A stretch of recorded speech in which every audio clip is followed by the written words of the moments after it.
Our boy groggily comes to his senses, the aftermath of a rough night written all over his face. He wakes up on a park bench with a splitting headache, the morning sun doing him no favors. He curses himself for drinking alone, swearing he'll never touch the stuff again if this is the price. Suddenly, a hazy memory flashes through his mind, something about a status window update while he was falling. He just scoffs at the thought, dismissing it as a ridiculously creative, drunken delusion. With a heavy sigh, he faces the grim reality. He's officially jobless and has no idea how he's going to make a living. Just as he's considering trash-tier day labor, a glowing elf girl appears out of thin air, asking if he's satisfied with his new status window. He completely freaks out, scrambling backward and demanding to know who the hell she is. The mysterious girl just gives a cheerful salute, introducing herself as Miri from the Status Window Management Department. Taejun is left utterly dumbfounded, wondering if a Status Window Management Department is actually a real thing. Our boy finally processes everything, realizing with dawning horror that the events of last night were not a dream. Miri casually confirms she's looked into his case regarding the explosive growth skill he inquired about. She then cheerfully reveals the big problem. His status window was just an outdated, buggy piece of trash. Taejun is completely floored, unable to believe that was the sole reason for his years of struggle. When he presses for more, Miri just pulls the security reasons card, saying she can't disclose any more details. She promises his growth will work properly from now on, but all Taejun can think is that his entire life's effort was a waste. The realization hits him like a truck, and he seethes with rage, asking if all his hard work meant absolutely nothing. He gets right in her face, his voice dripping with venom as he recounts the 7 years he trained, like a dog for a broken system. Completely losing it, he grabs her by the collar, demanding to know if she has a death wish and how she'll ever compensate him. Miri panics, pleading for him to calm down and quickly explaining she's already returned all his lost stats and healed his injuries. Our boy is stunned for a second, his rage pausing as he questions if he's really been healed. He lets her go and checks his body, completely dumbfounded to find himself in perfect condition, demanding to know how she did it. Miri explains that while she can't give him all the details, his new explosive growth needs a special trigger to get started. With a sudden burst of confidence, she points right at Taejun and says she's got a proposal for him. But before she can even finish her sentence, a wave of chaotic energy rips through the city streets below. A grotesque tentacle dripping with acid slams into the pavement, melting it on contact. Turns out a gate has opened, unleashing a hideous monster that sends the civilians below scrambling and screaming for the suppression team. Taejun stares in horror, the awful realization dawning on him that this is the trigger she was talking about. He whips around and unloads on Miri, yelling that she's sending him to his death, but she just pleads with him, insisting she believes he can handle it. She gives him a shaky thumbs up, telling him to trust her, and that the worst-case scenario is he'll just die, so he'll probably be fine. Taejun is left utterly speechless by her insane logic, while Miri just gives him a shaky double thumbs up. The system identifies the monster as a venom spore, a B-rank threat that could even overwhelm a skilled suppression team. He asks if taking that thing down is the trigger for his explosive growth, and Miri eagerly confirms it's a sure thing. But our boy hesitates, thinking it's absolute madness to just jump into a fight with a monster of that caliber. He glances at Miri, whose forced smile doesn't exactly inspire confidence, making him wonder if he can trust her at all. He falls silent, contemplating his grim, no-win situation. His mind flashes back to his hellish life, realizing that running away has never solved a single thing. He clenches his fist, figuring his life is already a mess, so what's the worst that could happen? With a surge of desperate resolve, he grits his teeth and decides he's all in. Without another word, he takes a running leap off the building, diving headfirst towards the battle and shocking the soldiers below. As he plummets, one of the smaller spore monsters spots him and fires a glob of acid right at his face. The creature shrieks, launching its venomous projectile with blinding speed. But our boy, with reflexes he didn't know he had, simply smacks the acid away with his bare hand. He follows through with a single, devastating punch that completely blows the trash-tier monster to bits. A flood of system windows appears, confirming the quest is complete and his new skills, undaunted experience and explosive growth, are now active. He's suddenly engulfed in a brilliant blue light as he feels an incredible surge of power coursing through him. His status window reveals a massive stat boost, and Miri smugly asks how his first taste of explosive growth feels. Our boy is dumbfounded, a crazed grin spreading across his face as he realizes this new power is totally overpowered. Miri cuts his celebration short, telling him not to get ahead of himself because the real show is just about to start. She then pumps her fist, urging him to keep the momentum going and wipe out every last monster on the battlefield. Wasting no time, our boy charges headfirst into the next group of trash-tier spores. The fear is gone, replaced by the crazed grin of a man who's just found the ultimate cheat code. Another punch, another explosion of monster guts, and another system notification confirms his explosive growth is working. He can't believe it, This jackpot skill is giving him permanent stats for every single kill. It's an absolute massacre as he tears through the horde, his power growing exponentially with each defeated spore. Drunk on his newfound strength, he launches himself towards the massive parent monster, the main venom spore. He realizes that at this insane growth rate, he'll be stronger than a B-rank hunter in less than a week. Hell, he might even surpass the legendary A-rank hunters, a thought that was pure fantasy just minutes ago. But as he's reveling in his power trip, the situation on the ground suddenly changes. He's dumbfounded to see that the official suppression team has already arrived on the scene. But just as the pros arrive, another group of hunters shows up, annoyed they missed out on all the action. One of them spots our boy and can't believe it's Taejin Lee, calling him a total loser.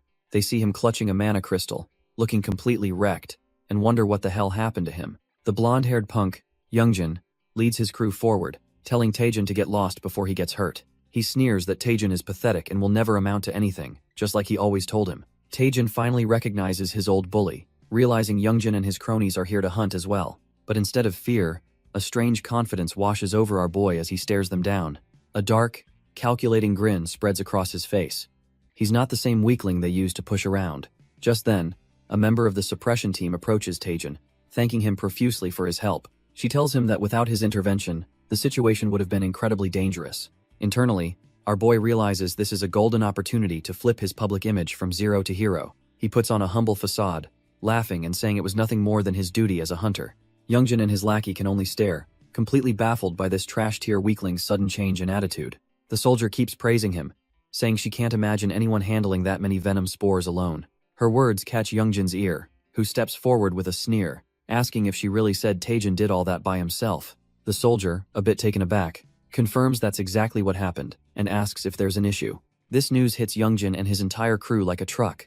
They're utterly dumbfounded that the loser they knew is now a hero. Taejin smoothly tells them not to bother the officials and whispers to Youngjin that he'll explain everything in a bit. He then leads the still confused bullies away from the scene, towards a derelict, abandoned building. The group steps inside the crumbling structure, the perfect private stage for whatever our boy has planned.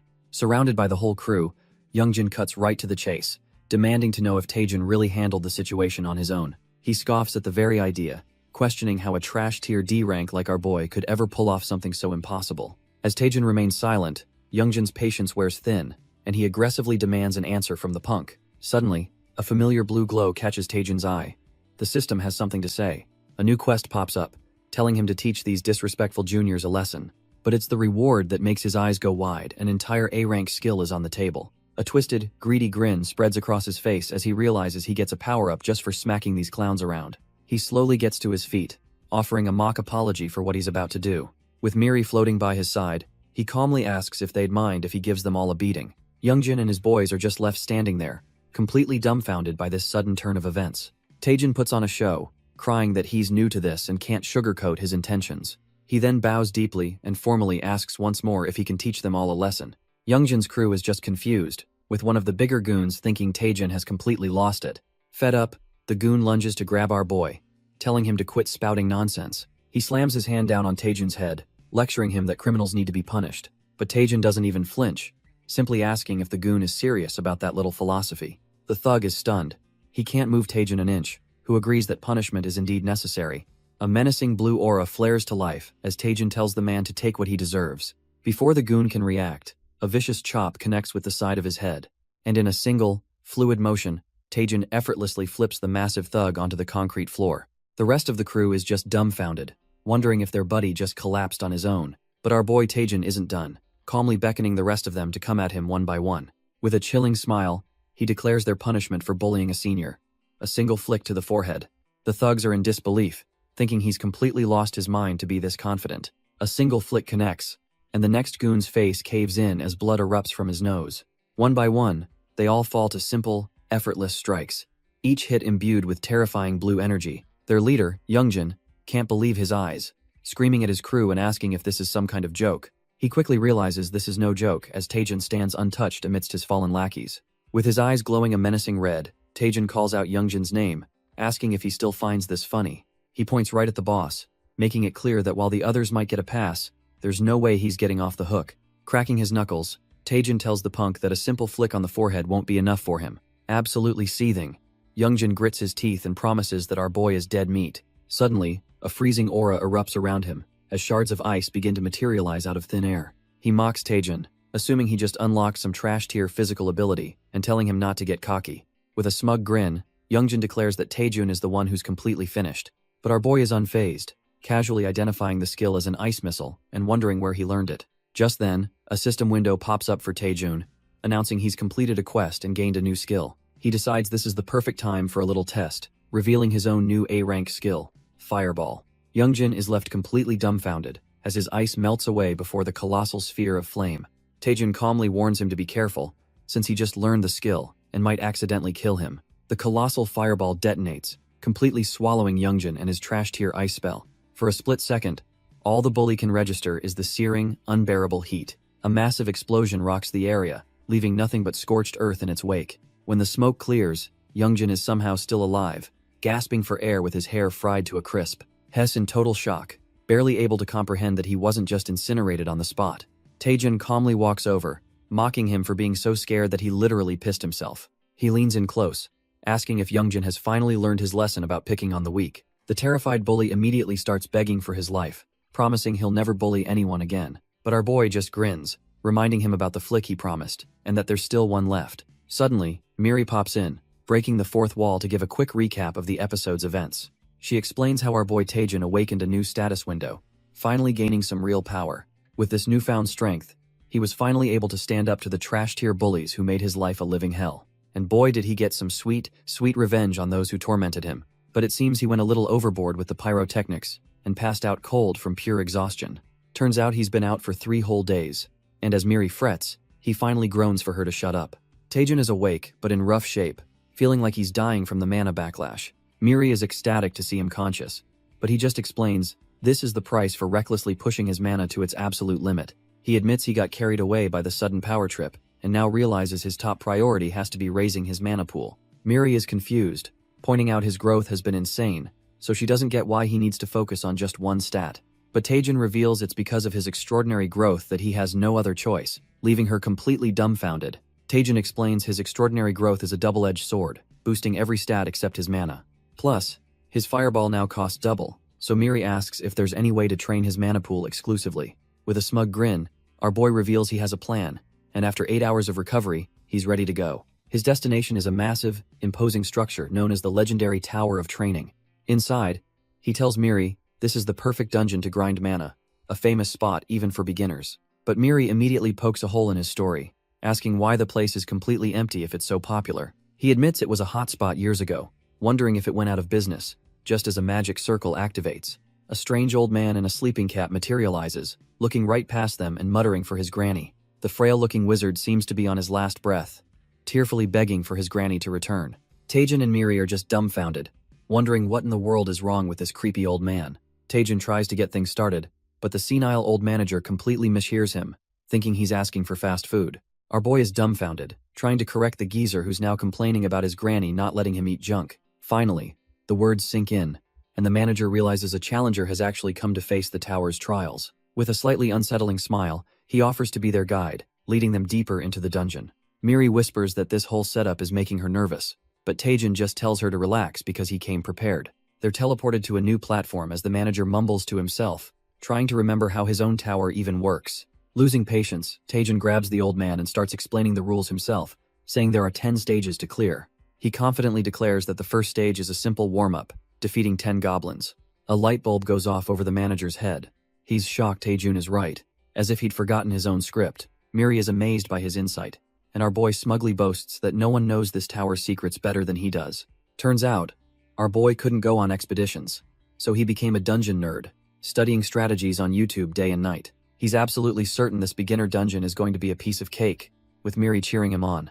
The tower manager overhears his boasting, forcing Taejun to play it off like he was just talking to himself. They arrive in a forest clearing, and the manager announces that the first trial is about to begin. With a great heave, the old man raises his staff to summon the monsters for the first stage, but the spell seems to take a massive toll on him, as he trembles and strains to even finish the incantation. Taejun is pumped and ready for action, Miri confidently thinking that 10 goblins will be a breeze for him. Suddenly, a loud rustling erupts from the nearby bushes, signaling the monster's arrival. But instead of a few weak goblins, a massive, roaring ogre smashes through the trees. And it's not alone. An entire army of ogres and goblins appears, leaving everyone completely dumbfounded. Taejun and Miri are completely baffled, with our boy sarcastically asking if the goblins have been bulking up. He turns to the tower manager for answers, demanding to know why the so-called goblins look like roided-out ogres. But the old man is completely gone, drooling and muttering nonsense about wanting some kimchi stew. The horrifying truth dawns on Taejun. This geezer isn't some powerful mage, he's just a senile old man who botched the spell. With a deafening roar, the entire horde of ogres begins its thunderous charge right at them. Miri starts to panic, asking what they should do. But Taejun just braces himself for the inevitable clash. He's completely surrounded. But instead of fear, he channels his mana, fire erupting from his palms. With a defiant roar, Taejun unleashes his fireball, vowing to crush every single monster in his path. The massive inferno engulfs the front lines, incinerating the charging ogres in a wave of pure destruction. When the flames die down, the field is clear, and Taejun is left kneeling, his hand smoking from the sheer power he just unleashed. Our boy gets a little cocky after his big move, but Miri quickly warns him that the fight isn't over yet. He barely has time to process her words before a hulking ogre that survived the blast appears right behind him. The monster doesn't hesitate, smashing its massive club right into Taejun's face and sending him flying. He lands hard, realizing with a grunt that a single ogre is still a serious threat up close. But our boy is cut from a different cloth. He just grins and launches himself back into the fray, ready for round 2. He expertly ducks under a wild swing, seeing the perfect opening to counterattack. With blinding speed, Taejun pivots and unleashes a devastating spinning kick aimed right at the beast's head. The impact is brutal, completely shattering the ogre's skull in a shower of gore. As the monster collapses, system messages flood his vision, confirming stage 1 is complete and his growth skill has activated. Suddenly, the senile old man is standing there perfectly lucid, praising him for clearing the stage so quickly, leaving Taejun utterly dumbfounded. The old man smirks, asking if the first stage was a bit too easy for our boy. Taejun barely contains his rage, gritting his teeth as he insists it was much harder than it looked. But the manager just casually dismisses him, making Taejun want to punch the geezer right then and there. He flashes back to the hell he just endured, where monsters were stronger and more numerous than ever before. The difficulty was so insane it was mentally and physically breaking him down floor by floor. He finally understands why no one ever comes to this trash-tier training ground anymore. This so-called beginner's dungeon was nothing short of a living nightmare. He remembers the desperate cries of those who failed before him, begging for their lives. Now, battered and exhausted, he's finally dragged himself to the Tower of Training's final stage, and waiting for him is the final boss. A rank S. Level 90 Hellhound, Cerberus. Our boy is absolutely horrified, wondering what the hell he's looking at now. He was expecting some tough-looking dogs, but the real final boss is something else entirely. Defeated, he slumps to the ground, deciding to just give up on the reward, since victory is impossible. Besides, he's completely out of mana, and couldn't fight even if he wanted to. But just as he's about to throw in the towel, a hidden quest notification suddenly appears. The mission is to treat a senile NPC who's causing all the chaos in the tower. It all clicks into place as Taejun stares at the old geezer, realizing the dungeon is built on his mana. Turns out the manager can't control his power, which is why all the monsters are insanely overpowered. A new fire lights in his eyes. If he can just get that old man back to normal, he can clear this dungeon. Miri asks if he's got a plan, and Taejun admits he has an idea, but he's not sure it'll work. With no other choice, our boy decides to give his crazy plan a shot, and dashes forward. He remembers hearing that mages can lose their minds from excessive mana, and it all makes sense now. Using his senses, he can just barely make out the tangled mess of mana circuits inside the old geezer's head. He suddenly gets behind the tower manager, who just looks back completely dumbfounded. Miri is just as confused, wondering what in the world Taejun thinks he's doing. With his eyes glowing, Taejun places his hands on the old man's head and begins his treatment. To everyone's surprise, the manager seems to be in pure bliss, as if he's reached nirvana. Taejun keeps up the massage as the old man mumbles incoherently, clearly enjoying the sensation. But this is no ordinary massage. He's actually redirecting the scattered mana back into the manager's head. Gritting his teeth, Taejun pushes through, determined to restore the broken mana flows no matter what. Miri screams for him to stop, as the manager's unstable mana forms a monstrous, demonic face. The chaotic energy swells uncontrollably, and Miri can only plead for this nightmare to end. But our boy Taejun holds on for dear life, yelling at the old man to please snap out of it. In a flash, the entire mass of violent energy erupts from the tower and shoots into the sky. A voice rings out from the dust, with the manager apologizing for the trouble his old body caused. The senile geezer is gone, replaced by a ridiculously buff warrior who laughs and thanks Taejun for his help. Taejun is completely dumbfounded, wondering who the hell this muscle-bound old man is. The manager feels a clarity he hasn't known in years, feeling refreshed and powerful. He raises his staff, effortlessly gathering the chaotic pink energy into a focused attack. From the top of the tower, he unleashes a devastating blast that completely annihilates the monster horde below. The manager declares our boy his benefactor, offering him anything his heart desires as a reward. But before Taejun can even answer, he and Miri are left dumbfounded as the old man starts an insane workout routine. The manager strains, pushing through rep after rep of some ridiculously heavy weights. With a final roar, he completes his 100th lift, a triumphant look on his face. He slams the weights down, cracking the floor and explaining that physical strength is the key to handling high-intensity mana. The old man continues his bizarre lecture, flexing his chest muscles with pride. He emphasizes his point by showing off his ridiculously sculpted leg muscles. Turns out, this is the secret of the physical archmage Elkeroid, who claims his muscles radiate pure mana. Taejun just awkwardly claps, politely declining the offer to feel them up while thinking this is all a bit unnecessary. Elkeroid gets back on topic, once again pressing Taejun to name his reward for helping him. Our boy Taejun awkwardly asks for his reward, a boost to his trash, tier mana capacity. The manager just laughs, saying that's an easy fix, as he powers up his mana body technique. Without warning, he slams his glowing fist right into Taejun's gut with a mana technique buildup. Taejun screams in agony as his mana skyrockets, getting a massive plus 300 boost instantly. He collapses, coughing and thinking he nearly died from that brutal reward, as Miri looks on in horror. But the manager strokes his beard, realizing that a lack of mana isn't Taejun's real problem. Taejun is completely dumbfounded, having no idea what the old man is talking about. Turns out, the real issue is his fireball skill. It's burning through an insane amount of mana. Elkeroid explains that fireball is supposed to be a basic, low-cost spell for beginners. But he grins, promising our boy that he'll help him completely recreate the skill from the ground up. With his new skill ready, our boy heads to a massive skyscraper in the middle of the city. Suddenly, a woman calls out his name. It's Lee Siana, a grade A hunter from the prestigious Myth Guild. Miri is completely dumbfounded, asking Taejun how he knows such an impressive woman. He explains she's an old friend from his training days.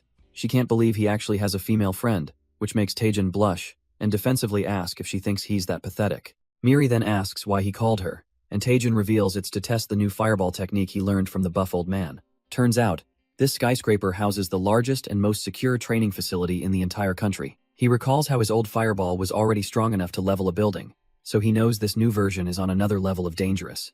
That's why he needed a proper, safe training area this time around, and he looks pretty smug about his planning. Miri is genuinely impressed, admitting that Taejun has way more connections than she ever gave him credit for. Just then, Siana walks up and asks what they were talking about, causing Taejun to panic and laugh it off like a total goof. As they ride the elevator, Siana makes small talk, asking our boy what he's been up to. She suddenly gets close, studying his face and making Taejun incredibly flustered. She smirks, noting that he seems to have changed quite a bit since they last met. He used to be the guy who always needed her help, but now he carries himself with a newfound confidence. Changing the subject, she casually mentions that someone else is also using the training grounds today. With a grin, she tells him he'll be super excited to see who it is as she opens the door. Taejun's face drops in horror when she says the other person already arrived. The first thing he sees are two familiar, menacing spears, one purple and one red. And there he is, Choi Jin-hyuk, a grade, a hunter from the Bicheon Guild, sitting on a monster's corpse. The two rivals lock eyes, their names echoing in their minds. This reunion is about to get ugly. Lee Siona is completely baffled by the thick tension in the air, wondering why they're acting like this after a whole year. To break the ice, she activates the training ground, explaining it's a virtual space powered by the user's mana. She continues, noting that the more mana you pour in, the stronger the training monsters become. With a flourish, she summons a grotesque little demon rabbit she calls cute, but Choi Jin-hyuk is completely unimpressed. The creature hops off as she asks if they understand the basic concept now. Announcing she's going for drinks, she leaves the three of them to their hard work. An incredibly awkward silence hangs in the air, with Taejun and Jin-hyuk refusing to even look at each other. Our boy realizes he can create any monster he wants, so he starts pouring his own mana into the system. A massive, hulking orc roars to life, and even Taejun is a little shocked that it actually worked. But that shock quickly turns into a confident smirk as he cracks his knuckles, ready for a real warm-up. Without a moment's hesitation, our boy unleashes a furious punch right into the orc's gut. His eyes blaze with intensity as he pours every ounce of his newfound strength into the attack. The training monster is completely obliterated, dissolving into a cloud of green energy. From the sidelines, Choi Jin-hyuk scoffs, thinking a single orc is barely a warm-up. But then, a sudden realization hits him as he finally recognizes Taejun's face. He flashes back to the scene of the beaten guild juniors, accusing Taejun of being the one responsible. The confident smirk vanishes from Taejun's face as he turns to face the accusation. Jin-hyuk stalks forward, stating he didn't want to believe the rumors, but now he sees it's true. He gets right in Taejun's personal space, questioning if has awakened some hidden power. His voice is laced with venom as he asks why Taejin would use that strength to attack his own family. Our boy's mind flashes back as he stares down his old acquaintance, Choi Jin-hyuk. He remembers a time when Jin-hyuk was one of the few friends he could actually rely on. But that all changed when Jin-hyuk joined the Bicheon Guild and started leaving him in the dust. He started hanging out with trash-tier thugs, just watching from the sidelines as they ganged up on Taejin. The friend he once knew had completely vanished, replaced by someone cold and ambitious. Taejin realizes that to the current Jin-hyuk, he's no longer a friend, just a pathetic porter. Snapping back to the present, he looks Jin-hyuk dead in the eye and admits he did it, asking what he's going to do about it. Jin-hyuk is completely dumbfounded by the blunt confession, as Taejin scoffs that he just roughed up some punks. He reminds his so-called friend that those guys were the ones who messed with him in the first place. Then he twists the knife, calling Jin-hyuk out for doing nothing but watch while he was getting beaten to a pulp. Jin-hyuk absolutely loses it, grabbing Taejun by the collar and screaming about his audacity. Our boy Taejun, cool as a cucumber, just points out that he's being strangled, and anything he does now is purely self-defense. Suddenly, Seona pops in cheerfully, announcing she's brought them something, completely unaware of the standoff. Her smile vanishes as she sees them fighting, and she screams at her two teammates to stop what they're doing, but it's too late. Jin-hyuk unleashes a brutal slash with his spear, catching Taejun right across the torso. Taejun stumbles back trying to call a timeout, but Jin-hyuk coldly tells him there are no breaks in this fight. He follows up with a powerful blast that sends our boy flying backwards in a massive impact. Jin-hyuk stands over him, a dark expression on his face as he processes the brief exchange. He finally breaks the silence, admitting with a hint of shock that Taejun has actually gotten stronger. With lightning crackling around him, Jin-hyuk declares the warm-up is over, and he's finally going to fight for real. But our boy just smirks, cheekily asking if that little attack even left a scratch. Jin-hyuk is absolutely fuming, wondering when this trash-tier hunter got so good at taunting. He channels his energy, preparing to unleash the first form of his Bicheon spear technique. With a roar, he launches his signature move, the devastating Thunder Spear. Seon-ah screams from the sidelines, thinking Jin-hyuk has lost his mind for using such a powerful skill. Taejin, however, stands his ground with a grin, saying he knew that move was coming. He plants his feet and declares that if Jin-hyuk is going all out, then he will too. Seon-ah and a little spirit on Taejin's shoulder are left completely dumbfounded, wondering what he's planning. Taejin begins gathering an immense ball of blue energy, a power they've never seen from him before. He then unleashes a massive torrent of blue flame, revealing his new S-rank skill, the Archmage's Fireball. Jin-hyuk scoffs at the incoming attack, thinking it's just a basic energy blast. The sheer pressure hits him a second later, and he realizes with dawning horror that he can't possibly block this. Just as the flames are about to consume him, a mysterious figure flashes in front of him to intercept the blast. With a soft click, a sword is drawn, glowing with an ethereal power of its own. In one clean motion, the newcomer slices right through the Archmage's fireball, parting the sea of flames effortlessly. Jin-hyuk, Seon-ah, and even our boy Taejun are left completely speechless by this insane turn of events. The S-rank skill simply dissipates around the impossibly sharp blade, rendered completely useless. The mysterious savior stands over a stunned Jin-hyuk, leaving everyone wondering who the hell she is. Turns out, she's the vice president of the Myth Guild, the S-rank hunter Cha Soo-hyun, and she knows that was no ordinary fireball. With ice in her eyes, she glares at Jin-hyuk, scolding him for using such a dangerous skill on a fellow teammate. Taejin tries to play it cool, mumbling that it was his first time using the skill, and he misjudged the power. Jin-hyuk is absolutely fuming in the background, thinking our boy is about to get annihilated for his recklessness. Soo-hyun then turns her intense, menacing gaze directly onto Taejin, making him think he's next on the chopping block. But in a wild turn of events, her expression softens as she grabs his hand and asks if he'd consider joining her guild. Jin-hyuk is completely losing his mind, screaming that there's no way this is happening. Our boy is just as confused, realizing that the de facto leader of the Myth Guild is standing right in front of him. The legendary S-ranker, Cha Soo-hyun, is personally extending a scouting offer to Lee Taejun. She explains that she's never seen a basic fireball with that much destructive power, and that a hunter like him would be a huge asset.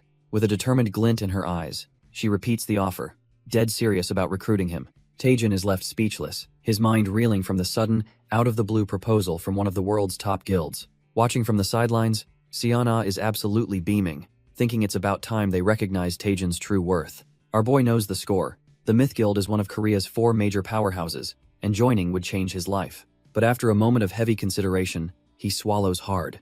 Having made up his mind, he respectfully tells Soo-hyun that as a hunter, he believes one must consistently train to overcome their limits. He then pulls a fast one, claiming he promised a colleague a duel today specifically to test those limits. Jin-hyuk is completely dumbfounded, wondering when in the hell he ever agreed to a duel with this guy. Taejun clenches his fist, explaining that during his clash with Jin Hyuk, he came to a stark realization. He saw Hunter Choi Jin Hyuk as a massive, insurmountable mountain that he's not yet strong enough to overcome. Therefore, he declares with fiery resolve that he must decline the offer because he still has mountains to climb on his own. Jin Hyuk is about to have an aneurysm, thinking this kid is completely insane for twisting their one-sided beatdown into some noble duel. Instead of getting angry, Soo-hyun bursts out laughing, absolutely loving our boy's fiery spirit and dedication to training. He asks for his name, and Taejun proudly introduces himself as a humble D-rank hunter. The vice president just pats his head, saying a talent like him is a complete waste at D rank, and decides to pull some strings for him. And just like that, Soo-hyun hands over a personal letter of recommendation, a ticket to something much bigger. Turns out, it's an invitation to the B-rank hunter evaluation in 1 month, leaving his colleagues absolutely stunned. While Seon-ah is ecstatic for him, Jin Hyuk is still fuming in the background, unable to believe this kid's audacity. Taejun realizes that ranking up means access to better dungeons, concluding that this is an opportunity he absolutely cannot refuse. 1 month later, our boy arrives at the towering skyscraper that serves as the official hunter testing site. He stands confidently among the other applicants, noting that the very air here feels different, charged with power. Miri pops up, amazed he got a recommendation so easily, but Taejun just smirks, boasting that talent always recognizes talent. Miri can't wrap her head around it, asking why Head turned down such a sweet deal from the Myth Guild. Our boy makes a face, thinking the answer is painfully obvious. It's all about the money. He explains that joining a guild means giving up a huge chunk of your earnings and all your freedom. He remembers the grim reality for most hunters, they're worked to the bone and discarded the second they get hurt. With a demonic grin, he declares he could never join a guild. His only goal is to make a mountain of cash. Just then, his thoughts are cut short by a voice calling his name, and he turns to see who it is. A cheerful girl with cat ears introduces herself as Yu Se-rin, a C-rank hunter from the Cheongyan Guild. Taejun is completely dumbfounded, asking how she knows him, but she just grabs his hand, saying the rumors are already flying. Se-rin's expression turns serious as she reveals her guild is dead set on recruiting him, especially since she heard Myth's VP is interested. Our boy just sweats bullets, internally cursing that loudmouth vice president for painting a massive target on his back. Suddenly, another hunter interrupts, laughing that he came to see the big-shot rookie but only found a mediocre-looking guy. This newcomer, a C-rank hunter named Kang Jiun from the Hwoarang Guild, scoffs that nothing good ever comes from hype. With a smug grin, he introduces himself, declaring he's destined to become the greatest hunter of their generation. Taejun just gives him a thumbs up with a forced smile, wondering if this dude is completely out of his mind. Before any more trash talk can fly, an announcement cuts through the tension, signaling the start of the B-rank hunter evaluation test. A woman at a podium explains that she'll first introduce the mentor who will be overseeing their examination. The crowd murmurs as the mentor is revealed. A. Rank hunter Choi Jin Hyuk from the Bicheon Guild. Taejun's face drops in absolute horror as he recognizes the name of the very hunter he humiliated back in the dungeon. Choi Jin Hyuk takes the mic, greeting the participants and explaining he'll quickly go over the test procedures. He reveals the test will be a dungeon crawl, with the 8 participants split into 2-person teams to tackle it together. He explains the dungeon layout. 4 teams enter separate paths, and the first 2 to the merge point get to fight the boss with him. With a sinister grin, he adds that anyone can retire from the dungeon if they feel like they can't handle it. He reassures the nervous candidates, including a worried Yu Se-rin, that safety personnel are stationed throughout the dungeon. But then comes the twist. The entire test will be live-streamed and scored based on their performance. With a dramatic flair, he officially begins the test, telling the teams to come forward as they're called. First up is Team A, pairing the cat-eared girl Yu Se-rin with the arrogant martial artist Kang Jian. Team B is announced next, a duo who already look a little overwhelmed by the pressure. Then Team C is called, a pair of hunters who seem much more composed and ready for a fight. And finally, Team D is revealed, our boy Taejun, partnered with a large, friendly-looking hunter named Kim Jun-hyun. Taejun is stunned when his partner cheerfully calls him senior, only to see the kid as a C-rank hunter from the Bicheon Guild itself. Choi Jin-hyuk watches in silence as Kim Jun-hyun cheerfully leads a hesitant Taejun towards the dungeon gate. Kim Jun-hyun gives his new senior a sideways glance, his friendly demeanor hiding a hidden agenda. Meanwhile, Choi Jin-hyuk is absolutely seething, believing our boy is just using him for personal gain. It seems the partner isn't a fan either, as Kim Jun-hyun hardens his expression, thinking this won't be easy for Taejun. With their hidden conflicts, Team D steps through the swirling red portal to begin the assessment. Choi Jin-hyuk's rage hits its peak, as he internally vows to make Taejun regret everything. We flash back to the Bicheon Guild, where this whole scheme was cooked up. Turns out, a guild higher-up had called Kim Jun-hyun in for a special, off-the-books mission. His only job in the assessment, the schemer explained, was to disrupt Taejun at all costs. The plan is simple. Since the D route is already a nightmare, a little interference should be enough to make our boy fail spectacularly. The schemer twists the knife, bringing up Kim Junhyun's sick mother. He frames this dirty mission as a chance for Kim Junhyun to earn money for her surgery. With no other choice, the poor guy is forced to trust him and play along. Back in the present, Kim Junhyun is still reeling from his decision when a monster appears. A giant cave snake lunges at them with blinding speed. But before anyone can react, our boy Taejun smashes its head into a bloody pulp. Miri complains about the trash tier experience, but Taejun's extraordinary growth skill still kicks in for a bonus. Kim Junhyun is completely dumbfounded, wondering when Taejun got this strong. He recalls that just a few weeks ago, their power levels were practically identical. In the Bicheon Guild, they were both nobodies, yet Taejun somehow always kept his fighting spirit. Kim Junhyun flashes back to a time when he praised Taejun's unique skill for absorbing attacks. Back then, it was actually Taejun who was encouraging him, giving a thumbs up and saying he'd shine one day. He remembers Taejun as the senior who gave him hope when he had none, always telling him to keep fighting. The guilt is crushing him. Now he's the one tasked with making his old friend fail in this godforsaken test. But with his mother's surgery bills looming, he feels he has no choice but to go through with this dirty deed. Stealing his resolve in the present, he calls out to Taejun, who turns around, looking a bit confused. He offers our boy a blue potion, claiming it's a little something to help him since things are getting tough. Kim Junhyun explains it's just a buff potion he always carries, a handy item for any expedition. Completely oblivious, Taejun just smiles and gratefully accepts the potion from his friend. He chugs it down in one go, while Kim Junhyun confirms in his mind that the paralysis poison has been delivered. Taejun comments that the potion tastes surprisingly good, while Kim Junhyun smirks, thinking his plan to exhaust our boy is now in motion. But a split second later, a sharp jolt of pain shoots through Taejun's body. He clutches his gut, feeling like some dark power is awakening within him, and Kim Junhyun thinks the poison is working faster than expected. Hilariously, it's not paralysis, our boy just desperately asks his friend if there's a bathroom nearby. Taejun doubles over in regret, deciding he has no choice but to speedrun this dungeon to find relief. Kim Junhyun is left completely dumbfounded, wondering why the hell the paralysis poison isn't working. A system window pops up, activating Taejun's poison immunity, and the traitor realizes with horror his target is immune. Having weathered the storm, Taejun calmly recovers and starts analyzing their path forward. They reach a dead end littered with a giant snake's corpse, and Taejun decides they have to turn back. As our boy complains about the dungeon's confusing layout, Kim Junhyun sees his opening and thinks this is his chance to strike. With Taejun's back turned, Kim Junhyun decides this is his only chance to push him off the cliff and ruin his assessment. He calls out to his senior, getting Taejun to turn around, completely oblivious to the murderous intent. Overcome with a sudden burst of emotion, Kim Junhyun rushes forward, screaming that he's sorry. But instead of pushing Taejun, the traitor runs right past him in a blur. In a baffling turn of events, Kim Junhyun leaps off the cliff himself, leaving Taejun and Miri speechless. Both men are frozen in shock, one falling to his doom and the other trying to process the sheer stupidity of it all. As Kim Junhyun plummets, it's clear his conscience finally got the better of him. But our boy isn't about to let him die, lunging off the cliff and snagging his ankle in a death grip. Taejun hangs on for dear life, yelling at the guy, asking if he's lost his mind trying to commit suicide. Through his tears, Kim Junhyun confesses that a piece of trash like him should just die here. Our boy is completely dumbfounded, demanding to know what this trash talk is all about. Kim Junhyun then spills everything, confessing he was actively trying to sabotage the assessment for his own gain. He thrashes around, begging to be let go so he can die. But Taejun just grits his teeth and tells him to save the drama for later. Taejun realizes his strength is fading fast. This is seriously bad timing for a moral dilemma. He briefly considers using a nearby portal, figuring his live stream is dead anyway, but then his watch starts beeping. A quick glance reveals the impossible. 10 viewers are watching him live. Panic sets in. He can't let his new audience see him in this pathetic state, but as he frets, the cliff edge starts to crumble. The rock gives way completely, sending both men and a very surprised Miri plummeting into the chasm below.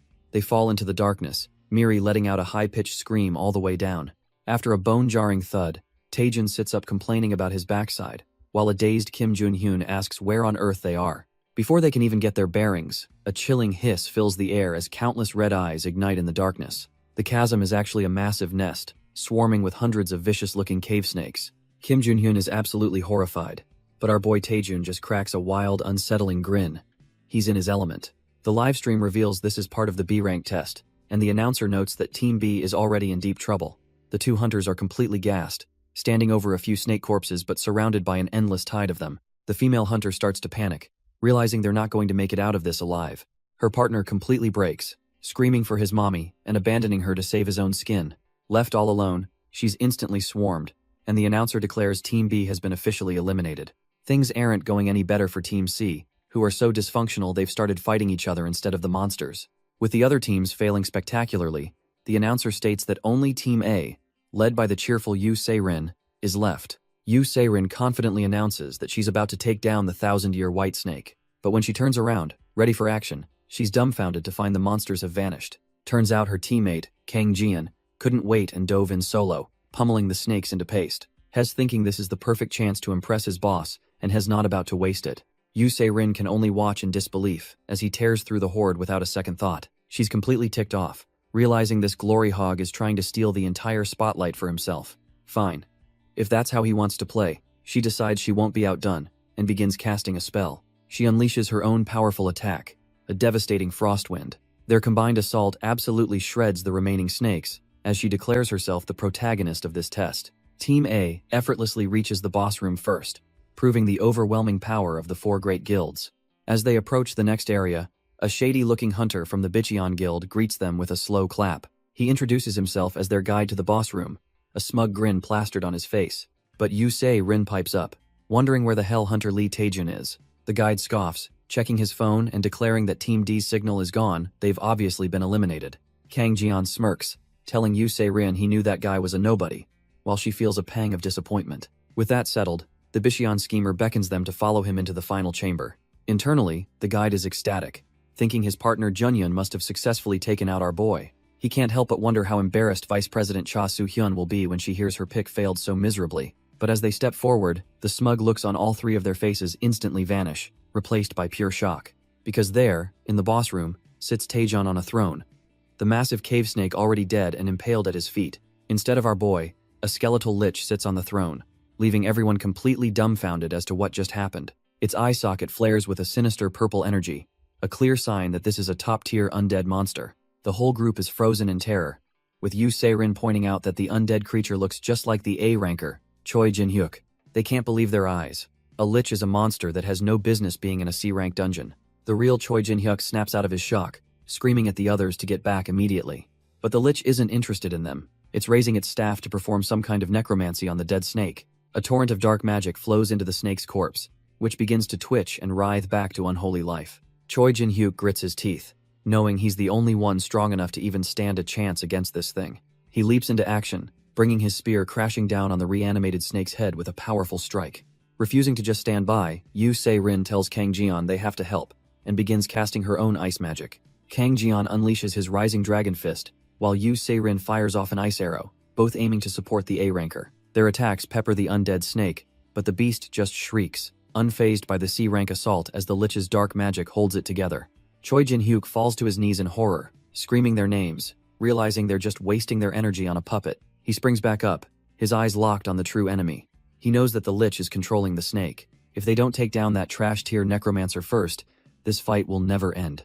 He charges forward, spear at the ready, but in his haste, he completely misses the snake repositioning behind him. Before he can react, the snake's massive tail whips around and ensnares him in a crushing grip. He curses his own carelessness, admitting he got too excited and charged in like a complete rookie. As the snake's jaws open to deliver the final blow, he thinks this is a pathetic way to die. His thoughts flash to Lee Seona, regretting things left unsaid. But suddenly a massive torrent of water magic slams into the snake, blasting it away. The source of that life-saving magic was none other than Lee Seona, who is absolutely terrified for her teammates. Meanwhile, Kim Jun-hyun and another hunter are celebrating, thanking Taejun for getting them to the boss room. Choi Jin-hyuk picks himself up, relieved to be alive but knowing the real danger is just beginning. Lee Seona screams at the top of her lungs, warning Taejun and Kim Jun-hyun to get away from the snake immediately. They turn around, completely dumbfounded, as the massive cave snake looms over them with its jaws wide open. But before it can strike, our boy shoves his partner to safety and unleashes a massive explosion right in the monster's face. Choi Jin-hyuk watches in disbelief, realizing a lich and an imugi are way too extreme for a B-class evaluation. He quickly deduces that this isn't a test anymore. Someone has interfered to make sure a specific person fails. His mind flashes to other powerful candidates like Kang Jian and Yu Se-rin, wondering if they're the real targets. Taejun tries to process all this new information, but can only conclude that things just got a whole lot more complicated. With the lich and its undead snake looming, Taejun points and says the plan is simple. Just take that skeletal trash down. Turns out, the feeling is mutual. Choi Jin-hyuk admits he really didn't want to work with our boy either.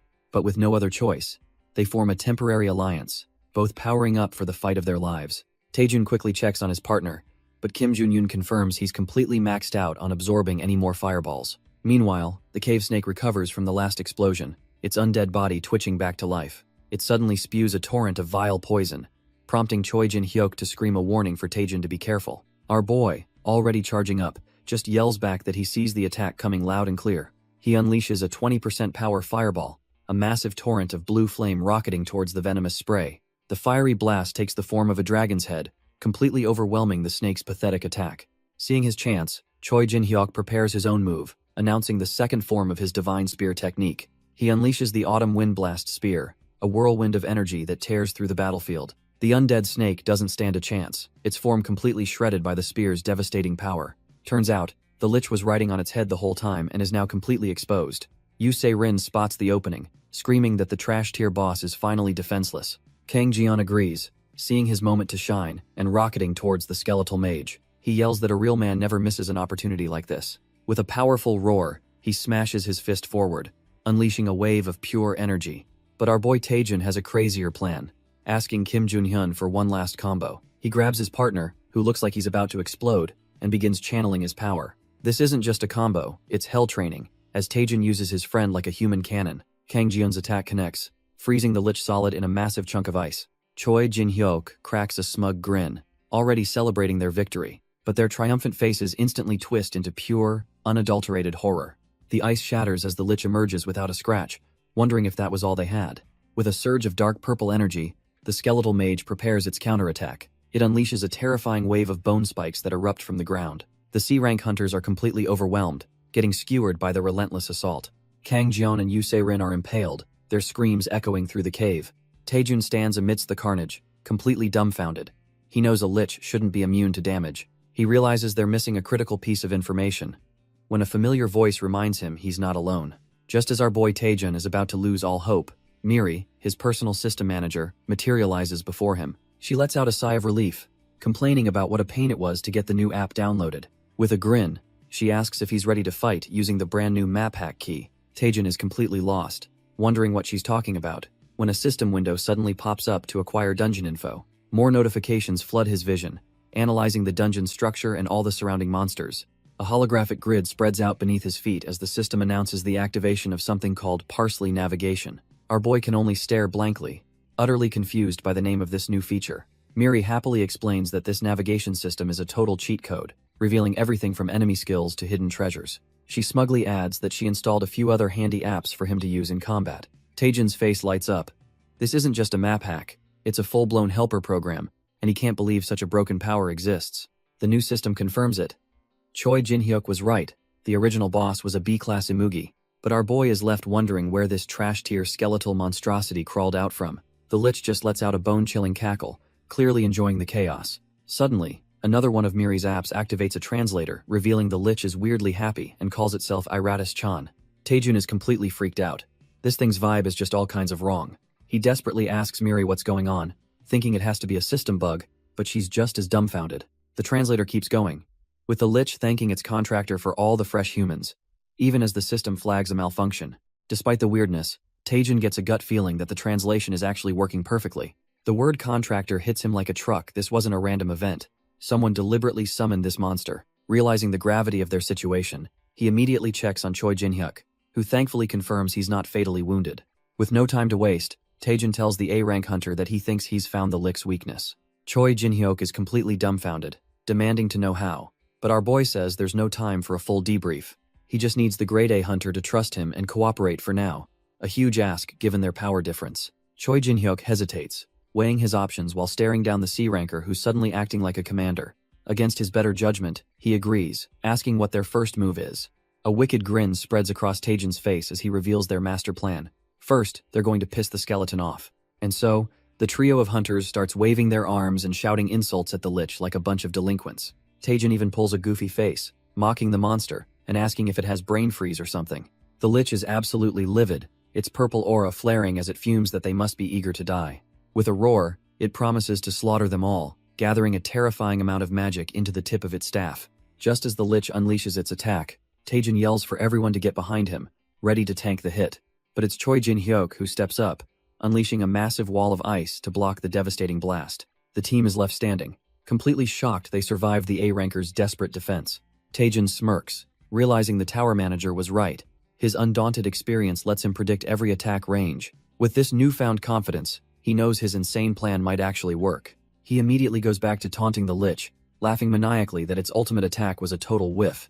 Choi Jin-hyuk is just dumbfounded, wondering what the hell is wrong with this C-rank kid. The Lich, pushed past its breaking point, unleashes a volley of cursed skull projectiles.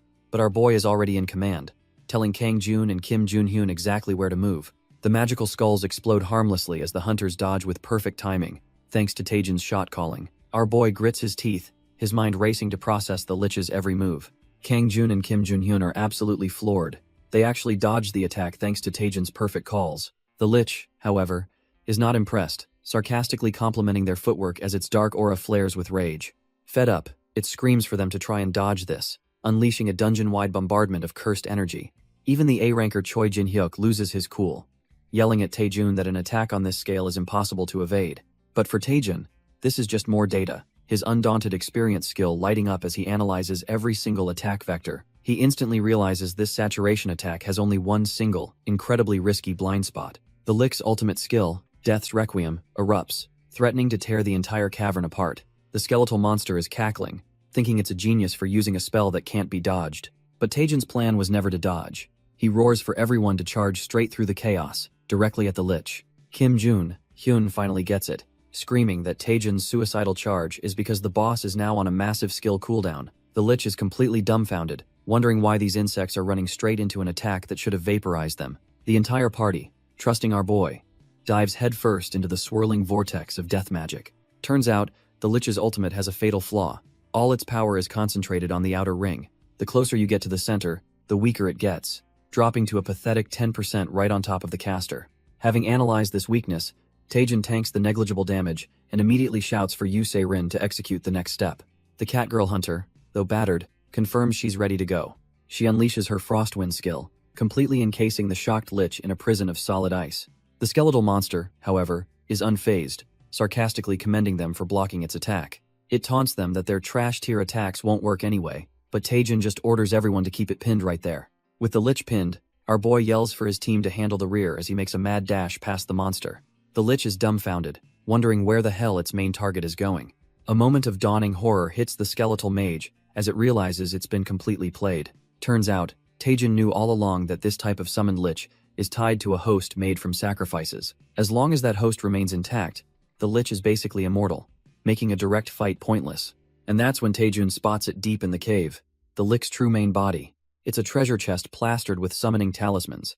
If they break that, the entire summoning is cancelled. The Lich, still trapped in ice, absolutely loses its mind, realizing it's been deceived. Screaming that it will never forgive them, it begins to channel a massive amount of dark energy. With a furious roar, the undead monster unleashes a devastating attack to stop Taejin in his tracks.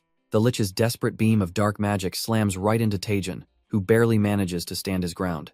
But before the monster can celebrate, Choi Jin-hyuk and the crew leap in, yelling at the bone pile that it's not going anywhere. Jin-hyuk roars that the Lich isn't getting past him, crossing his twin spears for a crushing blow. He slams them down with all his might, smashing the Lich's skull and stopping its attack cold. The undead mage can only let out a pathetic shriek as its body is slammed into the ground.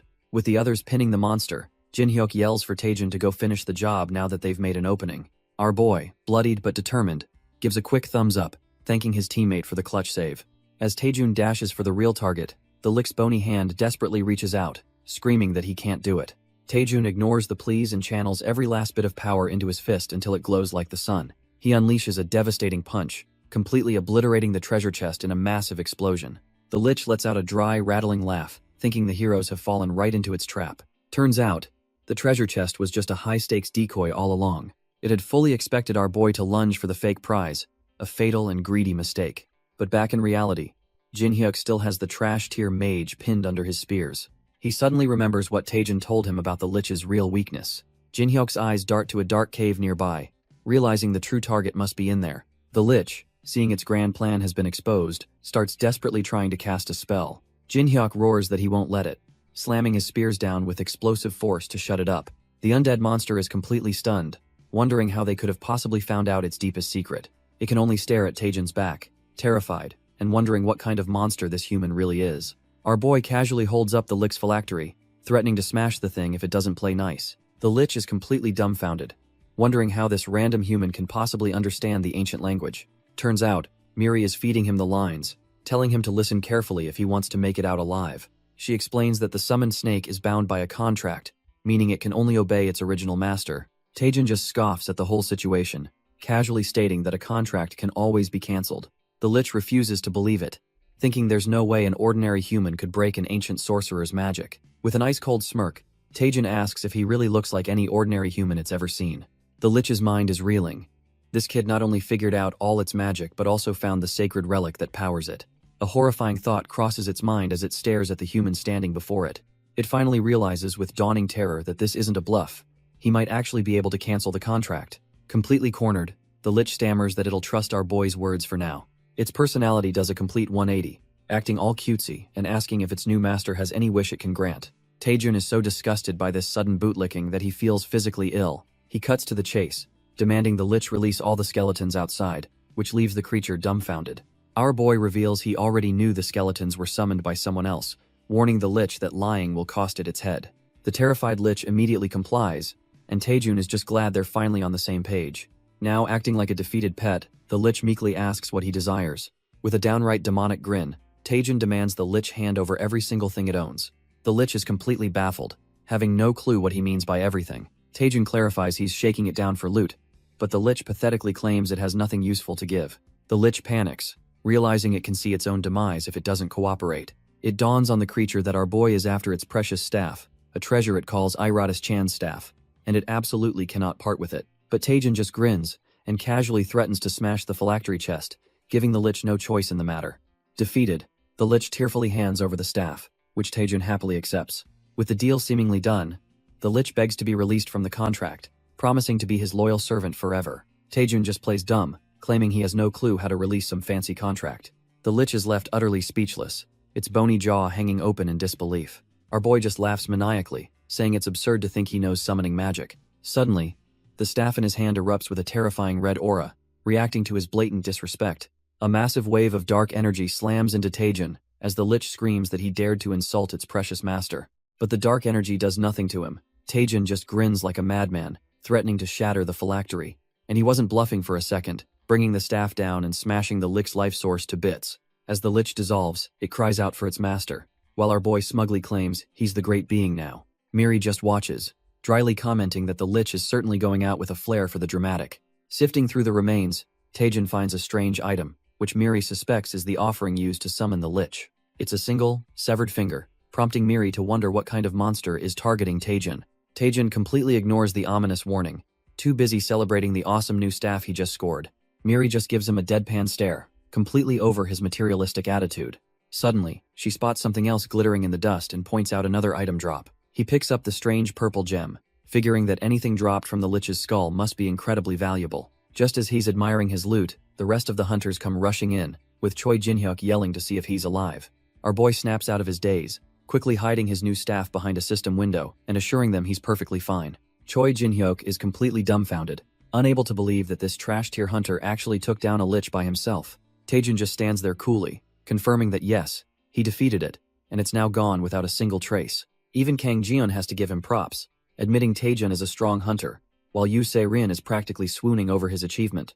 But then the mood shifts as Choi Jin-hyuk stumbles forward, looking like he has something heavy on his mind. He suddenly bows deeply, offering a sincere apology that catches our boy completely off guard. Kim Junhyun follows suit, confessing that it was he who ordered the poisoning and the betrayal that threw Taejin into the pit. Choi Jin-hyuk admits he doesn't know how things got so twisted, but he couldn't stand seeing someone with no talent work so damn hard. With his head bowed, he apologizes again, finally admitting his jealousy and regret for everything he's done to Taejin. But our boy just laughs it off, telling them if they're going to try and kill him, they should at least do it properly. Choi Jin-hyuk is completely dumbfounded, wondering if Taejin thinks this is all some kind of joke. Taejin brushes it all aside, extending a hand, and offering to grab a meal to celebrate his B-class promotion. They shake on it, and Taejin immediately asks for some expensive Korean beef, making it clear who's in charge now. But then Choi Jin-hyuk gets all flustered and decides now is the perfect time for some gossip. He leans in and whispers, asking our boy if he has a thing for Lysiana. Taejin's brain completely short-circuits, leaving him utterly speechless at the random question. Just as things get super awkward, Kim Junhyun frantically points out that the seniors are nearby. Turns out, he wasn't pointing at people, but at the glowing green dungeon gate that has finally opened. Everyone is ecstatic, with Yu Se-rin already dreaming about all the delicious food she's going to eat. With a bruised but triumphant grin, Taejin announces it's finally time to head back. The whole squad follows him towards the portal, and now that the danger is gone, our boy's stomach starts rumbling for that beef. They step through the shimmering green gate, leaving the hellish dungeon behind for good. As they emerge, an announcer confirms their safe return, but they've walked right into a crowd of reporters and officials. A line of imposing figures stands waiting for them, immediately congratulating Taejin on his B-class promotion. Our boy is completely dumbfounded, recognizing two of the people as the heads of the country's top guilds. He can't believe his eyes. Mate Pyong of the Hwarang Guild and Seo Yeonhwa of the Clear Sky Guild are right in front of him. Seo Yeonhwa steps forward, her voice cutting through the noise, and reveals that they know someone manipulated the evaluation. A screen behind her shows the chaos they endured, the Imugi's transformation into a lich, and the appearance of trash-tier monsters that never should have been there. She concludes that this incident was a calculated attack by a rival force trying to keep the top guilds in check. Then, with everyone watching, Seo Yeonhwa declares that they've already identified the culprit. She turns and points right at our boy, accusing Hunter Lee Taejin of being behind the whole thing. Taejin's mind just short-circuits. He's completely dumbfounded by the sudden accusation. His teammates immediately jump to his defense, arguing that he's a comrade who fought beside them. But Seo Yeonhwa just smirks, retorting that from what she saw, Taejin basically handled everything by himself. She explains they witnessed the entire Lich fight live, from his perfect dodges to his strategic commands. They even saw him pinpoint the hidden location of the Lich's weakness, a secret chamber they couldn't see into. She then poses a damning question. Isn't it strange for a trash, tier D, rank hunter to know such critical information? Hearing this, even Kang Jian starts to have doubts, realizing that her logic actually makes a terrifying amount of sense. Seo Yeonhwa leans in close, her eyes boring into his, and demands that he tell her exactly what's going on. She gets straight to the point, accusing him of knowing the Lich would appear all along. Our boy is screaming internally, frantically denying everything in his head. But his hesitation doesn't go unnoticed by the powerhouse from the Hwarang Guild, Mate Pyong. The giant unleashes a terrifying killing intent, threatening to cut Taejin down right there if he doesn't talk. Taejin is absolutely horrified, realizing they're not bluffing and might actually kill him. He desperately tries to calm his racing heart, searching for any possible way to talk himself out of this. Suddenly, it hits him: the Lich, the sacrifice, and the contractor. He's found his escape route. With a newfound spark of confidence, he asks everyone to calm down and just listen to him for a moment. He then drops an absolute bombshell, declaring his lifelong dream has always been to become a necromancer. This completely out-of-pocket confession leaves both guild representatives utterly dumbfounded. Our boy doubles down, claiming he's been researching the undead and their weaknesses since he was a kid. He declares that this lifelong obsession is exactly how he figured out the Lich had a hidden weakness. Seo Yeonhwa is not impressed, asking if he seriously expects her to believe that crap.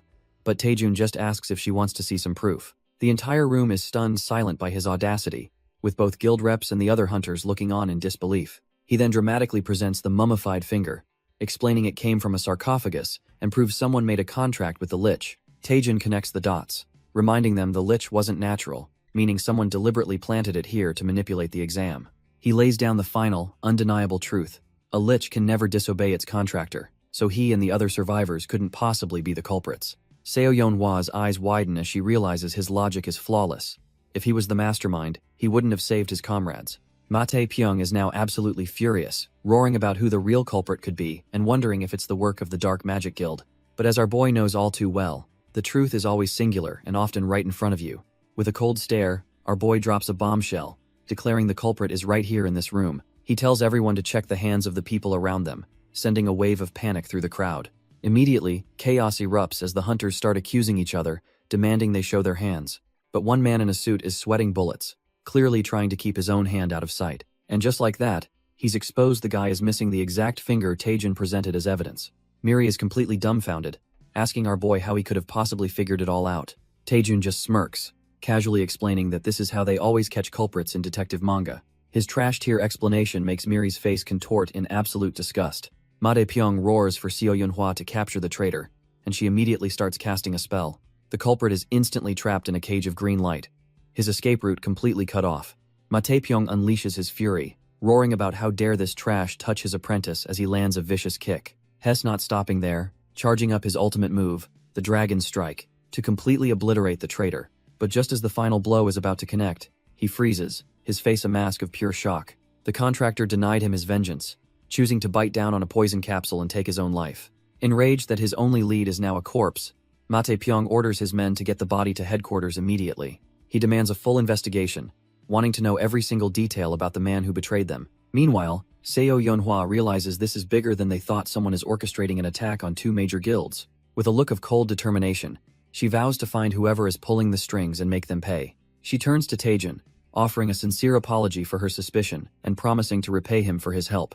But before our boy can even react, the exhaustion hits him like a truck, and he collapses to the ground, out cold. Miri desperately tries to wake him, but our boy is completely spent, realizing he's pushed his mana reserves to 0. He drifts in and out of consciousness, wondering where he is, until a familiar voice finally cuts through the darkness. His vision clears, and he's stunned to see his old academy buddies, Choi Jin-hyuk and Lee Seona, looking down at him. He sits up, finding himself in a hospital bed, and weakly asks why on earth they're here. Lee Seona says she was worried sick, while Choi Jin-hyuk just smirks, claiming he was just checking if he was dead or alive. Getting serious, she tells him he really overdid it this time, pushing himself so hard he nearly gave the doctors a heart attack. She then brings up the massive impact he made during the B-rank exam, leaving Taejin utterly confused.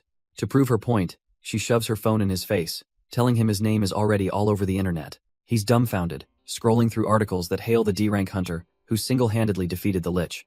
Choi Jin-hyuk scoffs from the side, grumbling that if it wasn't for him, Taejun wouldn't have accomplished a thing. Lee Seona immediately shuts him down, reminding him that the video footage showed Taejin carrying the entire team.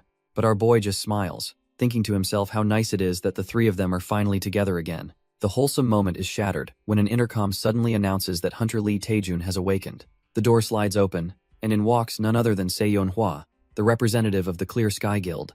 Everyone is completely dumbfounded, and Taejin stammers out, asking how on earth she found him here. She just smirks, dropping the bombshell that this entire top-tier hospital is run by her guild. She explains that after he collapsed, they brought him here for the best care, but also because she owes him a debt. That debt, she clarifies, is for saving their guild's most precious hunter, Yu Se-rin, during the exam. Seo Yonhua gets all dramatic, gushing about how heartbroken she would have been to lose her, leaving Taejin utterly bewildered. She leans in close, telling our boy to just name whatever he wants as a reward.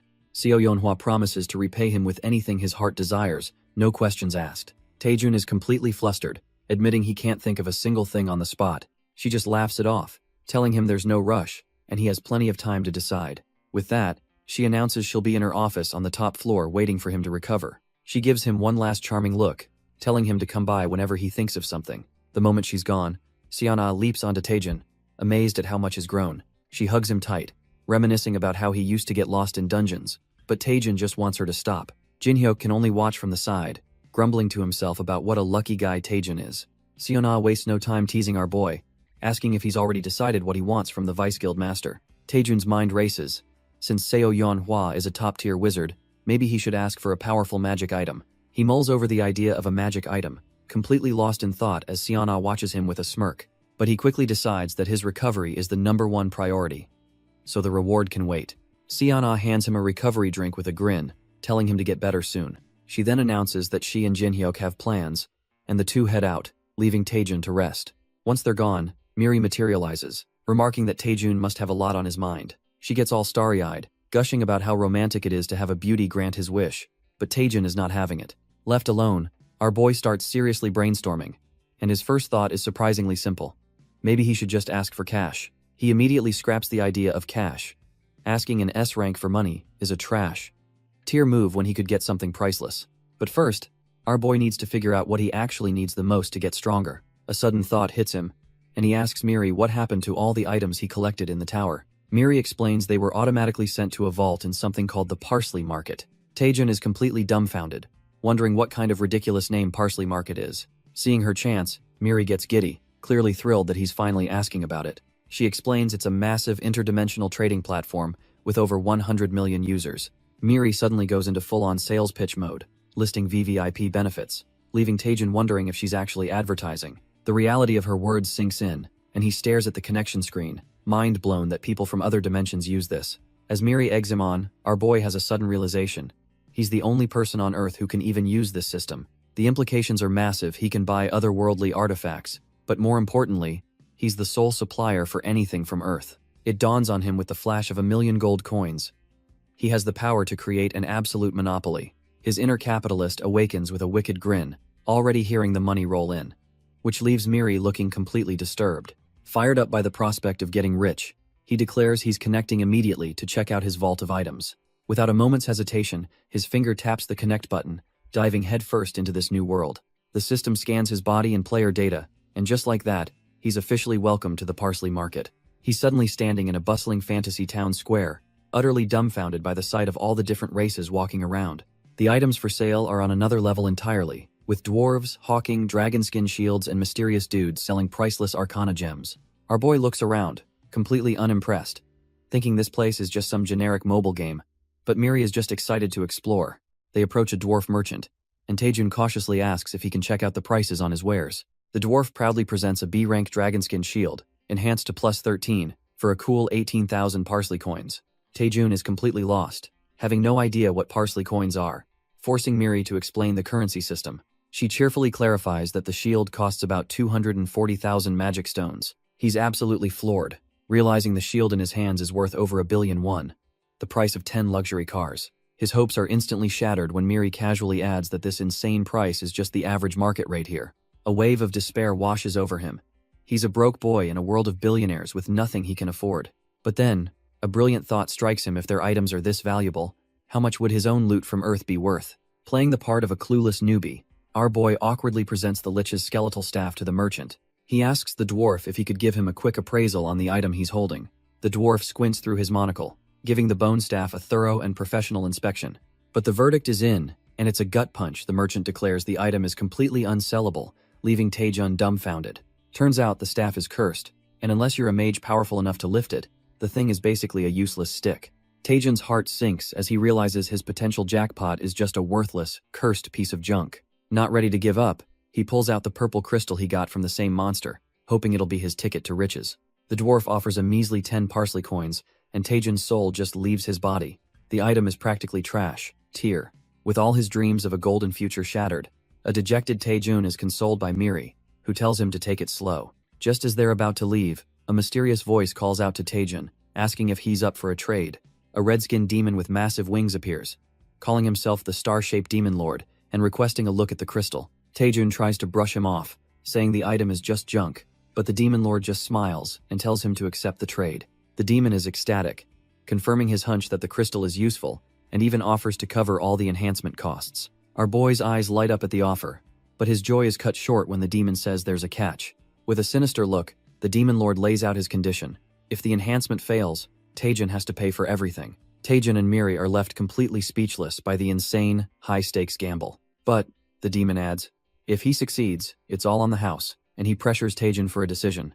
Miri quickly whispers to Taejun, warning him that this guy is a total scammer and they should just walk away. Taejun immediately recognizes the demon's offer as a classic scam designed to drain newbies of their cash. He thinks to himself that only a complete fool would ever fall for such a transparently trash-tier trap. But just as he's about to walk away, a notification pops up, and a brilliant idea sparks in his mind. He asks the Demon Lord if he can stop the enhancement process at any time, and the demon eagerly confirms it. With a sly grin, our boy looks the demon dead in the eye and agrees to the deal, telling him to start right away.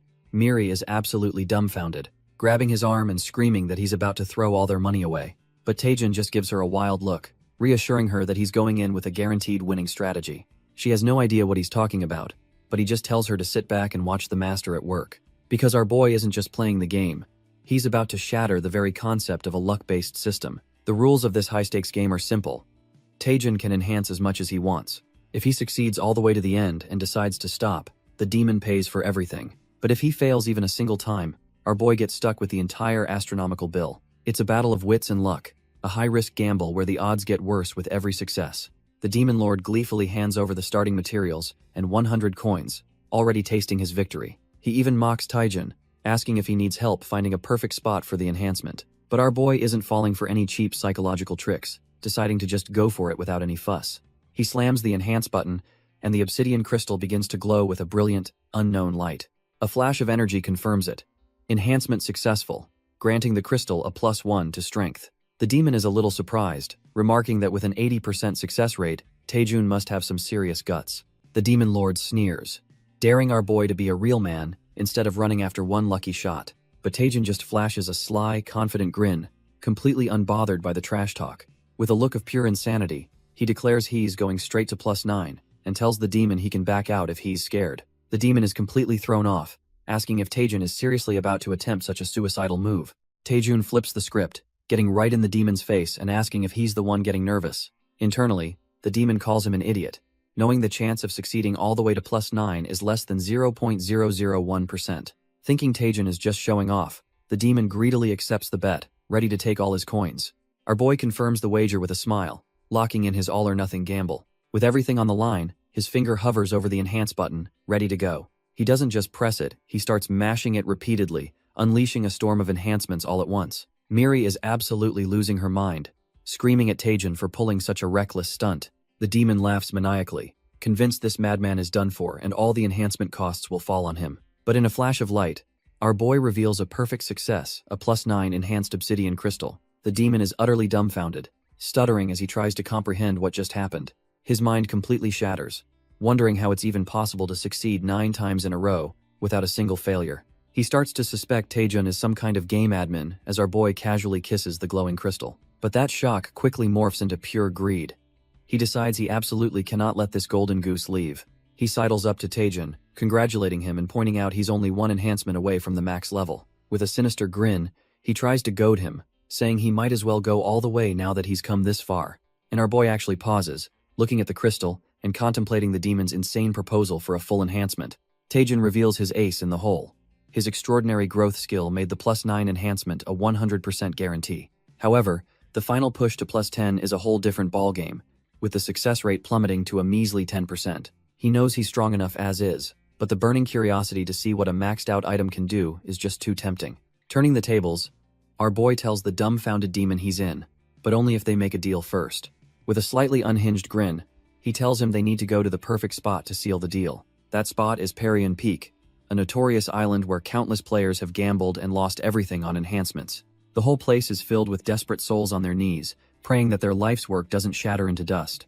As Taejun stands calmly, the desperate enhancers swarm him, clinging to him for good luck while Miri and the demon watch in shock. He closes his eyes, claiming he can feel the collective sorrow of all the items that have been broken here. Miri, completely weirded out, nervously asks if performing this ritual in a place of failure will actually increase his chances. With a smug grin, our boy tells Miri she's completely missed the point. Miri is absolutely losing it, demanding to know why the hell he brought them to this cursed place. He calmly explains his grand theory. Luck isn't random, it has a flow. He believes that if you can read the timing and ride the flow, you can overcome even the most impossible odds. Miri finds his logic surprisingly convincing, but still doesn't see how this failure-ridden island helps. With a dead serious look, he asks if she can't hear the wailing of countless items that were broken right here. He can sense the collective hopes and despair, and he knows that right now, the flow of luck is with him. With that, he channels all that energy and slams the enhance button for the final attempt. Even the demon trader is completely dumbfounded, realizing this crazy fool is actually trying to max out the item in one go. The demon scoffs internally, knowing the probability of succeeding from 0 to +10 without a single failure is literally 0. A wave of pure shock ripples through everyone watching. They can't believe what they're seeing. The obsidian crystal pulses with an insane amount of energy, defying all probability. Our boy lets out a guttural scream, pouring every last ounce of his will into this one moment. And it actually worked. The system announces the crystal has reached +10 with a twilight glow. The demon trader is absolutely frozen, realizing this trash tier item is now a national level treasure. He completely loses it, screaming that our boy must have used some illegal program to cheat the system. But Taejun just smirks, casually asking who the real con artist is here. He gets right in the demon's face, reminding him how he tried to scam a newbie by pretending to help. Flustered and furious, the demon threatens to report him, vowing he'll never log in again. But our boy simply blocks him, waving a cheerful goodbye before the demon can even react. As the system logs him out, the demon's distant screams for his resources are the last thing he hears. Back in his hospital bed, Taejun laughs to himself about scoring a maxed out item for free. Miri is freaking out, asking what he would have done if he failed and had to pay back all those coins. Our boy just gives her a crazy look, saying his master plan was to simply run for it. His demonic grin terrifies Miri, who now wonders if he's the real monster here. But Taejun's already moved on, remembering the intel he got from that dwarf in the parsley market. He looks at the skeletal staff, a smug smirk on his face, thinking he might finally be able to use it. Turns out, the Clear Sky Guild's office is right here on the top floor of the hospital. Inside, the guild's representative, Seo Yeonhwa, tells someone to come in. Taejun pops his head in, greeting the vice guild master, who asks if he's feeling any better. Our boy cheerfully explains that while he's not at 100%, he's definitely well enough to move around. Seo Yeonhwa leans back with a smug smile, figuring he must be here to finally claim his reward. She recalls how he was the undisputed first-place monster in the last assessment. Her intuition is screaming that if she's right, this kid is on the fast track to becoming one of Korea's top hunters. Taejun takes a confident step forward, calling out her name with a serious look on his face. He grabs her hand and, with zero hesitation, declares that he wants her. She's taken aback, clarifying if what he actually means is that he wants her skill. She playfully slings an arm around him, teasing him about his ridiculously blunt way of speaking. He looks completely lost as she awkwardly laughs it off, saying it was just her misunderstanding. Taejun is left dumbfounded, trying to figure out what he said wrong, while Miri looks absolutely done with his nonsense. Ignoring the previous awkwardness, Seo Yeonhwa leads our boy down to the third basement level of the guild. She confirms his wish is just to lift a curse from an item, thinking it's a much simpler request than she expected. Taejun immediately presents the gnarly-looking skeletal staff he acquired from the Lich. She's a bit surprised, double-checking that this is the very item he got his hands on back when he was a D rank. Brushing it aside, she gets to work, confidently stating that with her skill, this shouldn't take long at all. A torrent of green energy swirls around her as she begins casting her powerful ability, Spell Dispel. Miri instantly recognizes the move, realizing it's one of Seo Yeonhwa's legendary S-rank skills. The spell is an absolute monster, designed to analyze and completely nullify the structure of any magic it targets. At its core, a curse is just a complicated spell trap, making it completely defenseless against this technique. But our boy's true plan is revealed. He's using a perfect mimic's obsidian crystal to scan and copy that S-rank skill for himself. Our boy just smirks, thinking he's not just lifting a curse but stealing an S-rank skill in the process. He focuses on the crystal, getting ready to perfectly copy the spell's signature. But as Seo Yeonhwa's magic pours into the staff, a sinister dark energy suddenly erupts from it, catching her completely off guard. The shadowy power explodes outwards, violently blasting her backwards and drawing blood. Both of them are completely dumbfounded, with Taejun shouting in panic about what just happened. It turns out a horrifying shadow monster was sealed inside the cursed staff all along. Wasting no time, Taejun blitzes past the injured S-ranker, claiming he has no clue where it came from. He yells at the creature to get out of his way so he can finish learning the skill. But a look of sheer panic flashes across his face as he realizes the situation is spiraling out of control. Suddenly, the same dark energy from the monster begins to envelop his own arm as his eyes glow a menacing red. Realizing physical attacks are completely useless, our boy Taejun decides to switch tactics on the fly. He immediately gathers his mana, unleashing a 20% power fireball straight at the shadowy beast. The explosion of blue flames blasts the creature and sends both Taejun and the S-ranker flying. He rushes over to Seo Yeonhwa, asking if she's okay, while she admits she was caught completely off guard. Playing dumb, Taejun asks what that monster is and where it came from, his face a perfect mask of shock. But Seo Yeonhwa cuts him off, her expression grim as she tells him that thing isn't a monster at all. She explains that, as unbelievable as it sounds, they're looking at the curse itself, taking physical form, a curse spirit. Taejun puts two and two together, realizing this is the true nature of the staff's curse, which is far worse than they imagined. The only way to remove it is with her S-rank Spell Dispel, but the spirit already hit her with a debuff, rendering her powerless. For now, she decides to try and dissipate the curse's energy with a different skill, gathering green magic in her hand. She apologizes to Taejun, saying she'll have to destroy the staff, but promises to grant his wish some other time. A sudden dread washes over our boy as he realizes what her plan means for him. If she shatters that staff, his one chance to get the S-rank Spell Dispel skill is gone forever. He frantically rushes over and asks if she happens to have a skill called Power Infusion. Taejun then makes a ballsy request. Lend him the Spell Dispel skill, and he'll take care of the rest. She's completely baffled, telling him that this curse spirit isn't something you can just beat by borrowing power. She explains it's a high-level curse with complex formulas that even she, an S-ranker, needs time to unravel. But Taejun just looks her dead in the eye and calmly asks if she's willing to put her trust in him. Seo Yeonhwa is left utterly speechless, caught off guard by his insane confidence. With a deep sigh, she finally gives in, remarking on just how desperate he is to lift this curse. She warns him that Spell Dispel requires complex calculations and that he must follow her guidance perfectly. With no time to waste, she infuses her power into our boy, reminding him the buff won't last long. The system confirms it. Taejun temporarily has access to an S-rank skill, and he inwardly gloats that hell handle what the Vice Guild Master couldn't. But before casting, he sneakily sets up his perfect mimic's obsidian crystal, getting ready to pull a fast one. With his true objective in place, our boy finally prepares to unleash the borrowed power. He casts Spell Dispel, and just as planned, the crystal instantly scans and saves the S-rank skill for his permanent collection. The spell slams into the cursed spirit, but his unique trait kicks in, combining Spell Dispel with his own skills to create something entirely new. Seo Yunhua begins to explain the complex formulas he needs to solve, treating him like a complete rookie. But Taejin, with his eyes glowing an eerie blue, just grins and tells her not to worry. He's already got it all figured out. She's left completely dumbfounded, wondering how on earth he could understand a skill that's impossible to grasp through sheer instinct. With a wild grin, Taejin announces round 2, channeling the raw power of the spell into his hands. The cursed spirit senses the overwhelming energy and immediately starts to panic. Our boy yells that he doesn't care what this thing is called. It's just an obstacle. He's got an item to sell, and this monster is in his way, so he unleashes his custom-made ultimate automatic Spell Dispel. The spell hits its mark, and the spirit howls in agony as its shadowy form is ripped to shreds. Seo Yunhua is completely floored, watching in disbelief as the curse is literally being erased before her eyes. Her mind races, calculating that even the most prodigious spellcaster would need at least 5 years to master this. Yet this rookie analyzed and executed it perfectly, leaving her to wonder what kind of monster he truly is. The cursed spirit dissolves into nothingness, its existence wiped clean by the overwhelming power. A system window pops up confirming the curse on the staff is lifted, and Taejin just smirks. Mission accomplished. But instead of taking credit, our boy starts praising Seo Yunhua, leaving her completely dumbfounded. He lays it on thick, saying he now understands the sheer power of an S-rank hunter like her. She's at a loss for words, internally admitting that Taejin is far more impressive than she could have ever imagined.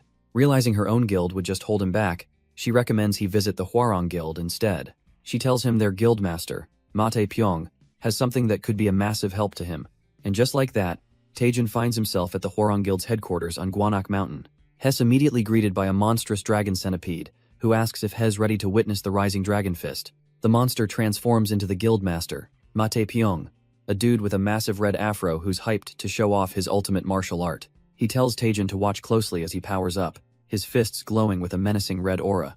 The master plants his foot, ready to unleash a technique that's on a whole other level. He zips forward with a technique called Phantom Step, his body wreathed in a blood-red aura. Then he unleashes the ultimate move, the Rising Dragon 1, Horn Strike, a devastating blow that manifests a demonic dragon. The master turns to Taejin, beaming with pride and asking if he was impressed, to which our boy gives a deadpan thumbs up. But internally, Taejin is a stone-cold schemer, holding up a recording artifact, and thinking the angle is just perfect. With the high-class martial art successfully stolen, our boy makes his way from the Shinhwa Guild's territory. He immediately teleports to Hanyang Island, ready to test out his brand-new, totally not stolen technique. Taejin channels his mana and perfectly mimics the form, unleashing his own version of the Rising Dragon's strike. He strikes a pose, amazed at how perfectly the top-tier item copied the skill, while Miri just looks on.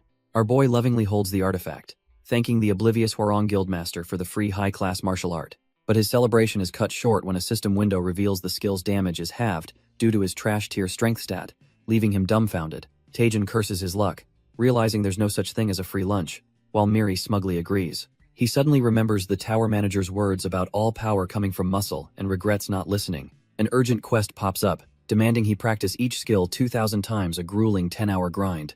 Our boy slumps over in defeat, whining about how he just wanted an easy win for once. But then, his expression hardens as a new resolve begins to form in his eyes. He stands up, reminding himself that 10 hours is nothing compared to the 7 years of hell he's already endured. A manic grin spreads across his face as he decides to go all in and just max out his strength stat. With Miri cheering him on, the extreme training begins as he unleashes a kick on a poor training monster. Just then, Lee Seona shows up, happily humming to herself while carrying a bag of groceries. She smiles and offers Taejin some food, telling him to pace himself during his intense training. Lee Seona is left completely dumbfounded by whatever our boy just said to her. She turns her attention back to Taejin, who is now drenched in sweat from his insane workout. Her jaw drops when she sees his newly shredded physique, wondering where all that muscle came from. Watching him from afar, she can't help but think that Taejin has been acting really strange lately. She recalls how he went from an average Joe to acing the B-rank exam and catching the eyes of 2 major guild leaders. His growth is just not normal. He's evolving at a terrifying pace right before her very eyes. While it's great he's getting recognized, she feels him slipping further away, which is when a guild elder appears behind her. Startled, she turns to face the elder, who asks if she's the one using the training room for vision sword practice. She immediately panics, realizing she's toast if he finds out she lent the room to an outsider without permission. but the elder just pats her head, saying he trusts her judgment, leaving Seona sweating bullets over her little lie. Suddenly, the vice president of the Myth Guild, Cha Soo-hyun, appears with Seona, noting the unusual aura coming from Taejun's training. His eyes narrow with intrigue, recognizing the unique martial art style our boy is using. Taejun, caught off guard and dripping with sweat, respectfully greets the S-rank hunter. Cha Soo-hyun smirks, congratulating him on passing the B-rank exam, and saying his eyes for talent are never wrong. Our boy just scratches his head, humbly thanking the vice president for the praise. Getting straight to the point, Cha Soo-hyun asks if he's still a freelancer, unattached to any guild. Since he is, Cha Soo-hyun decides it's the perfect time to make him an offer, leaving Taejun a bit dumbfounded.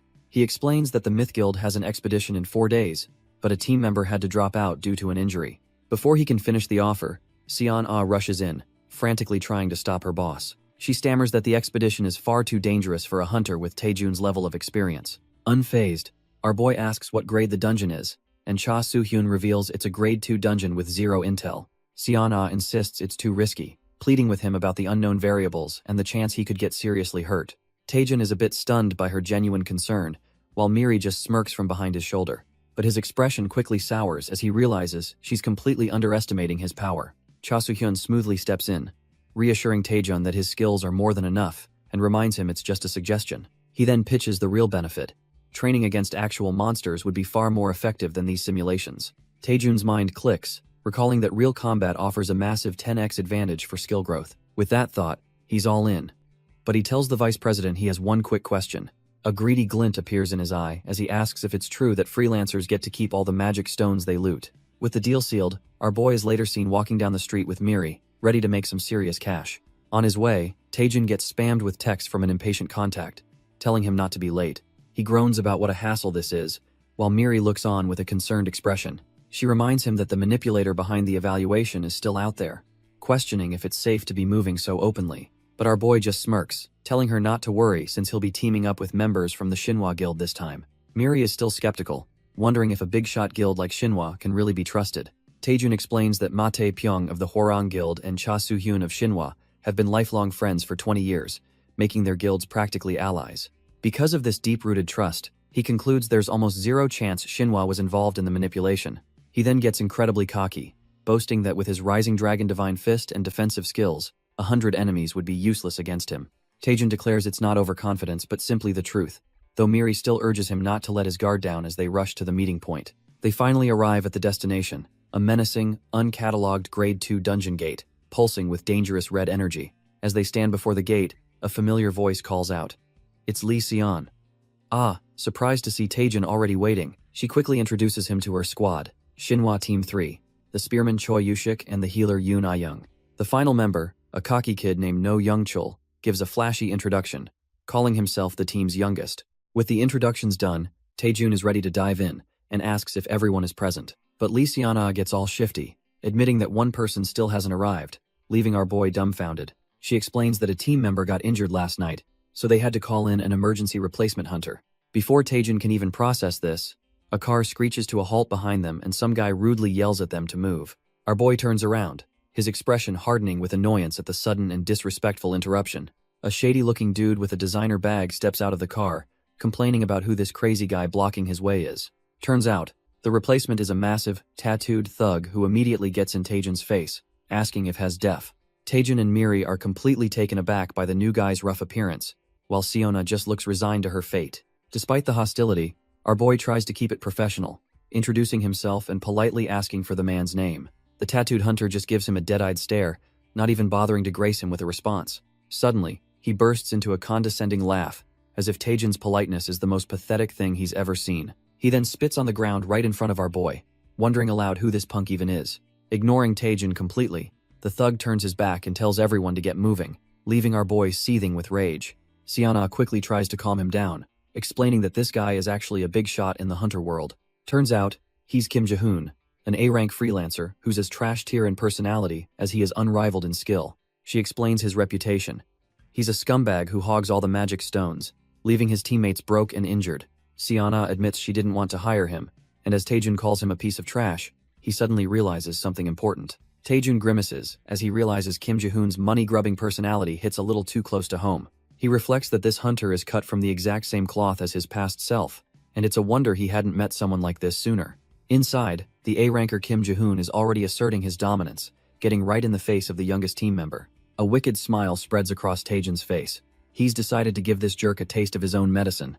Just as they get settled, an alarm blares through the blood-red dimension, warning of an approaching monster. A horde of ravenous, ghoul-like creatures comes screeching towards the party. Seona immediately takes charge, ordering everyone to maintain formation and advance cautiously.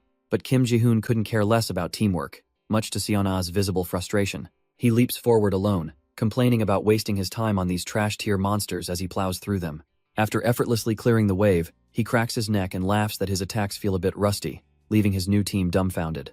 Seona finally has enough, calling out Kim Ji-hoon for his rogue actions and reminding him this is a team raid. She warns him that if he keeps ignoring her instructions, he's going to get the entire team killed.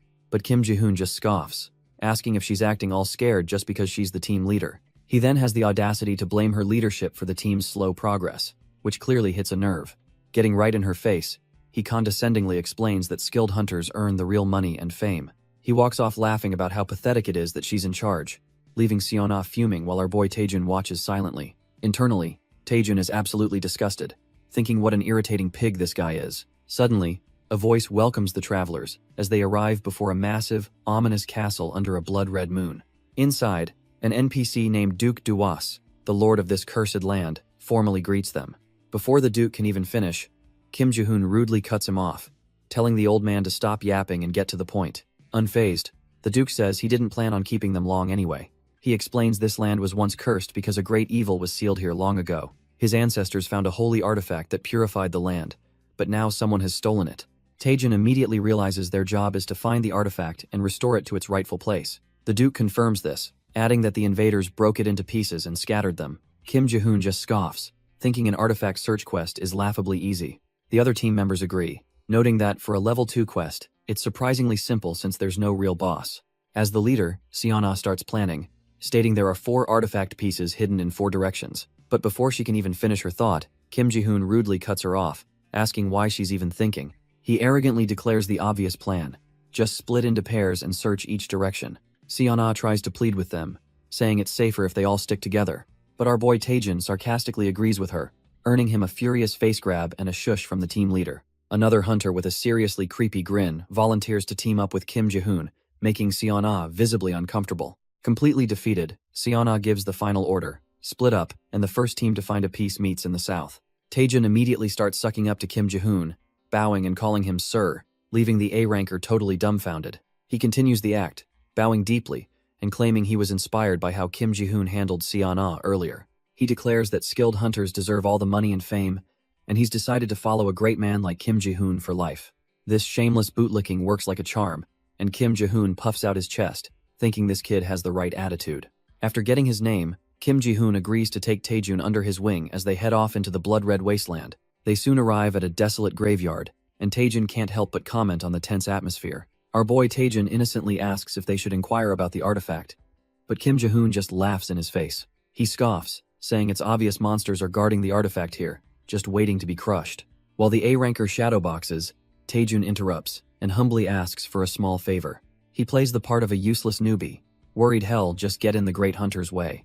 So, he asks for permission to handle just one small, insignificant area all by himself. Kim Ji-hoon's ego is so inflated he just laughs it off, thinking the request is pathetic. He waves him off, telling him to go play in his corner, and Taejun bows deeply, thanking him for his generosity. The big shot gets impatient, taunting the monsters to come out and face him already. Just then, a ghoul pops out, and Taejun instantly vaporizes it before Kim Ji-hoon can even react. He immediately finds a high-grade magic stone, presenting it while crediting Kim Ji-hoon, who just thinks the kid got lucky. Kim Ji-hoon gets impatient, wondering where the monsters are hiding since he needs some loot too. Suddenly, 3 winged ghouls ambush them, but Taejun instantly tears through all of them.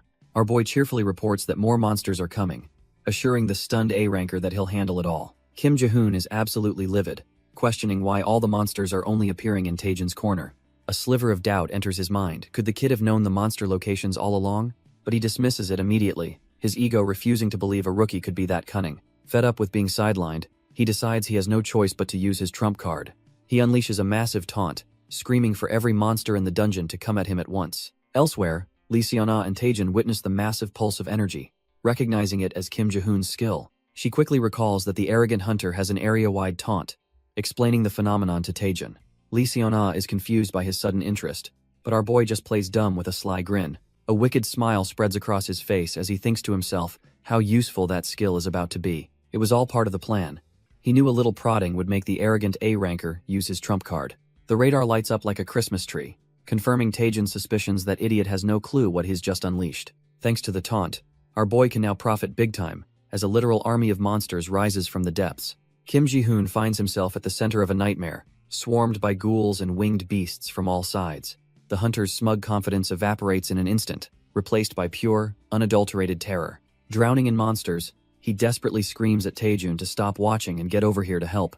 But Taejun just puts on an innocent face, reminding the A-ranker that this is his designated area. He feigns concern, saying he's not sure if he's even allowed to intrude without permission. Kim Ji-hoon is completely losing it, screaming at Taejun to stop messing around and save him. With a wicked grin, our boy agrees, finally having gotten the permission he was waiting for.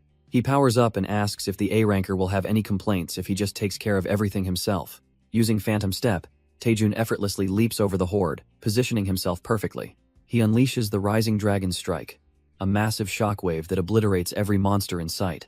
Kim Ji-hoon is left utterly dumbfounded, wondering how a supposed B-rank hunter has this kind of power. Taejun nonchalantly brushes himself off, acting as if wiping out an army was just a minor chore. He then stands over the broken A-ranker, gloating about all the magic stones he just scored from the hidden monsters. Playing innocent, he gives a thumbs up and thanks Kim Ji-hoon, saying his taunt skill made it all possible. To add insult to injury, he suggests they leave since there are no more rewards, leaving the A-ranker speechless. Kim Ji-hoon is still reeling when Taejun suggests they should go help the others and gather even more magic stones. He then leans in with a twisted grin, telling the A-ranker to please keep using his helpful taunt skill from now on. The battlefield is a wasteland of monster parts, but the rest of the team is just grateful, thanking Taejun for the save. Turns out, he's also completed an emergency quest, fully mastering his skills and unlocking the Rising Dragon Divine Fist. The team's youngest, No Young Chul, is absolutely floored, exclaiming that he's never seen so many magic stones before. Everyone stares at a literal mountain of crystals, realizing there's no way it's all going to fit in his inventory. Our boy just smirks, casually admitting that having this much loot might actually be a bit of a problem. So he makes a grand gesture, announcing he'll split the entire haul among the members of Shinhwa Team 3. Choi Yushik and the others immediately protest, insisting they can't possibly accept the rewards he earned alone. But Taejun puts on a saintly act, claiming everyone worked hard, and that he's already got more than enough for himself. But our boy turns the tables, loudly thanking Kim Ji-hoon for supposedly sharing his own loot first, putting the A-ranker on the spot. He then declares they'll follow Ji-hoon's example and split both of their hauls with Shinhwa Team 3, who erupt in cheers. Taejun leans in, asking the dumbfounded brute if he's okay with this arrangement, knowing full well he can't say no now. The rest of the team, completely oblivious, starts showering Ji-hoon with praise for being so unexpectedly cool and generous. Lee Seon-ah watches from a distance as the team gratefully accepts the loot, thanking both Taejun and the now trapped Ji-hoon. Ji-hoon can only grit his teeth in a pained smile, seething with rage as he realizes he's been completely outplayed. But Lee Seon-ah sees the whole picture, giving Taejun a knowing look of admiration for his masterful manipulation. Miri pops out, totally confused, but Taejun just whispers that giving away the stones is all about building a good public image. With his reputation secured, the party finally reaches the next quest objective, a grim, foreboding castle under a blood-red sky. They present the collected artifacts to Duke Duas, who confirms they've successfully completed their task. Duke Duas thanks them profusely, claiming their efforts might just save this cursed land. He declares that, as the Lord, he will personally perform the offering and asks for the artifacts. But Lee Seon-ah hesitates, a flicker of doubt crossing her face as she clutches the quest items. She decides to speak up, asking the Lord if she can clarify something that's been bothering her. She recounts his original story, that he failed to protect the artifacts and a sealed evil wiped everyone out. With Taejun watching silently from the back, she points out the massive hole in his narrative. If the sealed evil killed every single person, she asks, then how in the world did he survive? The Duke is caught, his benevolent facade crumbling as he realizes his lie has been exposed. He lets out a sinister laugh, admitting she's clever, but it's too late as dark power erupts from the artifacts in her hands. His true form is unleashed. He's the hidden boss, the A+ rank high vampire Duke Duas, and they just brought him his power source. Turns out, Lee Seon-ah had her suspicions all along. Realizing a dungeon this big without a boss felt completely wrong. She knew just finding the artifacts wouldn't be enough to clear the gate, which led her to a chilling conclusion. This had to be a duplicate quest, a hidden mission that would trigger once the artifacts were brought to the Lord. The team can only watch in horror as the Duke's true form is revealed, a shadowy monster of pure malice. It hits them like a truck. This old geezer they were helping was the final boss from the very beginning. The newly transformed Duke Duas cackles, demanding they offer up the artifacts and witness his glorious resurrection. Under the immense pressure of his dark aura, Lysiana is completely frozen, the cursed items still clutched in her hands. Just as she's about to be overwhelmed, Taejin screams at her, asking what she's doing as he lunges forward. But instead of attacking the boss, our boy delivers a brutal kick right into Lysiana's side, sending her flying. The other hunters are left completely dumbfounded as their own teammate attacks the party leader without a moment's hesitation. Turns out, Lysiana was caught in an S-rank mental corruption skill, the charm's evil eye. But our boy Taejin has a passive spell nullification, making him the only one immune to the vampire's trash-tier tricks. The Duke is shocked to see one person standing, surrounded by his new mind-controlled puppets. Taejin just smirks, flips him the bird, and says he's not into ancient vampires. The Duke is absolutely seething at the disrespect, as Taejin tells him to try his luck at a senior center. Ignoring the taunts, the Duke grabs the artifacts and begins the ritual to reclaim his full immortal power. He then orders his new loyal servants, Taejin's own teammates, to tear him to pieces. Even Taejin has to admit this is a troublesome situation, while Miri beside him is completely panicking. The Duke cackles, mocking him for being brought down by the very comrades he tried to protect. He sentences Taejin to a tragic death as the brainwashed hunters unleash a hellfire of attacks on him. But instead of defending, our boy calmly gathers a strange blue energy in his hand. He unleashes it in a flash, instantly knocking out the other mind-controlled hunters around him. The Duke is completely dumbfounded, wondering what the hell just happened. Taejin then reveals he had one more thing to do before turning his attention to the big oaf, Kim Ji-hoon. With a single, devastating punch, he sends the A-rank tank flying, knocking him out cold. He casually tells the vampire that knocking people out is easy, mocking his underestimation. With a crazed grin, he explains that highly developed physical abilities are indistinguishable from magic. The Duke starts to panic, realizing his power hasn't fully returned and Hez completely vulnerable. He desperately orders his last remaining puppet, Lysiana, to protect him until the ritual is complete. She leaps forward with blinding speed, and to his shock, Taejin gets slashed right across the chest. Our boy realizes she's moving way too fast. A simple flick of the finger won't be enough to take her down. He knows the Divine Dragon Fist would work, but it's overkill and would probably kill her, so he's holding back. Suddenly, the Duke starts laughing like a maniac, having come to a twisted conclusion. As her blade pierces Taejin's chest, the vampire gleefully declares that the two of them are clearly in love. He savors the moment, calling it the perfect tragedy for a man to die at the hands of his beloved. Taejin is completely lost, wondering what this old vampire is rambling about, until Miri points something out. Miri tells him to look again, because Lysiana has suddenly stopped moving completely. Hess dumbfounded, wondering if the Duke's charm skill somehow weakened for a split second. The Duke is absolutely furious, screaming at his puppet to stop standing there and finish the kill. Then it clicks for Taejin. The vampire's words about them being in love must have resonated with her, causing her to hesitate. Our boy realizes that a strong emotional shock might just be the key to breaking the charm, and he's got a risky idea. He yells out to Lysiana, saying there's something has been dying to tell her. Taejin reminds her of the wallet she gave him last Christmas, the one she said would bring him good fortune. He brings up the memory of that specific wallet, a thoughtful and sentimental gift. Then, with a deadpan expression, he confesses that he sold her precious gift on the online marketplace. He tries to explain he was broke, but it's too late.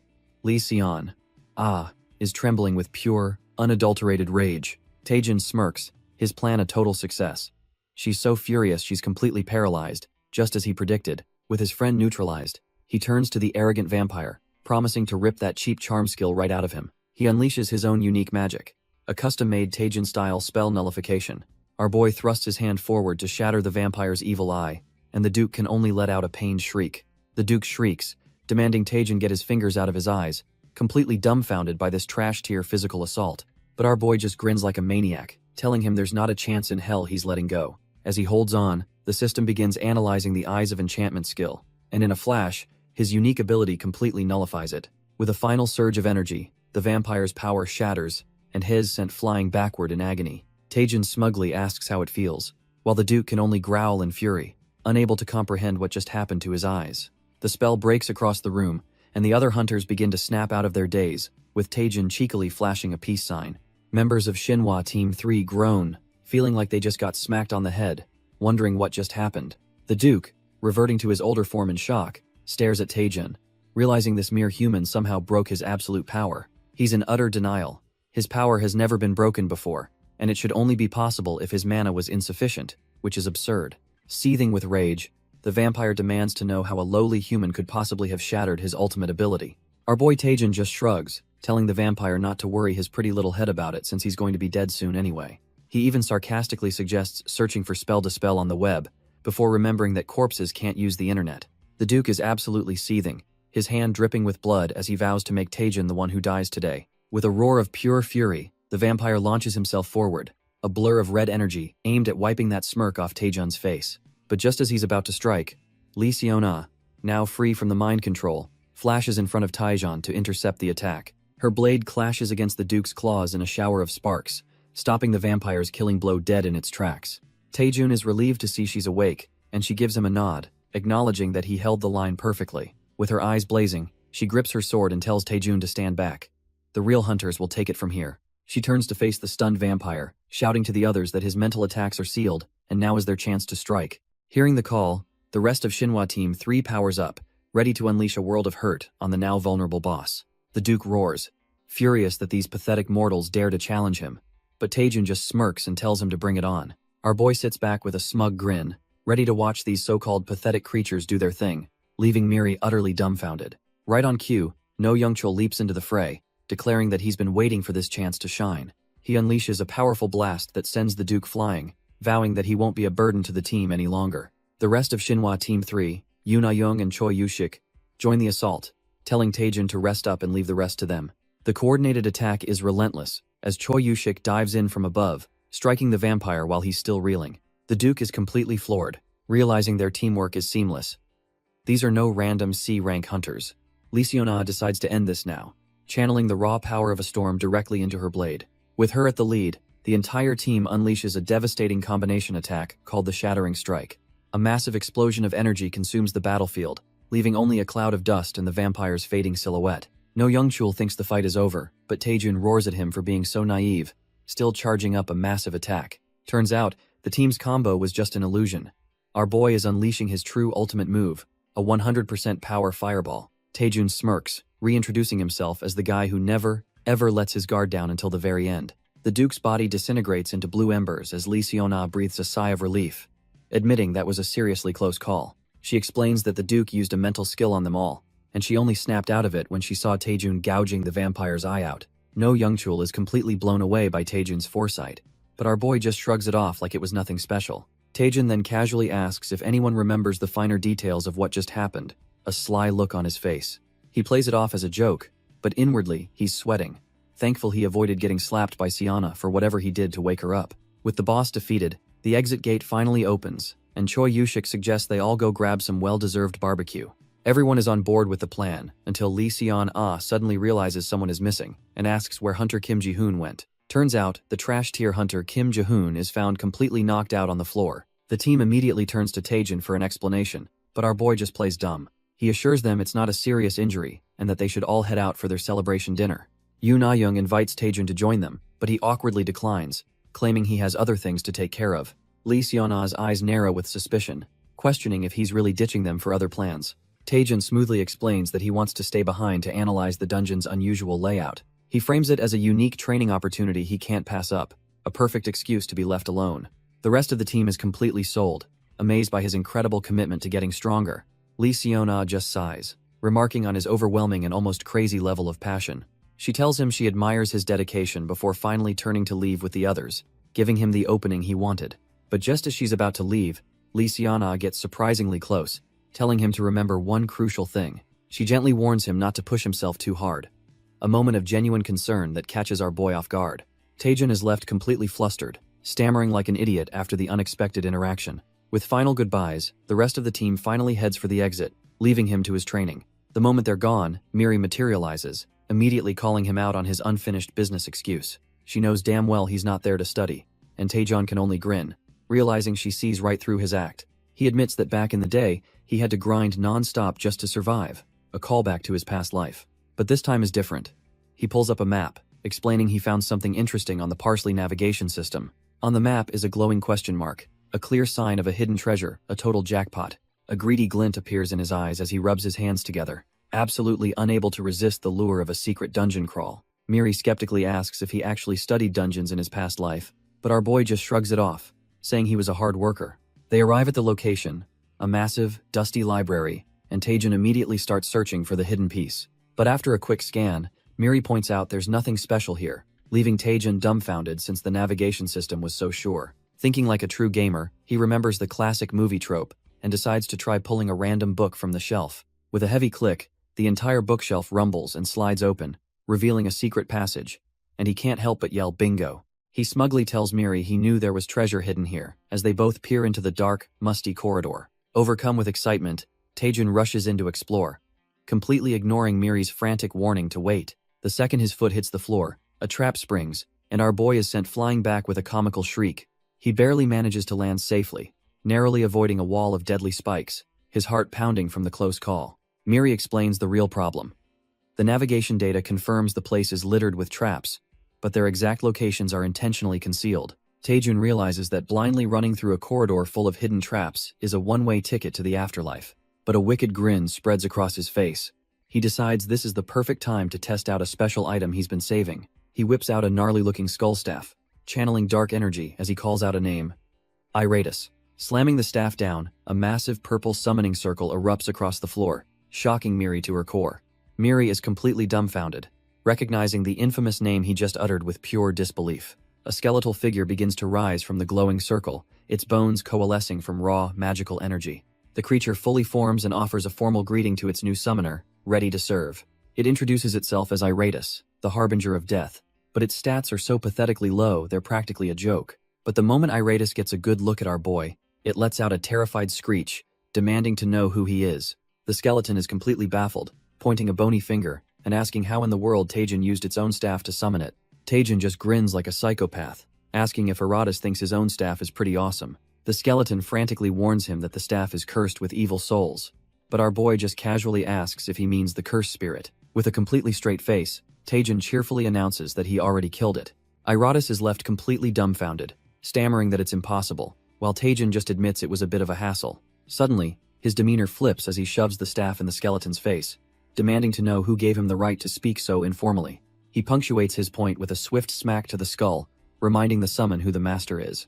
Taejin threatens to turn him into bone soup if he doesn't fix his attitude, and the terrified Iratus immediately agrees. Our boy then gets suspicious, remembering Iratus's speech used to be disgustingly formal, but the skeleton just plays dumb. Shrugging it off, Taejin decides it's time to issue his new underling his very first command, and that command is to charge forward at full speed, literally dragging the poor skeleton along with him. As they stare down a dark corridor, Iratus points out he can't see a thing, but Taejin asks if he's questioning his commander. Our boy puts on a look of pure disappointment, making it clear that insubordination is not an option. The threat works perfectly, and the terrified skeleton immediately apologizes and sprints full speed ahead into the darkness. He doesn't get far before his jaw drops, completely confused by what's happening. Suddenly, a green magic trap vaporizes him on the spot, shattering his bones and unsummoning him instantly. While Miri is having a meltdown, Taejin just strokes his chin, calmly confirming that's one trap successfully disarmed. He immediately resummons the bewildered Iratus, who has no clue what just happened to him. With a crazed look in his eyes, Taejin roars at his summon to charge forward again. This time, the poor skeleton runs headfirst into a hallway-wide flamethrower trap. He's instantly incinerated, leaving nothing but a pile of ash on the dungeon floor. While Taejin casually marks another trap off his list, Miri is dumbfounded, asking if he seriously plans to continue this madness. With a deranged grin, our boy confirms he will, seeing absolutely no problem with his methods. He coldly reminds her that he's Lee Taejin, a man who shows zero mercy to anyone who's ever tried to kill him. Miri just forces an awkward laugh, realizing there's no getting through to this psycho. And so the cycle continues, with Taejin ordering the newly summoned Iratus to body slam yet another deadly trap. He congratulates the skeleton for being the best trap detector he could ask for, even as Iratus' spirit complains that he's not actually dead. But then, a system window pops up. Turns out all that dying has actually made Iratus stronger, increasing his overall durability. Taejin puts two and two together, noticing that his bony minion isn't getting wiped out as easily as before. He realizes this has to be the effect of his extraordinary growth skill, since summons aren't supposed to level up from just dying. As Taejin marvels at his broken ability, he misreads the room entirely, thinking the smug, blushing skeleton wants a reward for all his suffering. Taejin decides he'll have to analyze his broken growth skill later, leaving the abused Iratus utterly speechless.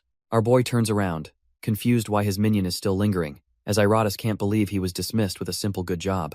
Iratus, now just a skull on a staff, complains that even immortals have rights.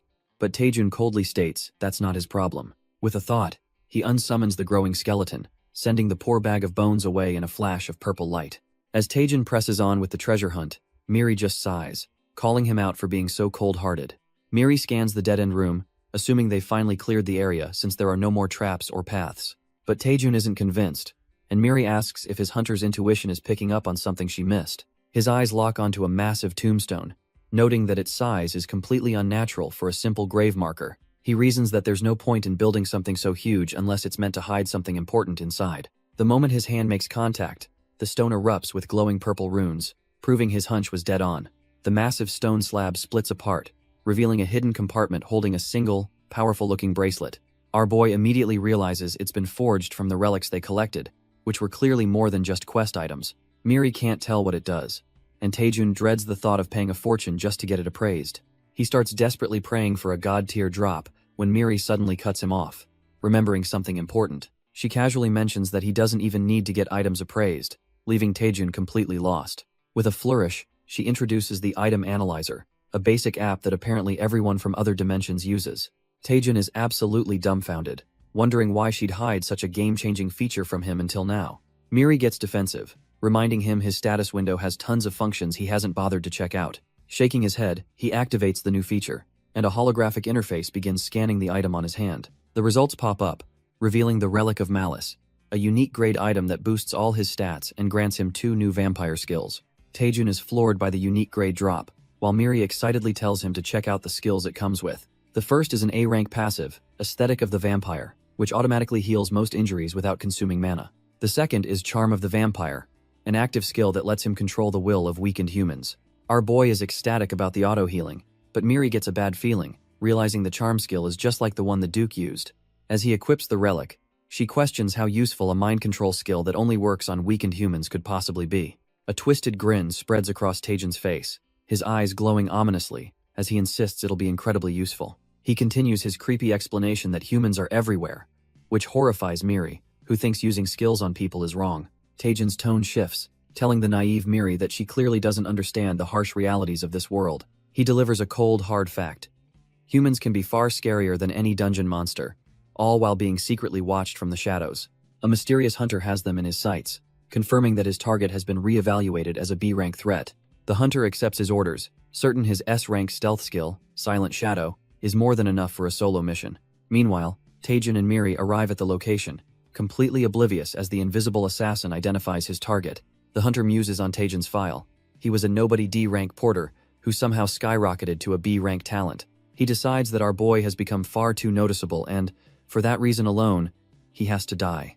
With a silent lunge, the assassin goes for the kill, but is dumbfounded when his blade slices through nothing but air.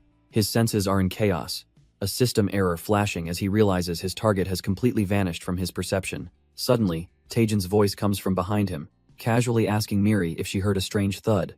The hunter is in disbelief, coughing up blood as he wonders how Taejun could possibly possess a skill that detects him. Our boy taunts the hidden assassin, telling him to stop hiding and come out already. With a wicked grin, Taejun unleashes his aura, threatening to just keep hitting the air until the hunter is dead. Done playing around, our boy lunges forward, his leg glowing with a terrifying blue aura. The so-called elite hunter is completely helpless as Taejun lands a devastating kick right to his gut. Before the guy can even recover, Taejun unleashes a flurry of phantom punches, beating him into the ground. The assassin is already on his knees, begging for mercy, but our boy just scoffs, telling him he hasn't even started yet. He clicks his tongue in disappointment, complaining that kids these days have absolutely no grit. With the beatdown over, Taejun calmly demands the assassin introduce himself and state his business. The terrified hunter stammers out his name, Han Jong-chul, and says he's from a group called the Red Hounds. That name sounds familiar, and Taejun racks his brain trying to remember where he's heard it before. Then it hits him they're that infamous trashy criminal organization that takes money to assassinate other hunters.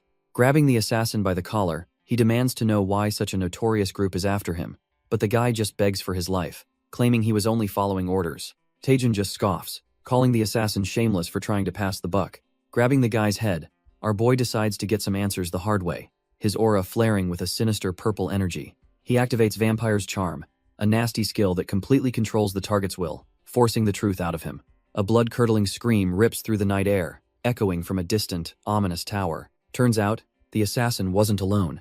His buddies are getting antsy, wondering why he hasn't returned yet. One of them, Pil, complains about how long it's taking to handle a mere B-class hunter. His partner tries to calm him down, saying the rookie probably just needs a bit more time. The other guy, Seo, chalks it up to inexperience, reminding his partner that nobody's perfect on their first mission. But a chilling voice cuts in, asking if the rookie will get better just to end up beaten like them.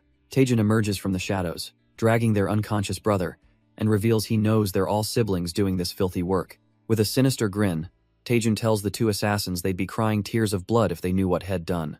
The brothers are stunned, demanding to know how he found them out, and our boy confirms he squeezed their youngest for info. He then cheekily says that since the kid didn't know who the boss was, he decided to come collect the information himself. Pil is absolutely livid, cursing his brother's name for breaking under pressure. But he quickly calms himself, reasoning that his brother is a trained professional and wouldn't have spilled everything so easily. He correctly deduces that Taejin must have used a powerful mental contamination skill, which only earns him sarcastic praise from our boy. Taejin continues to mock them, offering a praise sticker for their brilliant deduction while holding up their broken sibling. The two brothers are completely dumbfounded, wondering if this guy is just plain insane. Pil realizes he's made a grave mistake by underestimating his target, and a venomous green aura erupts from his weapon. He glares at Taejin, declaring that he's not leaving this place alive. Taejin just rolls his eyes back, sarcastically telling the assassin to feel free to try his best. Pil boasts about his years of elite training, unleashing his ultimate technique, the Shadow Strike. He lunges forward with everything he's got, but his fist stops dead in its tracks, leaving him completely dumbfounded. Turns out, our boy just used the unconscious brother's face as a shield, complaining that the villain's monologue almost put him to sleep. Taejin then casually lies that he's running low on mana, just to mess with the poor guy's head. With a psychotic grin, he tells the last brother standing to spill everything, unless he wants to end up just like the others. The scene shifts to the Hunter Alliance HQ, where the entire Red Hound's crew has been taken into custody. A flashback reveals they had obtained intel on which dungeon Taejin was entering and plotted their crime. They disguised themselves as a cleaning crew, waiting outside the dungeon gate to ambush him. But when Taejin's party emerged without him, the assassins got impatient and decided to go inside to finish the job themselves. Back at the Cheongyeon Guild, Seo Yunhwa admits to herself that they got careless. She explains they knew Taejin would be a target after the assessment scandal and had even coordinated with the Alliance. But she never imagined anyone would be insane enough to sneak into a dungeon owned by the Shinhwa Guild. She starts blaming herself for the lapse in security, but Taejin tells her there's no need to apologize. He had a gut feeling something was coming. He just didn't expect it to happen so soon. Pyong, on the other hand, is absolutely furious that the villains have now targeted Taejin. He's about to storm the Alliance HQ to beat the information out of the assassins himself. But our boy calmly stops him, revealing that he already knows who was behind the attack. They're all dumbfounded, but Taejin just smirks and says the Red Hounds were surprisingly talkative. Cutting straight to the point, Seo Yunhwa asks him to name the person who ordered the hit. Seo Yunhwa's aura flares as she demands to know which scumbag targeted not just Taejin, but also Yu Se-rin and Kang Jian. Our boy, however, remains perfectly calm, with Miri just floating beside him, ready to drop the bomb. He reveals the mastermind is none other than Bae Hyun-soo, the head of the infamous Saeyoung Guild. Both Pyong and Seo Yunhwa are absolutely floored.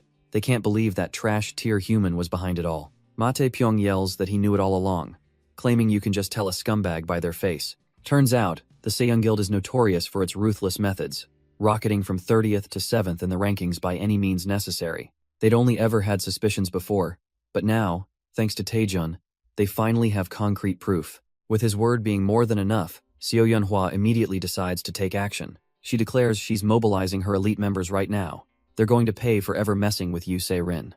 Pyong is right behind her, cracking his knuckles and vowing that no one gets away with threatening his disciple. As Pyong roars that he's storming their headquarters, our boy Taejin calmly raises a hand and asks if he can come too. He explains with a cheerful smile that he'd really like to see the face of the man who tried to have him killed. And just like that, they're at the Saeyoung Guild headquarters, with Pyong already screaming for their leader, Hyun-soo. The big man wastes no time, flaring his crimson aura and demanding the coward show his face. He punctuates his demand by smashing his fist into the lobby floor, sending a shockwave through the entire building.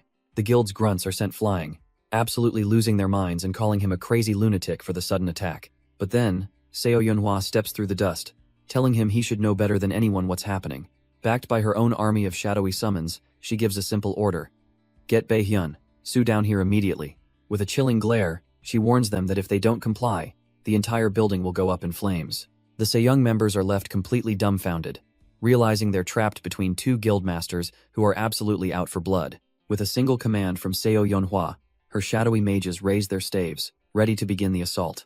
A storm of green magical energy immediately erupts, blasting the Seong Guild headquarters from all sides. Deep inside, one of the guild's grunts frantically pounds on a vault door, screaming for his boss. The boss, Bae Hyun-soo, is already in full panic mode, telling his subordinate to shut up while he scrambles to pack his cash. He stares at the briefcase full of money and gold, cursing himself for ever hiring those trash-tier morons. His mind races, trying to pinpoint where it all went wrong, and he realizes it all comes back to that one brat, Lee Taejun. His plan is simple: grab the money and run, figuring even the guild masters won't be able to stop him. But just as he's about to make a break for it, a loud crash from behind makes him freeze in his tracks.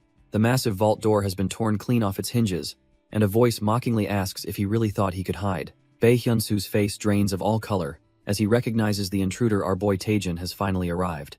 Through the mangled vault door, our boy grins and calls his destructive entrance a respectful greeting. Bae Hyun-soo is utterly terrified, stammering about how Taejun could have possibly found him. Taejun just laughs it off, saying he's got a knack for finding people, with Miri floating smugly at his side.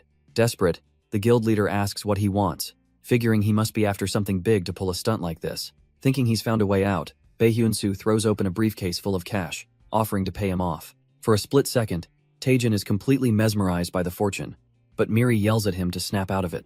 Shaking off the temptation, he scoffs at the offer, saying he's not interested in dirty money. He then takes a slow, deliberate step forward, his entire demeanor shifting to something far more menacing. Getting right in his face, Taejun demands to know the truth about the rigged promotion exam and who else was involved. Bae Hyun-soo is left dumbfounded, but our boy presses on, claiming he already knows most of it and just wants a confession. The guild leader scoffs, thinking this punk is testing him, and boldly claims the rigging was his plan alone.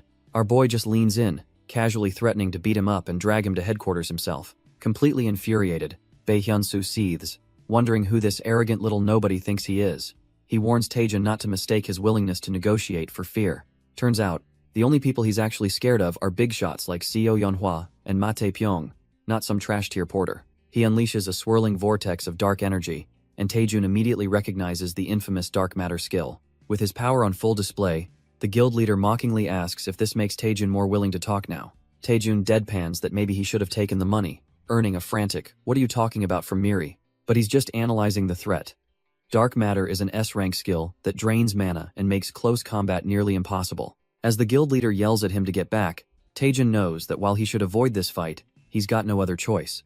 But our boy just laughs, taunting the guild leader that his fancy skill is just a cheap knockoff. The guild leader is completely dumbfounded, asking if Taejun is insane enough to fight dark matter with a trash-tier fireball. Taejun smirks, saying he might fool others but not him, as his unique QR scanner ability activates to verify the skill's info. With the scan complete, he wastes no time and launches himself forward, ready to strike. And the truth is revealed: the guild leader's skill is a B-rank fake, a pathetic imitation with only 10% of the real dark matter's power. Caught red-handed, the fraud immediately tries to backpedal, begging Taejun to talk things through. But our boy isn't interested in talking. He unleashes the full force of his fireball. The guild leader gets a face full of fire, screaming as he's completely engulfed in the blue flames. A moment later, all that's left is a pair of smoking boots as the guild leader pathetically cries for a fire extinguisher. Taejun just tells him to chill out, casually dousing him with a nearby fish tank to put out the flames. With the fraudster whimpering on the ground, Taejun coldly announces that the time for talk is over. He activates his QR scanner on the unconscious guild leader, determined to see if the trash has any other hidden cards up his sleeve. Suddenly, a booming voice echoes from outside the demolished building, praising our boy for taking down that scumbag Bae Hyun-soo. It's Ma Tae-pyong, who declares Taejun 100 times more capable than the slugs at HQ, though Taejun humbly gives him and Seo Yonhua credit. Ma Tae-pyong smugly puffs out his chest, readily agreeing that he was, in fact, a huge help. He then boasts that he was holding back, otherwise the entire building would have been flattened, earning a nervous laugh from Taejun. Our boy then asks about Seo Yonhua's whereabouts, and Ma Tae-pyong explains she's off gathering evidence at the main office. Just as he says that, a swirling green portal tears open right inside the room, and he announces her arrival. Seo Yonhua steps through, folder in hand, confirming she found solid evidence of exam tampering. She reports that high-ranking officials were involved, but they've already fled the country, causing Ma Tae-pyong to curse them as the trash he expected them to be. Taejun asks if any other guilds were involved, but Seo Yonhua confirms it was all Bae Hyun-soo conspiring with bribed officials. Ma Tae-pyong seethes with rage, disgusted that scumbags taking dirty money are everywhere. He grabs the terrified Bae Hyun-soo by the collar, roaring that this punk's belief that money solves everything was the root of the problem. Dragging the whimpering guildmaster away, Mate Pyong promises to re-educate him before handing him over to HQ. Seo Yeonhwa then turns to our boy, formally thanking him for cornering Bae Hyun-soo in his secret hideout.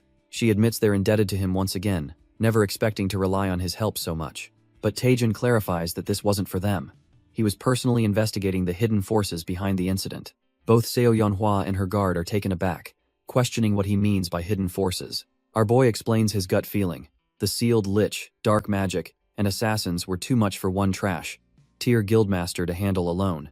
With a grim smile, he declares that anyone who commits evil deserves to be punished. It's just that simple. Seo Yeonhwa is genuinely surprised, admitting she never expected such a righteous side from our boy. She leans in closer, asking if he managed to find the real villains who were pulling Bae Hyun-soo's strings. Taejun just gives her a sly grin, his eyes glowing ominously as he keeps his cards close to his chest. Later, he claims he found nothing, lying to her face as he secretly continues his own investigation. He's determined to uncover the truth on his own terms, without the guilds getting in his way. Meanwhile, the news reports that Bae Hyun-soo confessed to everything just 2 days after his arrest. This sends the real mastermind, Guildmaster Go Young-min, into a full-blown panic, cursing his idiotic accomplice. He starts sweating, desperately trying to convince himself there's no way the investigation could possibly reach him. He rationalizes that they only signed one contract, but his frantic thoughts are cut short by a knock at the door. Absolutely terrified, he stammers for the visitor to come in, knowing his time might be up. The door creaks open, and in walks the Vice Guildmaster of Hwiryeong, Cho Young-tae, telling Go Young-min he has a visitor. Go Young-min immediately gets paranoid, asking if it's someone from the major guilds like Sky or Hwoarang. His subordinate explains the person is wearing a mask, so he couldn't get a clear look, but he doubts it. He then relays the visitor's cryptic message. Just tell the boss, the flying fly is here. The codename hits Go Young-min like a truck. He frantically orders his man to let the visitor in, his mind racing. As the mysterious figure walks in, Go Young-min tries to convince himself there's no way Bae Hyun-soo could have ratted him out. But when the visitor removes his disguise, Go Young-min's jaw hits the floor. It's none other than our boy, Lee Taejin. He instantly recognizes the kid from the B-rank assessment, which only adds to his confusion. Trying to mask his shock, Go Young-min puts on a brave face and greets Taejin, wondering what this is all about. But beneath his forced smile, he's absolutely terrified, convinced Taejin is here to blackmail him over his dirty dealings. Instead of answering, our boy just flashes a cold, unsettling grin. Suddenly, he throws his head back and erupts into a fit of maniacal laughter. The laughter turns into some bizarre breakdancing, leaving Go Young-min and his subordinate completely dumbfounded. The guildmaster snaps out of his stupor, screaming at his vice-master, asking what the hell he's just standing there for. He frantically orders the man to stop this lunatic immediately, but Taejin's spinning only intensifies, kicking up a whirlwind of energy that tears through the office. Even Miri is panicking, asking Taejin if he's completely lost his mind.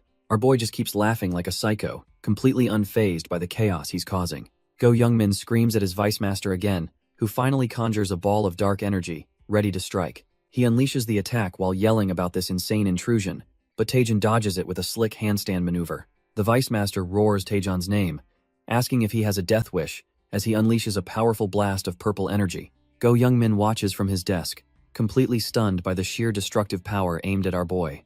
But Taejin, still upside down, just smirks, sarcastically complimenting the vice-master on being the true number one of the guild. Turns out Miri intercepted the attack, and Taejin praises the man's physical ability and technique for restraining him so quickly. With a swift motion, he lands on his feet, declaring that this little display should be enough for an entry test. He then strikes a pose, ready to formally introduce himself as a B-rank freelance hunter. Standing tall amidst the dust, he announces his name as Lee Taejin.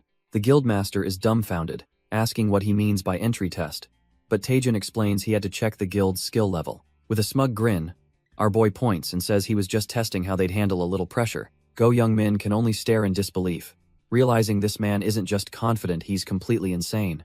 The vice-master, Cho Young-tae, is completely baffled, muttering that he's seen all kinds of crazies, but this is a new low. He explodes in anger, demanding to know if Taejin has any idea where he is to be spouting such nonsense. He grabs our boy's shirt, yelling that this isn't a place for some trash-tier hunter who can't even use necromancy. But Taejin just cheekily pushes his hand away, mocking him for being so obsessed with necromancy that the guild is failing. He begins a history lesson, explaining how the founder, Go Jian-ho, led the guild with blood magic that no one else could control. This legendary hunter single-handedly changed the perception of dark magic, elevating the guild to one of Korea's top 5. Thanks to him, they became the nation's representative dark magic guild.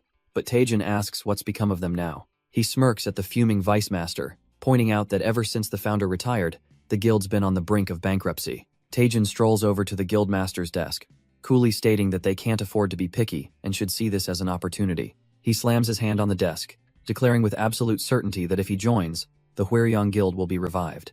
The guild master stammers, still trying to find an excuse, but Taejin's menacing aura says it all. Our boy cuts him off, shoving a document right in his face and telling him to take a look. He's confident this little piece of paper will finally make the guildmaster see things his way. The vice master, completely out of the loop, is absolutely losing his mind in the background. He demands to know what's going on, but Go Youngmin frantically tries to play it off like it's nothing. It's then that the guildmaster has a horrifying realization. Taejin knew about his dirty secret all along. Turns out, the document is damning evidence of his deal with Bae Hyun-soo to rig the B-rank assessment. With all his cards on the table, Taejin coolly asks if he's had a change of heart yet. He slams the guild contract down, telling the terrified Go Youngmin to go ahead and sign on the dotted line. But while the master is broken, the vice master is absolutely seething, his fist clenching with pure, unadulterated rage. The vice master explodes, demanding to know why Go Youngmin would let a non-necromancer join their guild. The cornered guildmaster desperately tries to calm him down, his face a mask of pure panic. He weakly argues that Taejin's skills are top-notch, but the vice master is clearly not buying it. Cho Youngtae scoffs at the idea, calling our boy a parasite who's only there to suck them dry. He then gives the guildmaster an ultimatum. Tell Taejin he better learn necromancy, and fast. If he doesn't, the vice master promises to give him a proper lesson during the guild's initiation. Meanwhile, far away from the guild's internal drama, the city is peaceful. Our boy Taejin is completely oblivious to the threats, calmly enjoying a relaxing cup of coffee. As he soaks in the sunlight, Miri dryly comments on how he's certainly living the high life. Miri reminds him that assassins were just trying to take his head off, suggesting he should be a little more careful. But our boy just smirks, assuring her he's not just sitting around defenseless, he already has a plan. He reveals a ring he looted from the Red Hounds, explaining it's the secret to their untraceable assassinations. The A-rank ring of the hidden hunting dog randomly changes his appearance, making him unrecognizable to most people. Miri is instantly relieved, and Taejin smugly tells her to stop worrying and just enjoy the peace. She then asks why he joined the Hwaryeong Guild when he had offers from top-tier guilds like Myth and Hwarang. Taejin just scoffs, admitting that joining one of those big-shot guilds would be a complete nightmare. He complains about the thought of constant calls for dangerous international expeditions, not to mention being dragged to stuffy political events. He concludes that being a top hunter is more trouble than it's worth. He explains that a mid-tier guild is perfect. He can operate under the radar and make a killing off mana stones all by himself. Turns out, the real reason is pure greed, as he strong-armed the guild into a contract giving him 100% of the mana stone profits, leaving the guildmaster speechless. Now that Miri understands his hustle, she asks what's next, and our boy casually suggests they go shopping. She's completely baffled by the random idea, wondering why Head want to do something so normal all of a sudden. Taejin just laughs, saying there's no point in saving up if you don't splurge sometimes, and declares it's time to waste some money. With a new plan in mind, he steps out, ready to hit the town. They arrive not at a mall, but at a massive, luxurious glass skyscraper that screams wealth and power. Taejin gets a greedy look in his eye, remarking how he never could have dreamed of this back in his broke days, while Miri just marvels at the architecture. She rightly guesses this isn't a normal shopping mall, so Taejin smugly offers to explain this unique place to her. He explains this place is the ultimate hunter's paradise, a marketplace overflowing with legendary weapons and rare gear. Our boy proudly announces this is Gwimeljan, Korea's one and only mega mall for hunters, leaving Miri completely starstruck. But just as he's about to head inside to scope out the goods, a voice suddenly calls out his name. A woman with short white hair steps out of a sleek car, remarking that she almost didn't recognize him with his new item. Taejin is dumbfounded, asking who she is, while she explains she's only heard stories about him from her brother. With a commanding presence, she introduces herself as Cha Yerin, the esteemed head of the Shinhwa Guild. The name clicks instantly, and Taejin realizes she's the younger sister of the famous vice head, Cha Soo-hyun. He asks what brings the leader of such a major guild here, but she just looks at him, surprised he has to ask. It turns out she's not just a customer. She casually reveals that she owns the entire mall and is just here for her weekly inspection. Taejin's mind is blown. He realizes the Shinhwa Guild's power is on another level and kicks himself for not joining them sooner. He quickly snaps out of it, laughing awkwardly and apologizing, but Cha Yerin just waves it off, saying it's fine since she avoids the spotlight. She then cuts to the chase, asking our boy if he has a moment to spare, leaving him a bit confused. Turns out, she heard all about his heroic deeds in the cursed territory from her brother and Siona. She explains that without him, Shinhwa's team would have been wiped out, so she wants to offer a token of her gratitude. Our boy tries to play it cool, politely refusing the offer and saying her thanks are more than enough. Cha Yerin gives him a sly smile, pretending to accept his decision and saying she won't push the matter. But then she pulls out a little something, asking him one last time if he's absolutely sure he wants to refuse. She drops the bomb. Her token of thanks was letting him pick anything he wanted from the exclusive VIP item store, and Taejin is utterly speechless. She casually mentions that her gift was going to be any item of his choice from the Shinhwa Guild store, and just to twist the knife, she adds that it would have been a VIP exclusive item. Our boy's brain short-circuits as he realizes he just turned down a priceless, top-tier artifact for free. As she pretends to walk away, Taejun's pride evaporates in an instant, and he begs her to wait. With a slightly bloody nose from the shock, he asks if he could just take a quick peek at what they have. On the way up the elevator, Cha Yerin remarks that he seems a lot more ordinary than she expected. Taejun is completely dumbfounded, asking what on earth she means by that. She clarifies that with all the rumors and his legendary achievements, she expected him to exude some kind of incredible aura. He just awkwardly scratches his head, admitting he might have unintentionally built up her expectations too high. But she smiles, confessing that she actually prefers him being more down-to-earth. She playfully mentions that someone named Siana might not like her next comment, leaving our boy totally confused. The elevator door dings open, and she welcomes him into an area reserved exclusively for VIP customers. Cha Yerin gestures grandly, telling him that today is a special occasion, so he can take all the time he needs.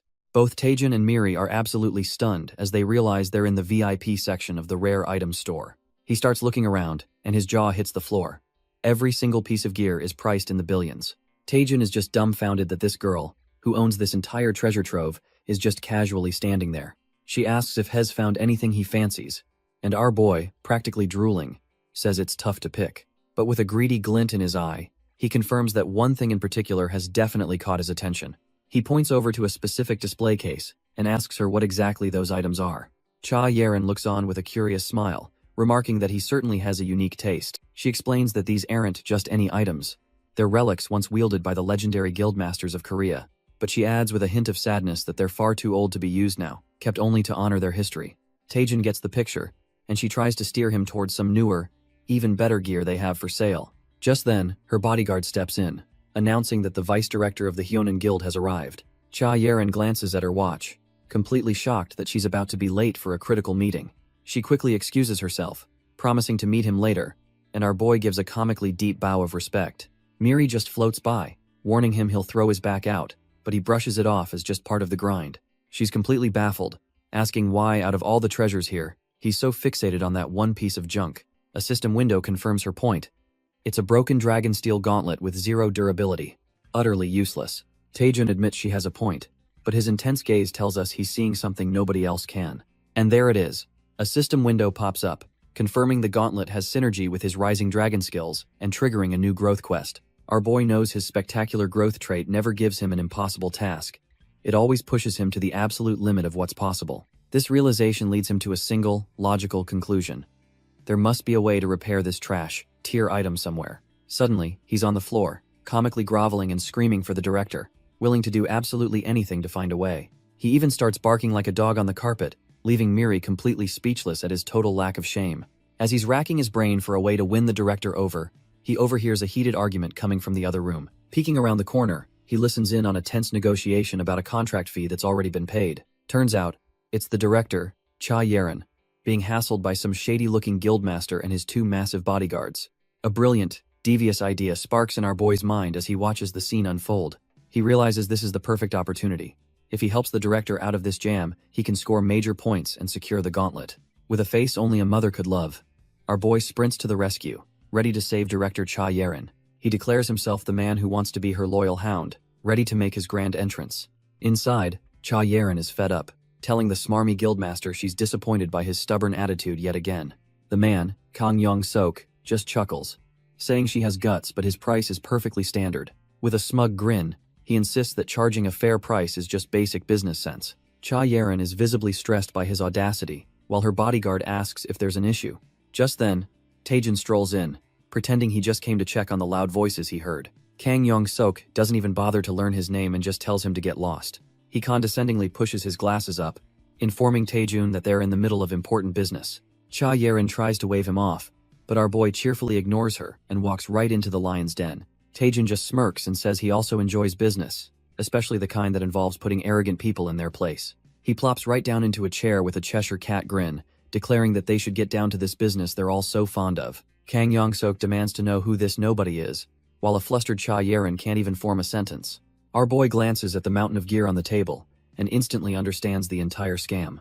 Turns out, Kang Yong-sok's guild has a monopoly on item appraisal, letting them bully clients like the Shinhwa Guild with outrageous demands. Taejin calmly introduces himself as the legal advisor to Director Cha Yeren, completely hijacking the conversation. With a blindingly innocent smile, he then asks what the problem seems to be here. Kang Yong-sok finally processes that he's dealing with her lawyer, as Cha Yeren wonders what the hell Taejun is scheming. The guildmaster explains that she's demanding a week's worth of appraisal work be done in a single day. He smirks, rubbing his fingers together, and says the extra fee she paid is nowhere near enough to cover such a rush job. To expedite the process, Kang Yong-sok demands they pay double the original contract fee, leaving Cha Yeren utterly dumbfounded. But our boy Taejun just strokes his chin, having already found a massive flaw in the guildmaster's logic. He casually asks if the Hyonan Guild isn't supposed to be a specialized appraisal guild. If they're such experts, he wonders, why on earth would it take them a whole week to appraise this pile of items? Taejun bursts out laughing, declaring that if he were in charge, he would have found a more competent guild a long time ago. The blatant disrespect makes Kang Yong-seok's face twitch with fury. This nobody is getting on his last nerve. He dares them to go elsewhere, asking if they're really willing to risk all their precious loot turning to trash overnight. He then explains the core of his threat. A single inaccurate appraisal can destroy an item's value completely. The implication is clear: taking a chance with another guild is far more dangerous than simply paying his exorbitant fee. He leans in, smugly asking if there's even another guild in the city that could possibly handle a job of this magnitude. Cha Yeren quickly steps in, telling Taejun that's enough. She knows He's trying to help, but things are getting too heated. Our boy seemingly gets the message, bowing his head and apologizing to the director for overstepping and causing trouble. As Taejun turns to leave, Kang Yong-seok smirks, thinking the kid finally understood his place and got scared off. Feeling victorious, he turns back to Cha Yeren, ready to finalize the contract now that the nuisance is gone. But just as he speaks, a hand reaches out to Cha Yeren, leaving Kang Yong-sok completely dumbfounded by the sudden interruption. It's Taejun, back with a crazy appraiser's monocle, introducing himself as the new expert hired for the job. Everyone is speechless as he examines the loot, asking if these are the items he's supposed to be appraising. He gives a confident thumbs up, assuring Director Cha that this whole process won't take him more than an hour. Cha Yeren is still reeling from the whiplash, trying to ask him what on earth he thinks he's doing. Taejun just ignores her, turning to the original appraisers and politely asking them to leave, as his methods are a trade secret. Kang Yong-sok is seething, thinking this whole situation is absolutely ridiculous. He calls out to our boy, threatening him with obstruction of business charges if he keeps up this charade. With a smug grin, he tells Taejun to drop the act and just go home already. His lackeys join in the mockery, laughing at Taejun's claim that he could finish the job in an hour. But Taejun just ignores them, pulling out a green beaded necklace and asking one of the stunned appraisers to take a look. He explains that he already gave it a quick once-over outside and couldn't figure out why it would take so long to appraise. Then he drops the bomb with a huge grin. The appraisal was actually finished in less than 10 seconds, leaving Cha Yeren speechless. Taejun scoffs, saying at this rate even he could become an appraiser, which sends a chill down the original team's spines. He challenges them to check for themselves if the appraisal is truly complete, and one of the flustered men nervously agrees. But just as the appraiser reaches for the item, Taejun's hand shoots out and grabs his wrist, telling him to hold on a second. Taejun schools the man, telling him he should have learned by now to never make a bet unless he's absolutely certain of victory. The flustered appraiser stammers as Taejun explains that he won't be disrespected like this. Our boy gets right in his face, declaring that if they want confirmation, they'll need to put some skin in the game too. The lead appraiser, Kang Yong-sok, just bursts out laughing, finding the whole situation hilarious. He finally gets it, asking if Taejun wants to make a bet, and our boy confirms he's finally making sense. Kang Yong-sok proposes the terms. If Taejun can't appraise everything in an hour, he loses, but if he succeeds, Kang Yong-sok loses. He confidently puts down his wager of 1 billion won, and smugly asks what Taejun has to offer. Taejun just laughs, sarcastically praising the deputy director's guts for making such a bold bet. Kang Yong-sok taunts him, asking if he's scared his lie is about to be exposed, but Taejun cuts him off with a single word: deal. Then, with a confident thumbs up, Taejun announces he's raising the pot by a staggering 10 billion more. Cha Yeren is absolutely floored, thinking our boy has completely lost his mind for making such an insane bet. She frantically questions his confidence, wondering how he'll appraise all those items in an hour and cover a 10 billion won debt if he fails. But Taejun just gives her a cool, confident smile, telling her not to worry because he's got it all planned out. He then hands her a cape that begins to glow, casually asking her to check if the appraisal is complete. She's left completely speechless as a system window pops up, revealing the impenetrable cape is already fully analyzed. Dumbfounded, she stammers about how this is even possible, while Taejin just smirks, thinking to himself that his hunch was correct. Turns out, he has a secret weapon, thanks to Miri and the system administrator. A new item analyzer feature. He knew it let him analyze items instantly, but he was never sure if the information could be shared with others. But today, he got his answer. The analyzed data is fully transferable, which changes everything. Taejin can barely contain his excitement, seeing visions of cash as he realizes he's about to make an absolute fortune. Cha Yeren is still in disbelief, asking if our boy was really the one who appraised the cape, and he just smugly confirms it. He then points to a massive pile of gear, boasting that he's already appraised every single item on the table. Taejin tells the shell-shocked girl to check for herself if she doesn't believe him, and her face is a picture of pure astonishment. Hesitantly, she reaches out, and a brilliant blue light confirms that every single weapon has indeed been fully analyzed. She's completely blown away. It's all true, with every grade, feature, and bonus stat perfectly listed. Her mind reels, realizing that a task that would take the nation's top appraisers hours, Taejin finished in a flash. The question hangs in the air as she wonders just how in the world he managed to pull off such an impossible feat. Meanwhile, a rival deputy director who was watching from the sidelines is absolutely losing his mind over what he's seeing. Taejin can't help but laugh at the man's flustered state, openly mocking him for looking so completely shaken. He leans in with a terrifyingly smug grin, reminding the fool that he warned him never to make a bet he wasn't sure he could win. Taejin pats the director's back, sarcastically advising him to be more careful with his bets next time. The old man absolutely loses it, grabbing our boy by the collar and screaming that he's a scammer who used some dirty trick. He wildly accuses everyone in the room, including the Shinhwa guild head, of being in on this elaborate con. But Cha Yeren steps forward, calmly telling the fool to see for himself that Taejin did, in fact, appraise all the items. She then shoves the glowing contract in his face, reminding him of the little wager he so confidently made. According to the terms, he owes Taejin a staggering 10 billion won, and our boy gleefully tells him to transfer the funds. The crushing weight of his loss hits him all at once, and the deputy director collapses to his knees in utter despair. His mind completely snaps, trying to convince himself this is all just a nightmare because there's no way he'd lose so much money. His subordinates have to physically drag him out of the building as he laughs like a madman, still screaming that it's all a dream.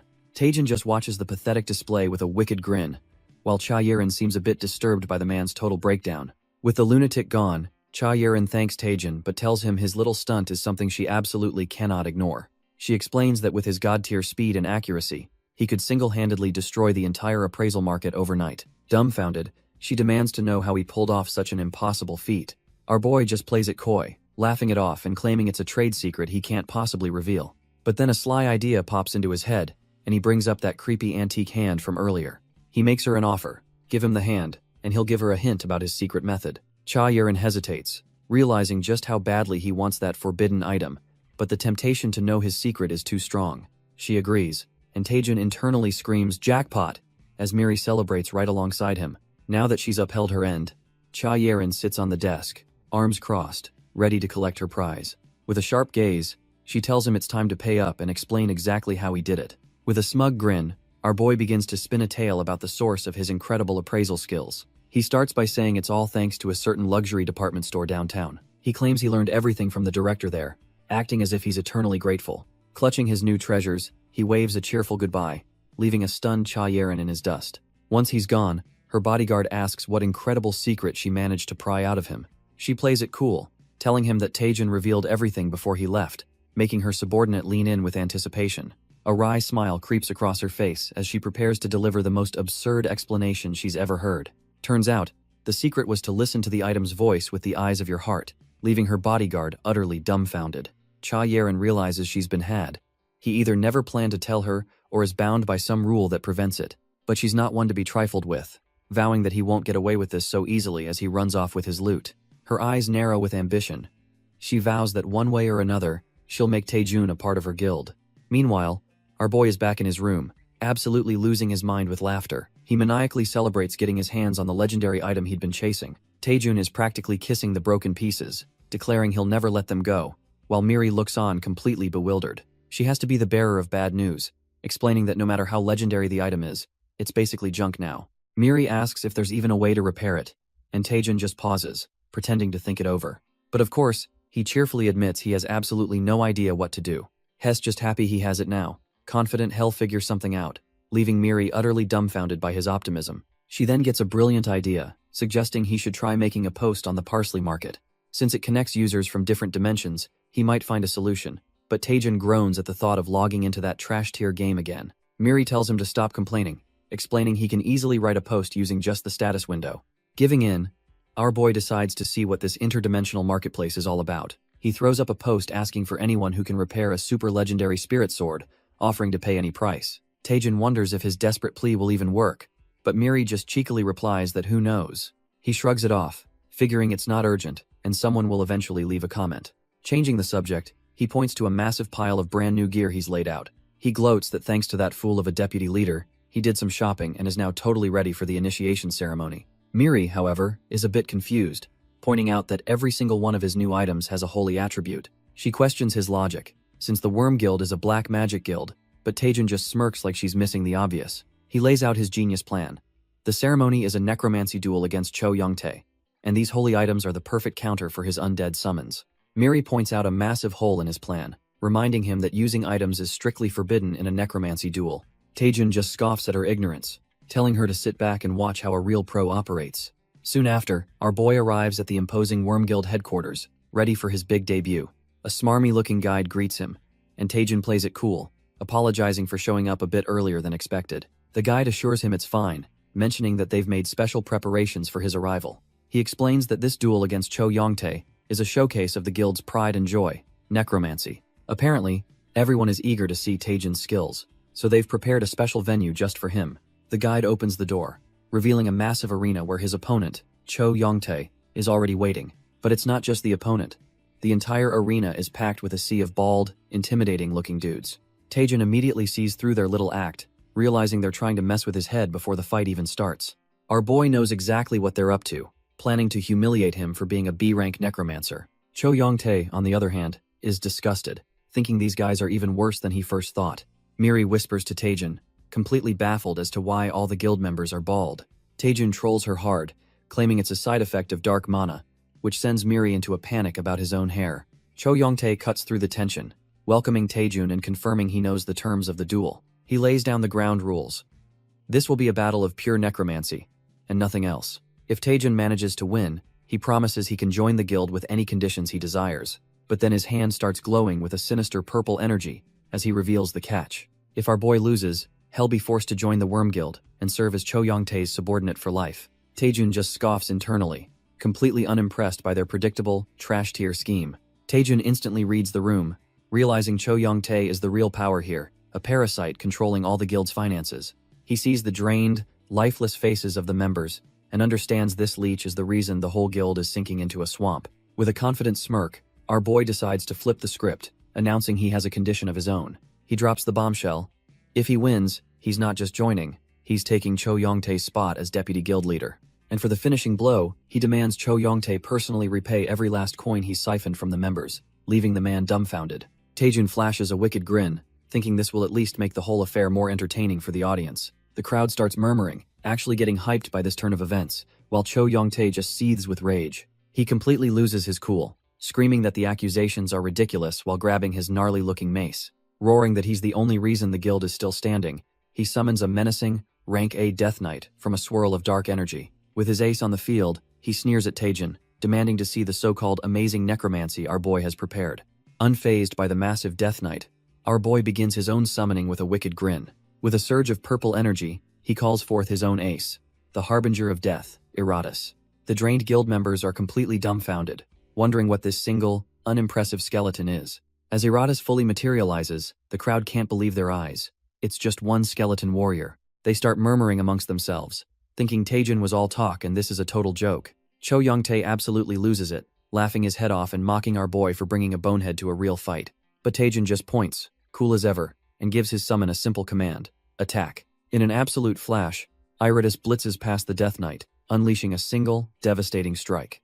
Cho Youngtae is left completely speechless as his prized Death Knight's armor shatters in one hit. Our boy looks on with a smug, angelic expression, sarcastically wishing for the light to burn his enemy. Taejin smirks and asks Iratus how he likes the new gear, and the skeleton admits the performance is great, but he feels a bit guilty. Our boy just laughs and tells him to smash them anyway, as Iratus reveals a holy attribute mace.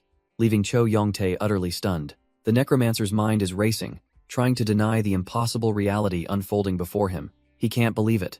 A holy attribute skeleton is a creature he's never even heard of in his entire life. See, Iratus was originally a dark attribute monster, but through countless struggles alongside Taejin, he evolved into the only skeleton capable of wielding holy mana. With a demonic grin, Taejin commands his harbinger of death to deliver the execution with style, and Iratus pledges his loyalty to the master. Cho Yongtae screams at his prize summon to dodge the incoming attack, but the Death Knight is frozen in place. With a blinding flash, Iratus brings his holy weapon down, smashing the ground with immense force. The Death Knight isn't a pushover though, raising its own cursed blade to unleash a powerful counterstrike. But it's no use. The massive sword comes crashing down only to be effortlessly blocked by Iratus' holy shield. Taejin and Miri are absolutely loving this, taunting the necromancer that his trash-tier darkness stands no chance against pure light. Deciding to wrap things up, our boy tells Iratus to unleash his ultimate weapon, leaving the Death Knight completely helpless. With his master's permission, Iratus begins to chant a holy scripture, preparing to handle this execution personally. Cho Yongtae is just dumbfounded, staring at the scene and wondering what kind of insane ritual this skeleton is even capable of. Iratus then pulls out a brilliant golden relic, a holy orb pulsing with immense divine energy. He raises the artifact high, preparing to invoke the words that will change the entire battlefield. Let there be light. The holy power inside the relic swells to a critical point, ready to be unleashed at his command. In an instant, a massive ring of sacred light erupts from Iratus, completely engulfing the helpless Death Knight. The entire area is consumed by a cataclysmic explosion of holy energy, a blinding flash that purges all darkness. All Cho Yongtae and his crew can do is scream in agony, blinded by a light so powerful it feels like the end of the world. The drained guild members cry out, feeling the holy light purifying their very souls. Cho Yongtae screams in disbelief, wondering what kind of monster skeleton this is. He thinks that unleashing this much divine power is just a kamikaze move to take everyone down together. When the blinding light finally fades, the arena is shrouded in a thick haze. Our boy Taejin emerges with a smirk, coolly declaring that the match is over. The once mighty Death Knight has been reduced to a pair of smoldering boots, while Iratus stands tall. Taejin explains that Iratus isn't actually immune to holy mana. He just takes the damage bit by bit. Turns out, he's not some holy-proof anomaly. He's just an incredibly durable skeleton. Go Youngmin is in utter shock, stammering that this wasn't part of the plan, while Taejin demands his prize. With a wicked grin, he tells Cho Yongtae to hand over the deputy guildmaster position and everything he's embezzled. The crowd is left buzzing, wondering if our boy really just won and if another tyrant is about to take over. But Cho Yongtae is on the ground, absolutely seething, convinced he would have won if he just had a little more time. Turns out, he was the master puppeteer all along, manipulating everyone just to blackmail his way to the top. He glares up at Taejin, the one kid who single-handedly demolished his perfect, galaxy brain scheme. Refusing to accept defeat, Cho Yongtae staggers to his feet, declaring he won't give up so easily. He then reveals a grotesque, pulsating heart, asking if Taejin really thought he'd hand everything over for free. The crowd gasps in horror, recognizing the forbidden item, the heart of the accursed king. Even his co-conspirator Go Youngmin is freaking out, screaming at him to stop this madness. But Cho Yongtae has completely lost it, cackling that if he's going down, they're all dying together. Taejin is dumbfounded, realizing this absolute madman is about to detonate a suicide bomb in the middle of the arena. Our boy's eyes glow as he instantly analyzes the forbidden item, knowing this is bad news. The system confirms it's the S-rank Forgotten Heart of the Accursed, a suicide item that drains the user's life to summon a dimensional horror. Cho Yongtae laughs like a maniac, bidding Taejin farewell as the dark energy completely consumes his body. A dark portal rips open on the arena floor, and from its depths, a horrifying skeletal figure begins to rise.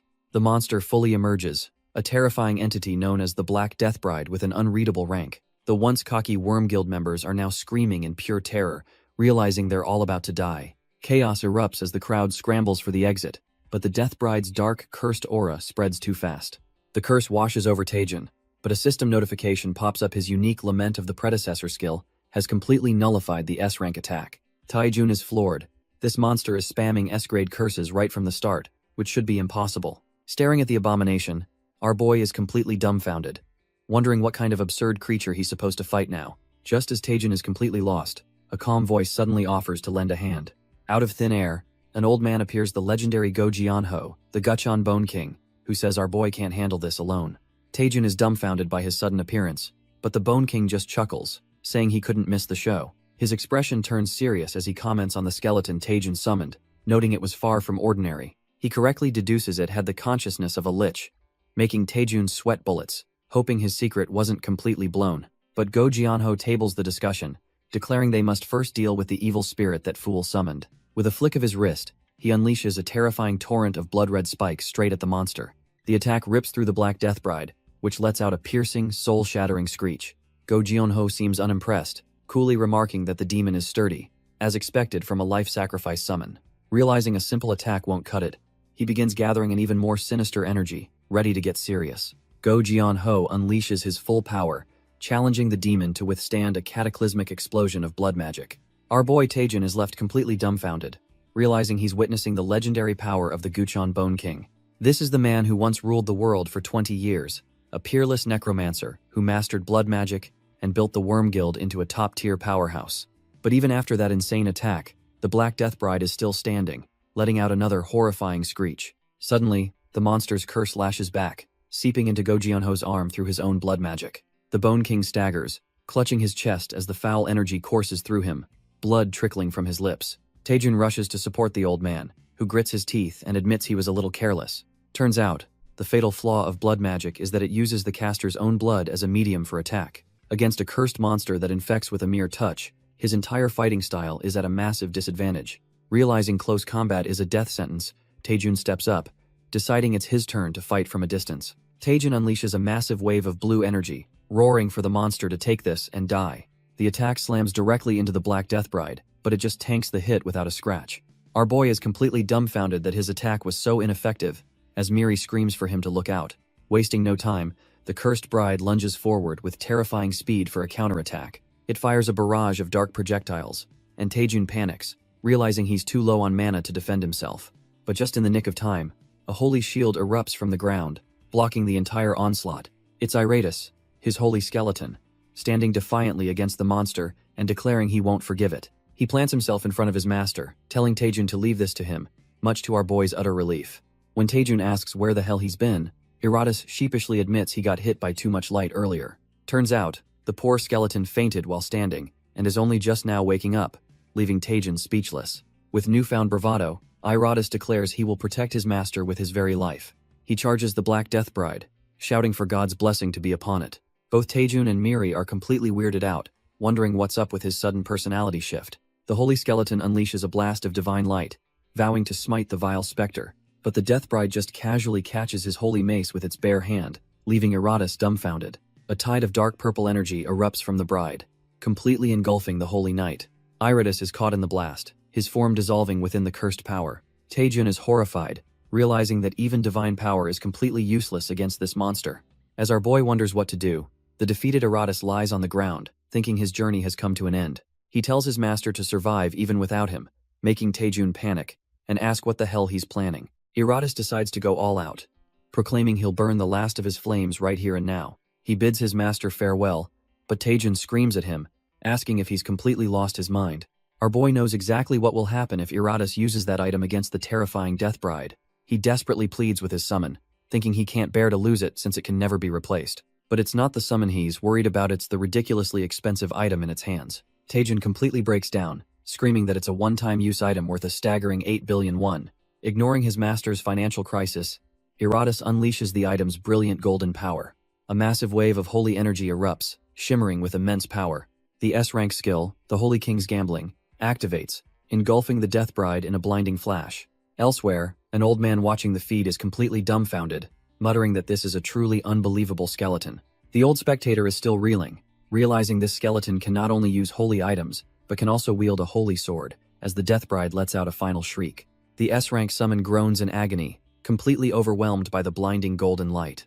And just like that, a system message pops up confirming the Black Priest has been defeated, even giving Iratus a slight boost to his holy attribute. Once the dust settles, Taejun storms over to his summon, reminding him the weapon was for emergencies only, to which Iratus can only offer a meek apology. The skeleton insists it was to protect his master, but his words are cut short as his body begins to crack and harden. He turns into a complete stone statue, and a system window informs Taejun that he's now stuck with a petrification debuff for 24 hours, leaving him utterly speechless. It's revealed the legendary item, the Holy King's Star Cluster, is so overwhelmingly powerful that it inflicts a severe debuff on its user as a drawback. But the real problem is the astronomical cost to recharge its holy energy, which is now sitting at a pathetic 1 out of 10 million.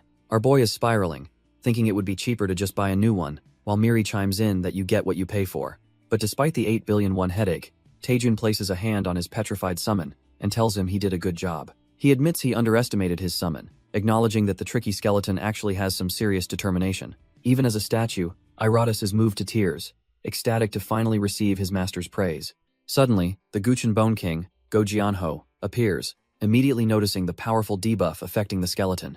The old master asks if he should intervene, but Taejun assures him that just leaving the summon alone for a while should fix it. Go Jianho nods, seemingly accepting the explanation, though his mind is clearly racing. Our boy, completely missing the gravity of the situation, geeks out about how insane it was to see a skeleton wielding holy power. But the Bone King isn't just impressed. He solemnly states that watching Iratus was like witnessing a hero from a bygone era. Taejun is a bit dumbfounded by the old man's dramatic comparison, thinking to himself that it was, just a skeleton. Then, Go Jianho turns and gives Taejun his deepest, most sincere thanks, catching our hero completely off guard. He reveals the whole conspiracy. Taejun's actions single-handedly stopped the traitor Cho Yong-tae and saved the Hwiryeong Guild from collapsing. Go Jianho gets real close, musing that it seems their goals are cut from the same cloth. He puts Taejun on the spot, asking if he honestly thinks there's anything of value left in the broken Hwiryeong Guild. Our boy starts sweating, realizing the old master is terrifyingly perceptive and probably saw through his plans from the start.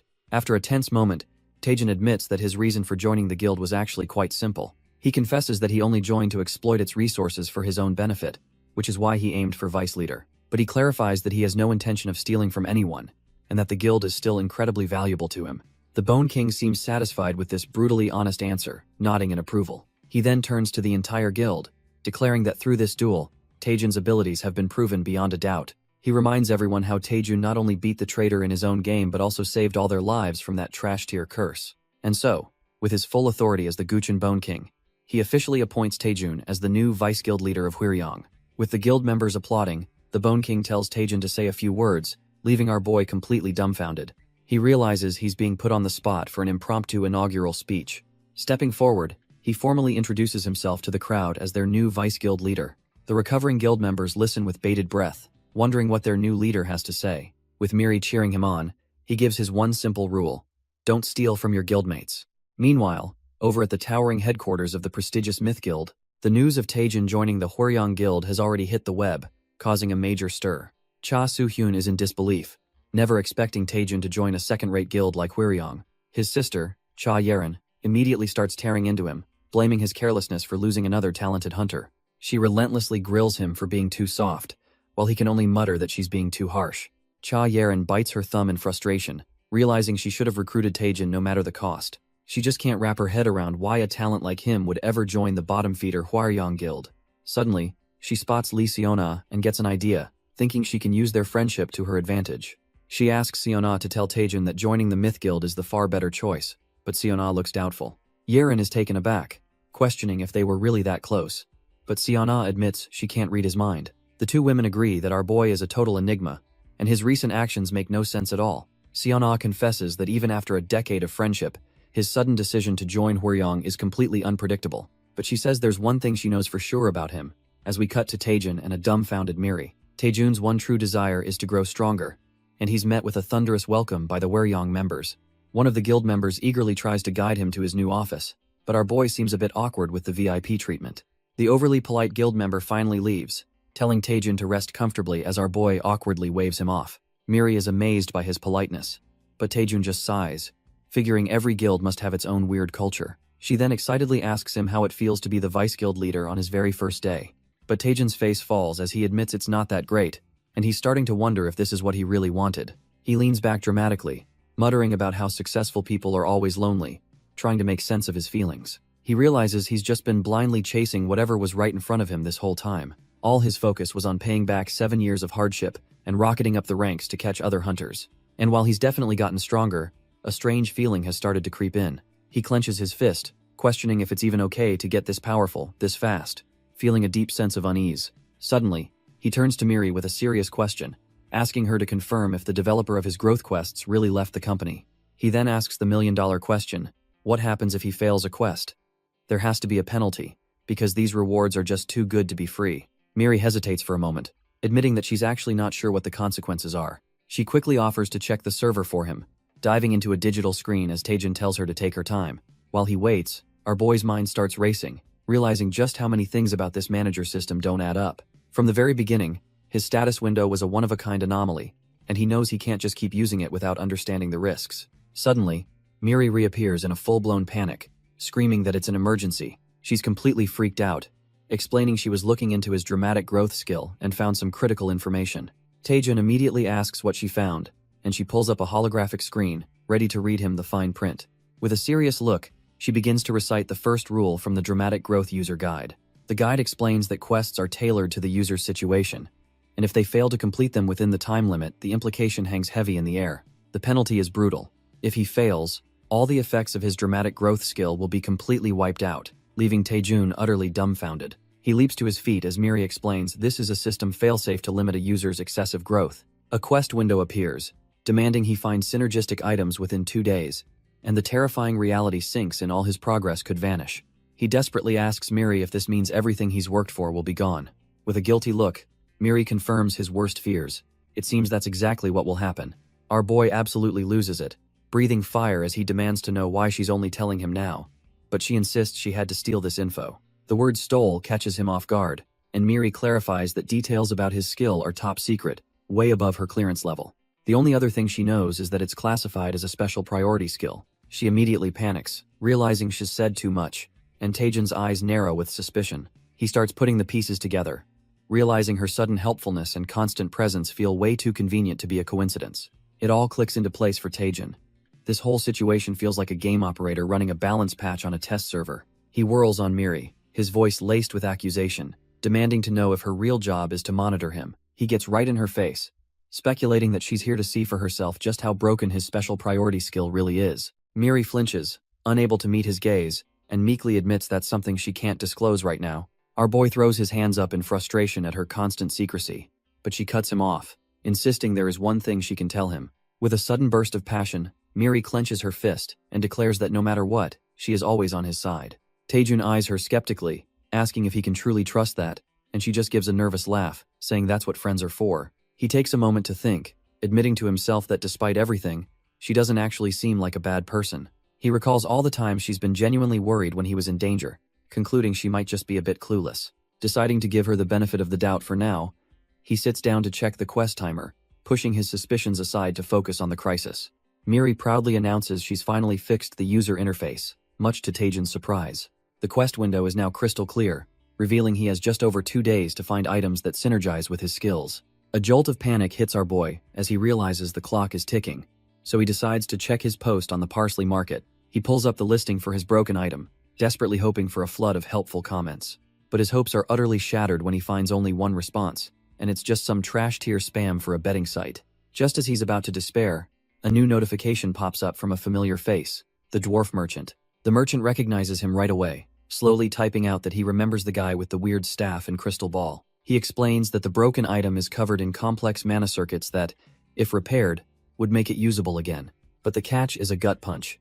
Fixing it requires a 7th circle mage, a requirement so insane it leaves Taejun dumbfounded. The merchant casually suggests asking around if he knows anyone, and Taejun, still reeling, manages to thank him for the advice. With the merchant gone, the crushing reality of the task hits Taejun, and Miri asks if he even knows a 7th circle mage. Miri suggests asking Seo Yanhua, but our boy reveals that even the supposed best mage in the country is only 5th circle. He grimly explains that a 7th circle mage is a top-tier powerhouse on a global scale, and there isn't a single one in the country. As Miri starts to panic, Taejun reveals a glimmer of hope, saying there is one person he knows who might be able to help. He admits this person is far from reliable, but with no other options, he's their last and only hope. Meanwhile, at a guild office, an assistant knocks on a door, looking for his boss. He peeks inside, announcing he has some documents that need the deputy guild leader's approval. The assistant enters the empty office, confused about where his boss could possibly be. He spots a note on the desk, realizing his boss has simply decided to take a vacation day. Turns out, that vacation is at the Tower of Training, the exact place Taejun has gone to find his unreliable contact. Our boy Taejun and Miri step into the Tower of Training, with him noting how it's just as unpopular as he remembers. Miri, completely clueless, asks why a dungeon is smack in the middle of a city instead of through a gate. Taejun explains that this entire tower is technically one giant, special case gate that has warped the surrounding area. Despite its grand appearance, He clarifies that it's fundamentally no different from any other trash-tier dungeon. As he casually mentions it used to be a regular building, Miri diligently starts taking notes on this new information. They arrive in a massive chamber, and Taejin starts wondering if the old man he's looking for has finally lost his mind and wandered off. Suddenly, a figure crashes down from the ceiling like a meteor, shattering the stone floor with a thunderous impact. The shockwave sends Taejin and Miri flying, both completely caught off guard by the explosive welcome. The dust settles to reveal the tower manager, now ridiculously buff, who blesses Taejin's growth with the power of protein. The old man grabs Taejin's hands, overjoyed to see his lifesaver, who can only awkwardly thank him for the workout tips. The tower manager gets straight to the point, asking why our boy has returned to a place he's clearly outgrown. Taejin sheepishly presents a broken artifact, explaining that its mana circuits are completely busted. He admits that he came here hoping the old master might be the only one who could possibly fix it.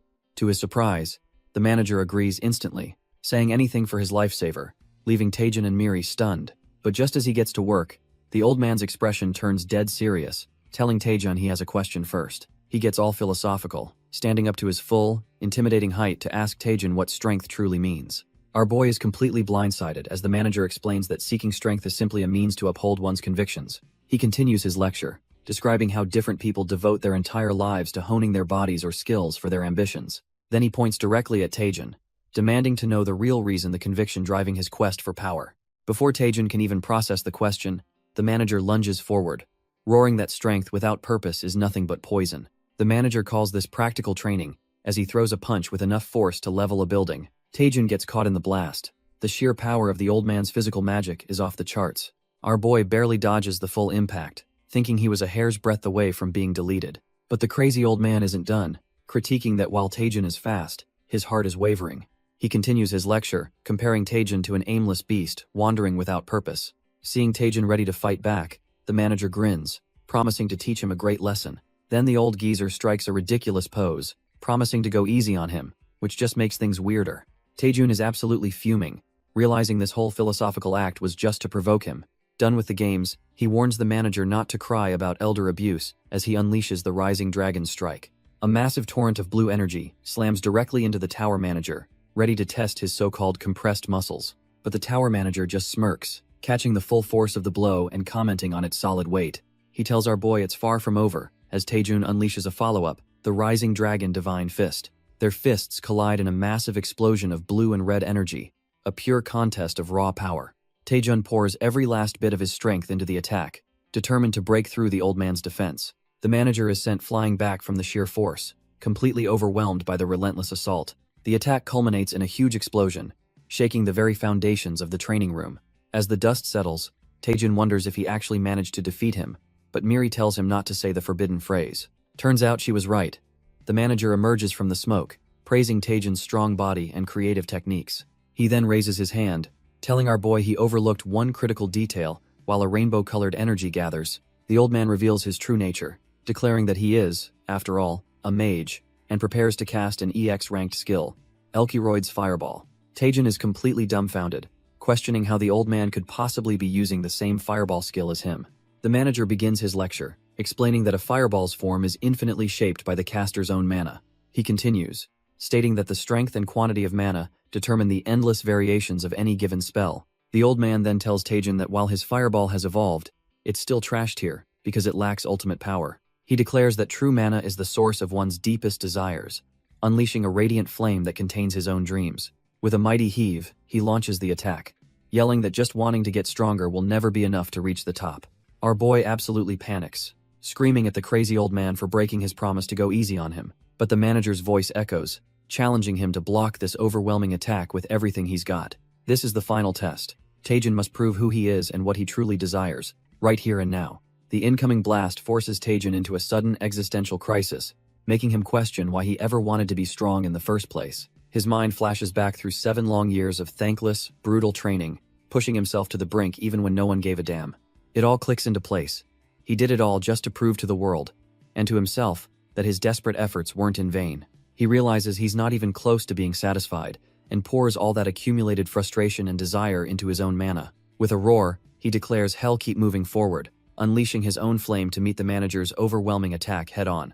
The old man is completely dumbfounded, feeling the sheer willpower radiating from our boy's counterattack. Though the flame is still weak, The manager can feel it, the faint but undeniable trace of Taejun's true, unyielding desire. He wonders if this kid has finally found the answer, the core motivation he's been searching for this whole time. A massive grin spreads across the manager's face as he pours on the power, shouting that this is exactly what he wanted to see.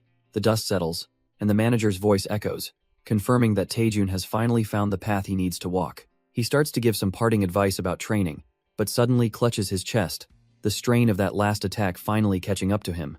Taejun collapses onto the floor, completely spent, thinking he was a goner for sure while Miri panics beside him. The manager reveals this was all to test him for the real task, restoring the tower's broken mana circuit. He holds up the two halves of the core, noting that fixing this complex piece of work won't be easy. In fact, he estimates it'll take anywhere from 8 to 12 hours, leaving our boy utterly dumbfounded. The old man explains that restoring a circuit requires absolute, unwavering concentration. Hell have to pour every last drop of his energy into the core, meaning Hell be completely vulnerable. So, he asks Taejun a simple question. Can he be trusted to stand guard and protect him? Our boy, trying to act all cool, just gives a smug look and says it's no big deal. With the deal sealed, Taejun eagerly tells his master to get started on the ritual right away. The manager wastes no time, channeling his immense power into his hands to begin the restoration. The tower manager roars, pouring an insane amount of raw power into the core as the ritual begins. The energy is so intense it distorts the air, leaving both Taejun and Miri completely dumbfounded by the spectacle. But after a while, our boy gets bored and wonders what he's even supposed to be guarding in this empty space. Figuring this will take ages, he just lies down in midair to take a nap. Much to Miri's shock, he brushes off her concern, arguing that since there are no monsters, he might as well get some rest. Miri decides to rest too, and Taejun just tells her to wake him up when the 8 hours are over. 3 hours later, our boy is fast asleep, mumbling something about a boss offering him a gift. Hez clearly having a good dream, blushing as he says he can't possibly refuse such a generous offer. But as he's about to gratefully accept, a disgusting bug-like monster crawls right onto his stomach. The strange sensation finally jolts him awake, his eyes snapping open as he realizes something is terribly wrong. Our boy absolutely loses his mind, screaming about how the creepy crawly nearly scared him to death. Without a second thought, his hand flashes down and smashes the bug into a pulp with a sickening screech. Still shaking, he sits up, completely dumbfounded as to when monsters started appearing in this supposedly safe zone. Suddenly, a whole horde of them materializes from the shadows, and he realizes he thought the old man had cleared this place out. He stares at the creatures, noticing their phasing into existence, and wonders if these are the infamous void-type monsters. He recalls hearing about these void creatures before interdimensional pests that hunt down massive sources of mana in dungeons. The realization hits him like a truck. They're here for the tower manager, who's practically a beacon of raw power right now. It all clicks into place. This is why he was asked to be a guard. A wide grin spreads across his face. Napping was getting boring anyway. Igniting his brilliant blue aura, he declares it's time to shake off the rust and get to work. He charges forward, unleashing a devastating dragon fang slash that rips right through the incoming wave of monsters. While our boy is busy slicing and dicing, Miri screams a desperate warning about what's coming up from behind. He whips his head around, a flash of panic in his eyes as he realizes he's being flanked. Sure enough, another disgusting horde of these things is screeching and swarming towards him. Gritting his teeth, he vows they won't touch his precious item and unleashes a devastating multi-fireball barrage. The entire cavern is engulfed in a brilliant blue inferno as his spell makes contact. When the smoke clears, all that's left are the charred husks of the void bugs, and he wonders if the coast is clear. A cocky grin spreads across his face as he reaffirms his one core principle: always protect your items. Miri, floating nearby, asks where these things even came from, and Taejun explains they're dimensional pests. He continues his lecture, saying they're drawn to mana, but just as he's getting smug, a new, massive portal rips open the fabric of space. His confident expression instantly shatters into pure, dumbfounded shock. Miri screams in terror at the sheer number of void spiders swarming the chamber, but Taejun just snaps back that he's well aware of their grim situation. He grits his teeth, realizing he's completely outmatched and can't possibly handle this endless horde by himself. With no other choice, our boy summons his trump card, the powerful skeleton warrior, Iratus, who rises from a purple magic circle, ready for a fight. Hilariously, Iratus declares himself a muscle-bound old man and orders Taejun to protect him, and Taejun is too stunned to argue back. The unlikely duo gets into formation, with Iratus taking the front line as the tank while Taejun prepares his spells from the back. What follows is a brutal, 2-hour-long battle of attrition as they desperately fight off the swarming monsters. But it's a hopeless struggle.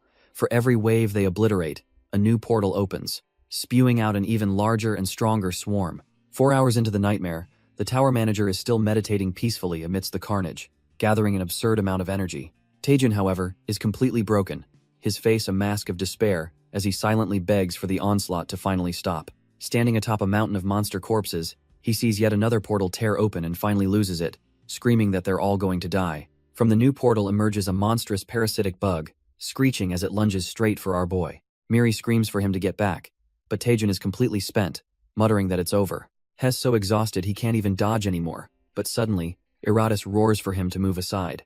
In a flash of golden light, something intercepts the bug, tearing it apart before it can land a hit. Taejun is dumbfounded, realizing he's seen that powerful attack style somewhere before. A familiar voice cuts through the chaos, casually asking who the lunatic rampaging through the dungeon is. Our boy looks up to see his old teammates, Choi Jin-hyuk and Lee Seon-ah, standing there like it's nothing. Jin-hyuk just smirks, asking the punk if he's been doing well since they last saw him. Without waiting for an answer, he unleashes another devastating spear technique, clearing the field. As Taejun stammers in disbelief, Lee Seon-ah just tosses him a potion and tells him to heal up. Jin-hyuk demands to know if our boy has any idea of the chaos unfolding outside the gate. Turns out a low-level dungeon went berserk, spewing monsters and forcing a massive civilian evacuation. He's absolutely fuming, complaining that his first vacation in ages was ruined by a national emergency. Taejun, clutching the potion, finally grasps the severity of what's happening. See, every dungeon has a monster capacity, but if that limit is broken by some unforeseen event, the mana destabilizes, causing a dungeon break, the very phenomenon that triggered the Great Catastrophe. Lee Seon-ah cuts in, wanting to know what the hell happened in here and who the strange old man is. Taejun's gaze snaps over to the tower manager, who's still meditating inside a massive, glowing magic circle. He's completely dumbfounded, struggling to find the words to explain the absolute insanity he just survived. He finally manages to explain that the old man is an NPC guardian who's currently recovering his strength. Taejun puts two and two together, realizing the monsters are probably swarming here because they're drawn to the old man's mana. He proposes they team up to wipe out the horde and stabilize the dungeon before it's too late. Choi Jin-hyuk and Lee Seon-ah are already geared up, telling him that was their plan from the start. With a plan set, the trio leaps into the fray, though Jin-hyuk arrogantly tells Taejun to just stay out of his way. Without wasting a second, Jin-hyuk unleashes the fifth form of his light blade art. A devastating tempest slash erupts from his blade, shredding the monsters into pieces with blinding speed. He scoffs, wondering how our boy could have struggled with these trash-tier mobs, but a sudden warning cuts through the air. Just as he gets cocky, a monster slips right through his guard, leaving him completely dumbfounded.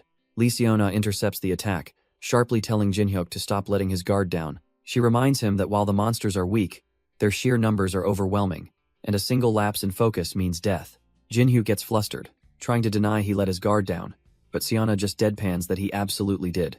Suddenly, our boy's skeleton summon, Iratus, pops up behind him, agreeing that she's completely right. Iratus strikes a heroic pose, declaring that they must all work together and hold their ground. The two elite hunters just stare, dumbfounded, as the skeleton lectures them about not getting complacent. Seon-ah finally asks the question on everyone's mind. Who in the world is this guy? While they're distracted, Taejun is already carving a path through the endless swarms of void bugs. He wipes the monster guts off his face, realizing something is seriously wrong with this situation. It's not unusual for monsters to target mana, but he's never seen a horde of this sheer size before. Just then, a violent tremor shakes the dungeon, and everyone feels a terrifying presence emerging from the ground. A colossal boss monster rises from the rubble, its glowing red eyes locking onto the party. Covered in monster guts, Taejun finally understands why the swarm is endless. Turns out, the boss is an S-rank lord of the Void Swarm, a queen that just keeps spawning more of these creepy crawlies. The horrifying realization hits him. The spiders weren't teleporting in. This queen was the only monster here from the start. He glances at Seon-ah, who's clearly on the same page, confirming that the queen is the source of all this chaos. But our boy knows this is no simple boss fight. It showing itself so openly has to be a setup. His eyes narrow with suspicion, realizing this is almost certainly a trap meant to lure them to their doom. Choi Jin-hyuk, however, is losing his patience, arguing they can't just stand around while the boss is exposed. He unleashes a furious spear attack, screaming that they'll be completely overwhelmed if they don't make a move now. Taejun watches him go, begrudgingly admitting that the reckless hunter isn't wrong. They're in a bind. Attacking blindly is suicide, but waiting means getting buried alive, so he knows he needs a better strategy. And just like that, Taejun reveals his master plan. He points dramatically and orders Iratus to charge the boss. The skeleton is completely baffled, asking if his master is seriously telling him to go die. Our boy just flashes a psychotic grin, reminding his summon that he's immortal. So what's the big deal? He adds that if Iratus dies, hell just revive him, which does nothing to soothe the skeleton's existential crisis.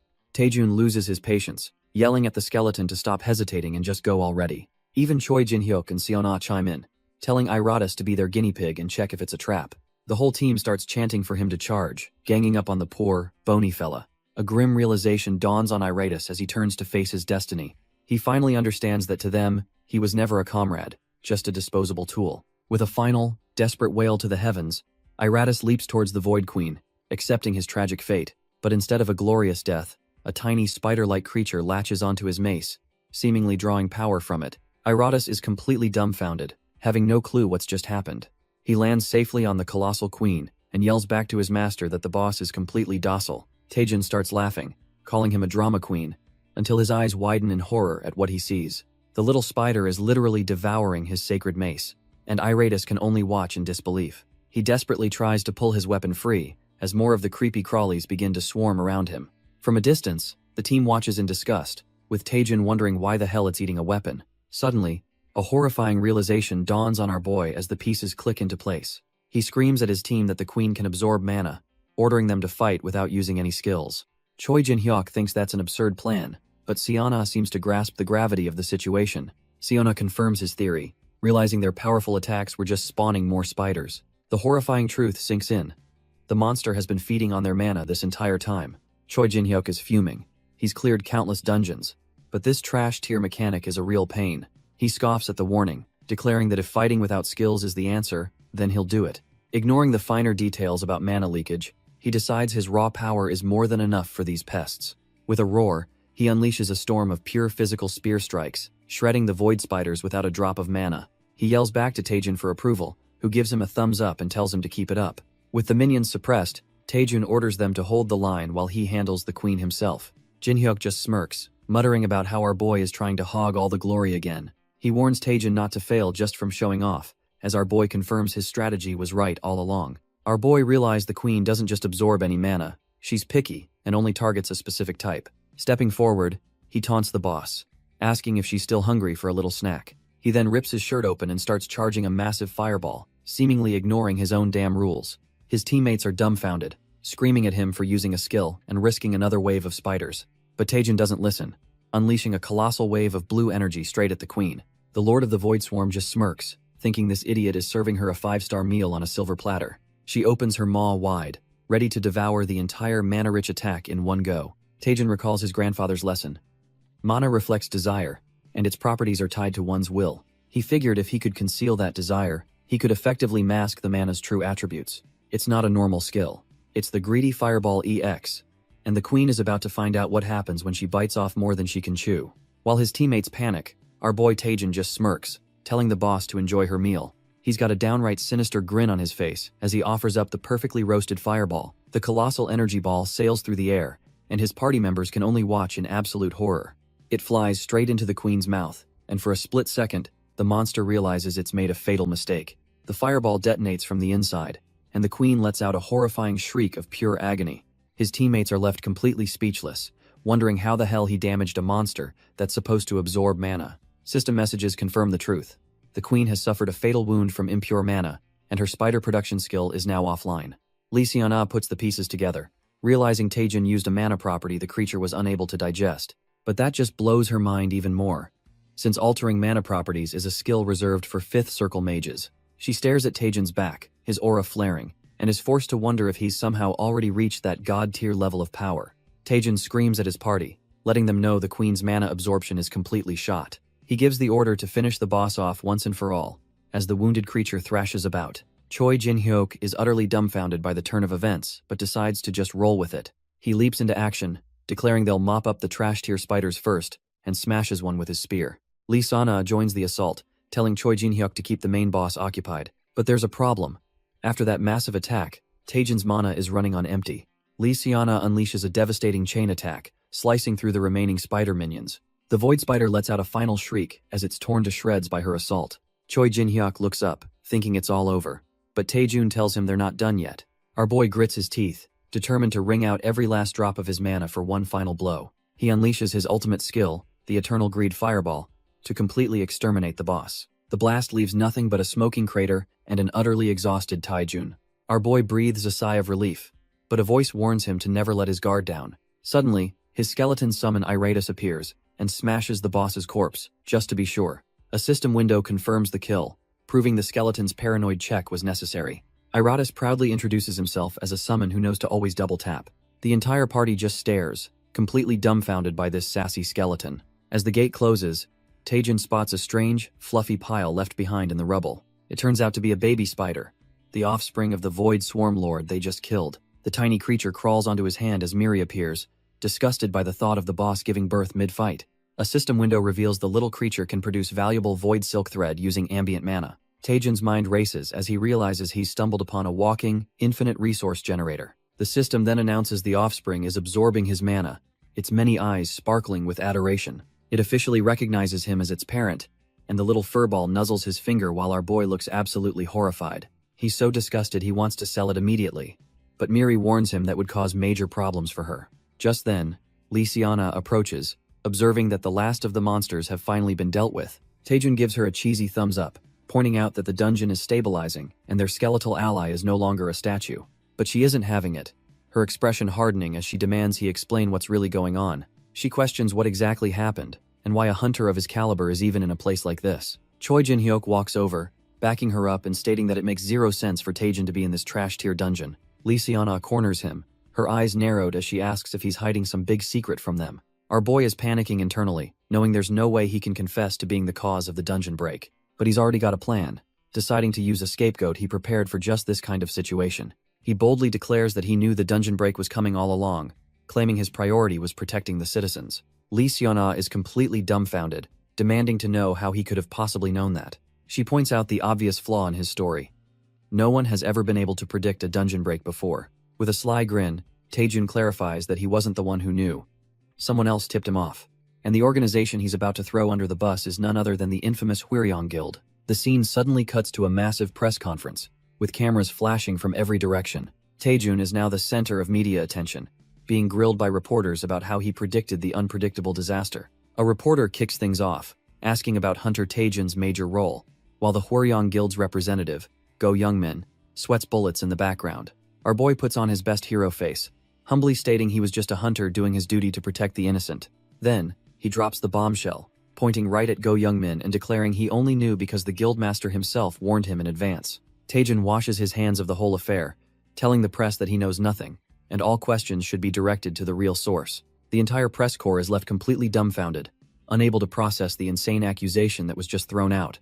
Leaning in with a smug grin, Taejin pressures Go Youngmin to confirm the story, asking if he wasn't the one who gave him the tip. With a downright maniacal laugh, he reminds the poor guy that he told him exactly when the dungeon break would happen. Go Youngmin is internally screaming, realizing this crazy bastard is trying to pin the entire conspiracy on him. Before anyone can recover, Taejin casually announces he has other business to attend to and is heading out.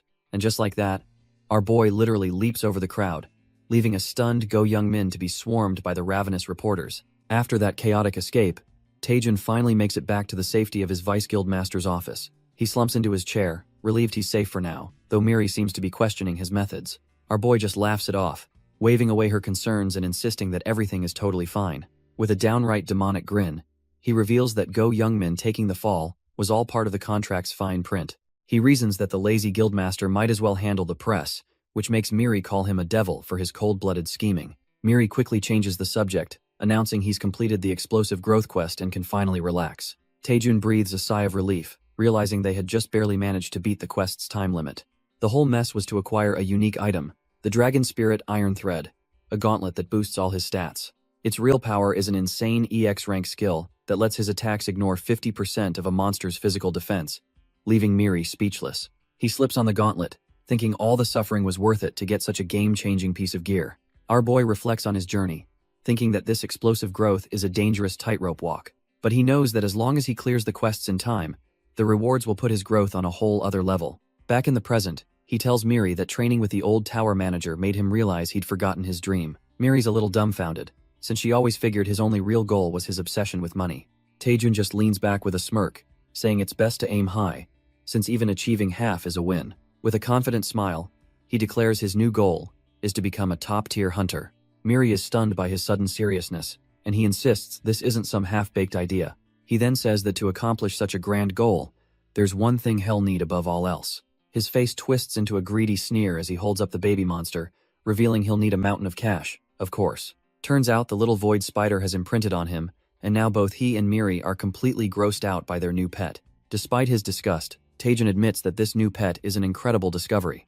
He checks the thread it produces and is stunned to find it's a top-tier material called void silk thread. His face twists with pure greed as he realizes this little monster is a walking, infinite gold mine. The only catch is that the creature needs a constant supply of mana to keep producing the valuable silk. Just then, a knock at the door startles both him and Miri, as a voice asks for Hunter Taejin. With a creepy, unsettling grin, our boy tells the visitor to come on in. A man stumbles in, looking completely drained from dealing with the press, and asks what on earth Taejin has been up to. The man is panicking about the dungeon break, calling it an unmanageable mess, but Taejin just smiles calmly. He smoothly reassures the man that Guildmaster Go Youngmin is handling the situation perfectly. Taejin then gets chummy, telling him to just keep things going as they are, leaving the poor guy utterly confused. The Guildmaster is internally freaking out, convinced the reporters will expose their lie, and thinking he's a fool for not understanding the world.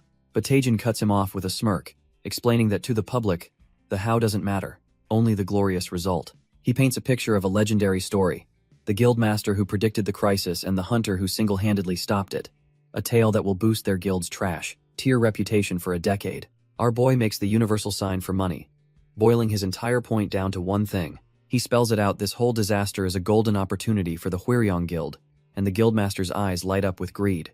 Despite his reservations, Go Youngmin finds himself completely sold on Taejun's twisted but convincing logic. Snapping back to the present, the Guildmaster asks why they're in this desolate, unused dueling arena. Taejun reveals his plan to set up a workshop right here, adding that Go Youngmin has a crucial part to play in it. He then presents a small, fluffy creature, leaving the Guildmaster utterly confused. Taejun drops the bomb. It's the offspring of the S-rank boss, and with a bit of mana, it can endlessly produce silk worth 1,000,001 per gram. The Guildmaster's mind is completely blown, frantically asking about the total profit as our boy smirks, knowing he's got him hooked. Taejun then hands the creature over to a nervous subordinate, asking him to take care of their cute little poppy. The scene shifts to the grim, web-covered interior of the abandoned dueling arena, now their secret workshop. Following orders, the subordinate presents a massive mana crystal to the creature. He tells it to eat well, but a monstrous shadow looms over him, hinting that something is very wrong. The creature, now a giant spider, lets out a low growl, causing the terrified man to flinch and drop the crystals.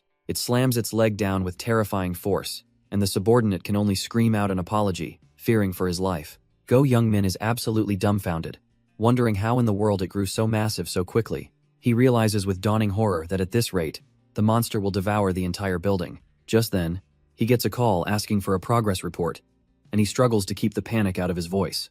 On the phone, Go Youngmin forces a smile and lies through his teeth, claiming the project is going perfectly. The person on the other end is none other than our boy Taejun, chilling like a villain as he casually takes the call. Go Youngmin sweats profusely, asking if this monstrous creature is truly safe, his voice trembling with fear.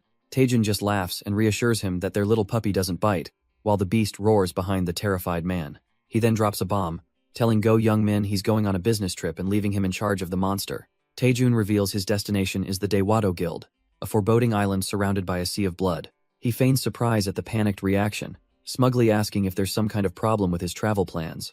Go Youngmin completely loses it, screaming that Daewado is a Class 1 danger zone requiring S-rank clearance. He frantically explains that getting permission requires his uncle's approval, but the man is suddenly unreachable. Taejun just says he understands, but his inner thought reveals the cold truth. He's the one blocking the call. Go Youngmin, trying to regain some composure, tells Taejun he has a wide network and will figure something out. He then asks why our boy is in such a rush to visit Daewado and see his uncle. Taejun casually explains that as the new Vice Guild Master, he needs to introduce himself. Plus he heard there's a gift waiting. But the real reason is far more pressing. As a sly grin gives away his hidden agenda, a system notification reveals the truth. He has a timed quest to learn blood magic, with less than 5 days on the clock. With the timer ticking down, he realizes he needs to see his uncle immediately, one way or another. So, while Go Youngmin is left to stress, Taejun takes matters into his own hands and arrives at the Cheongyeon Guild. Inside, the guild's representative, Seo Yeonhwa, is working when she hears a knock and tells the visitor to enter. In walks Taejun with Miri on his shoulder, casually greeting the powerful representative, as if they're old friends. Seo Yeonhwa greets our boy with a casual warmth, asking how he's been doing since they last saw each other. She's clearly been keeping tabs on him, immediately bringing up the recent news about him stopping a dungeon break. With a smirk, she wonders how he always ends up at the center of major incidents. teasing that he must be haunted. Leafing through a thick binder, she admits it's a real shame he chose the Hwaryeong Guild. If she had known he was going to pick a trash-tier guild, she would have tried way harder to recruit him herself. Taejin just awkwardly plays it cool, as she explains that basically every other major guild was disappointed by his choice. She even heard that big shots like Ma Tae-pyong and Cha Soo-yoon got absolutely hammered in frustration over it. Still, she figures his well-known interest in dark magic makes his choice to join the shady guild make a twisted kind of sense. Cutting through the pleasantries, she finally gets to the point, and asks him what he actually came here for. Our boy gets straight to business, revealing his plan to visit the infamous Daewha Island, a place he can't access without an S-rank escort. He then asks Seo Yeonhwa directly if she'd be willing to accompany him, hoping she'll agree to his bold request. But she just smiles and shuts him down flat, claiming she has prior commitments, leaving Taejin utterly dumbfounded. He immediately starts to panic, realizing this completely derails his plans, but she cuts him off, saying she can still arrange access for him. Taejin is confused, but she explains that while it's a bit of a pain, she can just assign another guild member to be his escort. A wave of relief washes over our boy as he lets out a nervous laugh, glad his entire scheme hasn't fallen apart. With that settled, Seo Yeonhwa slides something across the desk, telling him to accept a little gift. She presents him with a sleek black card, explaining it's a token of appreciation for exposing the exam manipulation scandal. Taejin asks what it is, and she explains that with his newfound fame, living in a cheap studio apartment just isn't cutting it for privacy anymore. She reveals the card as a key to a luxury, high-security apartment for top-tier hunters, a place with practically impenetrable defenses. With the timing being perfect, she offers it to our boy, asking him what he thinks of her generous gift. Taejun is so moved by this kindness that he bursts into tears, asking if he can call her Nuna, the ultimate sign of respect and affection. Seo Yeonhwa is completely caught off guard by the title, blushing as she says she's not nearly old enough for that. Meanwhile, in a completely different part of the world, we cut to the ominous Daewha Island, the lair of the infamous Gucheng Bone King. Inside, an old man lies in bed as a sinister red aura begins to seep out. Realizing the time has finally come, he knows he can no longer suppress his insatiable thirst as the dark energy begins to take a monstrous form. A terrifying shadow looms over him, demanding he provide it with blood, or it will simply devour his entire body. The curse violently takes hold, as blood-red tendrils erupt and begin to consume the old man right where he lies. Back on the mainland, our boy Taejun is making his way to the port town that leads to Daewha Island. The system flashes a grim reminder. He has just over 3 days left to complete this impossible quest. He calculates that it'll take a day just to get there, meaning he has to master blood magic in 2 days flat or lose everything. Even if the Gucheng Bone King is a good teacher, he knows it's cutting it dangerously close for a reward like Horizon of Communication. He turns to Miri, pointing to his dragon-scaled arm, and asks if it's normal for a single skill to interfere with the system's features. He recalls how his shocking growth skill already added things like spell-to-spell and a QR scanner, things that shouldn't be possible. Taejin presses her, wondering if it's really okay for a skill made by one employee to just tamper with the company's entire system. Miri admits she reported it to her higher-ups, but they just told her to keep an eye on it unless something unusual happens. That's the only instruction she's received, leaving our boy dumbfounded by their laid-back attitude. Taejin realizes that for now, at least, the company doesn't consider his game-breaking ability a threat. Our boy reflects on how his shocking growth skill has been a game-changer, even unlocking a Manhwa wiki feature. This thing is basically a cheat code, giving him a full tactical breakdown of any monster he faces. He realizes the skill isn't just buffing his stats. It's fundamentally rewriting the rules of his status window. While he doesn't fully grasp its mechanics, he vows to milk it for all it's worth. But his train of thought is suddenly derailed. A cheerful voice calls out it's Yu Se-rin, who excitedly tells him he looks even cooler than last time. Taejun realizes she's the hunter from the Cheongyeon Guild, and she happily confirms she's here to help him. She then starts rummaging in her bag, cryptically saying she can't miss this chance. With a sly look, she pulls out her phone, thinking this is a once-in-a-lifetime opportunity. She suddenly pulls him in for a selfie, gushing about how famous he is and asking to post it on social media. Taejun is completely dumbfounded, his face frozen in panic as she snaps away, asking what on earth she's doing. Before Taejun can process the selfie ambush, a loud voice suddenly calls out to him with immense respect. He and Yu Se-rin turn to see a young man in a martial arts uniform performing a full, ground-scraping bow. The guy introduces himself as Hunter Kang Jian, leaving our boy completely dumbfounded, having no idea who this is. Even Yu Se-rin is confused, but Kang Jian claims it's only natural for a younger brother to assist his young. Turns out, he was one of the hunters Taejun saved, and ever since that day, he's vowed to follow him as his lifelong senior. Kang Jian grabs onto Taejun's leg, begging to be taken along, while Yu Se-rin clings to his arm, not about to lose her spot. Their bizarre tug-of-war is cut short when a man on a nearby boat yells at them to hurry up and get on board. The grizzled captain, Kim Yong-soo, gives the signal, telling them it's time to set sail immediately. With the chaotic trio finally on board, the boat revs its engine and speeds out into the vast ocean. The captain grumbles that he'd never go to this cursed island if not for a request from Manhwa. And Taejun's sharp ears catch every word. The captain scoffs, asking if our boy is really a hunter if he doesn't know about the monsters around Daewa Island. He explains the waters are crawling with creatures, especially the nasty-looking sirens, which has Rin on edge. And to make matters a whole lot worse, he reveals it's currently their breeding season. During this time, the sirens become hyper-aggressive, fiercely guarding their territory and eggs. Their tempers are so foul that any ship intruding on their waters gets swarmed and torn to shreds in an instant. Naturally, the captain says they'll have to take a long detour to avoid provoking the horde. But Taejun just places his gauntlet on the man's shoulder, telling him there's no need for that. With a ridiculously cheerful grin, he tells the captain to just head straight through. The old man is absolutely flabbergasted, yelling at Taejun and asking if he's lost his mind. Our boy just gives a smug smile, promising that even if hundreds of them attack, they won't leave a single scratch on the ship. The captain is having none of it, thinking this kid is asking him to just drive into a death trap. He flatly refuses, saying there's no way he's risking his life on some hunter's whim. As the old man starts talking about having a family to feed, Taejun cuts him off with a single word: double. With a predatory grin, our boy offers to pay him double whatever his current client is offering. The captain is outraged, yelling that he's not some sellout who can be bribed. But before he can finish his righteous speech, Taejun just screams triple, with a completely unhinged look on his face. The captain freezes mid-sentence, his cigarette dropping from his mouth as his brain short-circuits. A second later, all his morals are out the window as he slams the throttle, yelling for full speed ahead. Taejun cackles at the front of the speeding boat, enjoying the wind with Miri and his little spider pet. But Rin isn't so thrilled, nervously asking if maybe, just maybe, he's being a little too reckless. She points out that with marine monsters, you never know where they'll ambush from. Taejun just smirks, telling her that while she's not wrong, it's not something she needs to worry about. Turns out, our boy knows exactly where they are, as his system lights up with a warning about multiple hostiles. He calmly points them out as fins slice through the water, 3 on the right and 5 on the left. With the boat now completely surrounded, he tells Rin to cover the right side while he handles the left. A swarm of hideous siren monsters leaps from the water, leaving Rin dumbfounded that he predicted it perfectly. Shaking off her shock, she decides to put her full trust in him, gathering icy energy in her hands. She unleashes a powerful ice arrow, blasting the creatures on her side of the boat.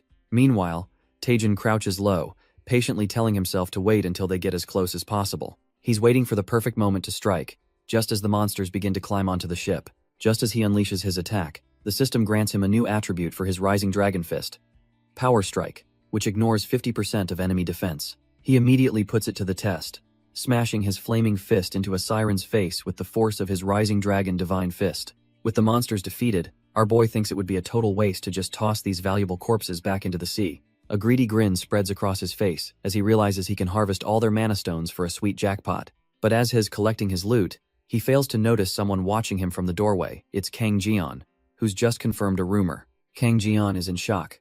The rumors were true after all. Taejun really does use the legendary Rising Dragon Fist. Taejun finally spots the lurker, wondering who this guy is and just how long he's been spying on him. He tries to brush it off, saying his style is totally different. But Kang Jian has already made up his mind. Taejun is no longer just an upperclassman to him.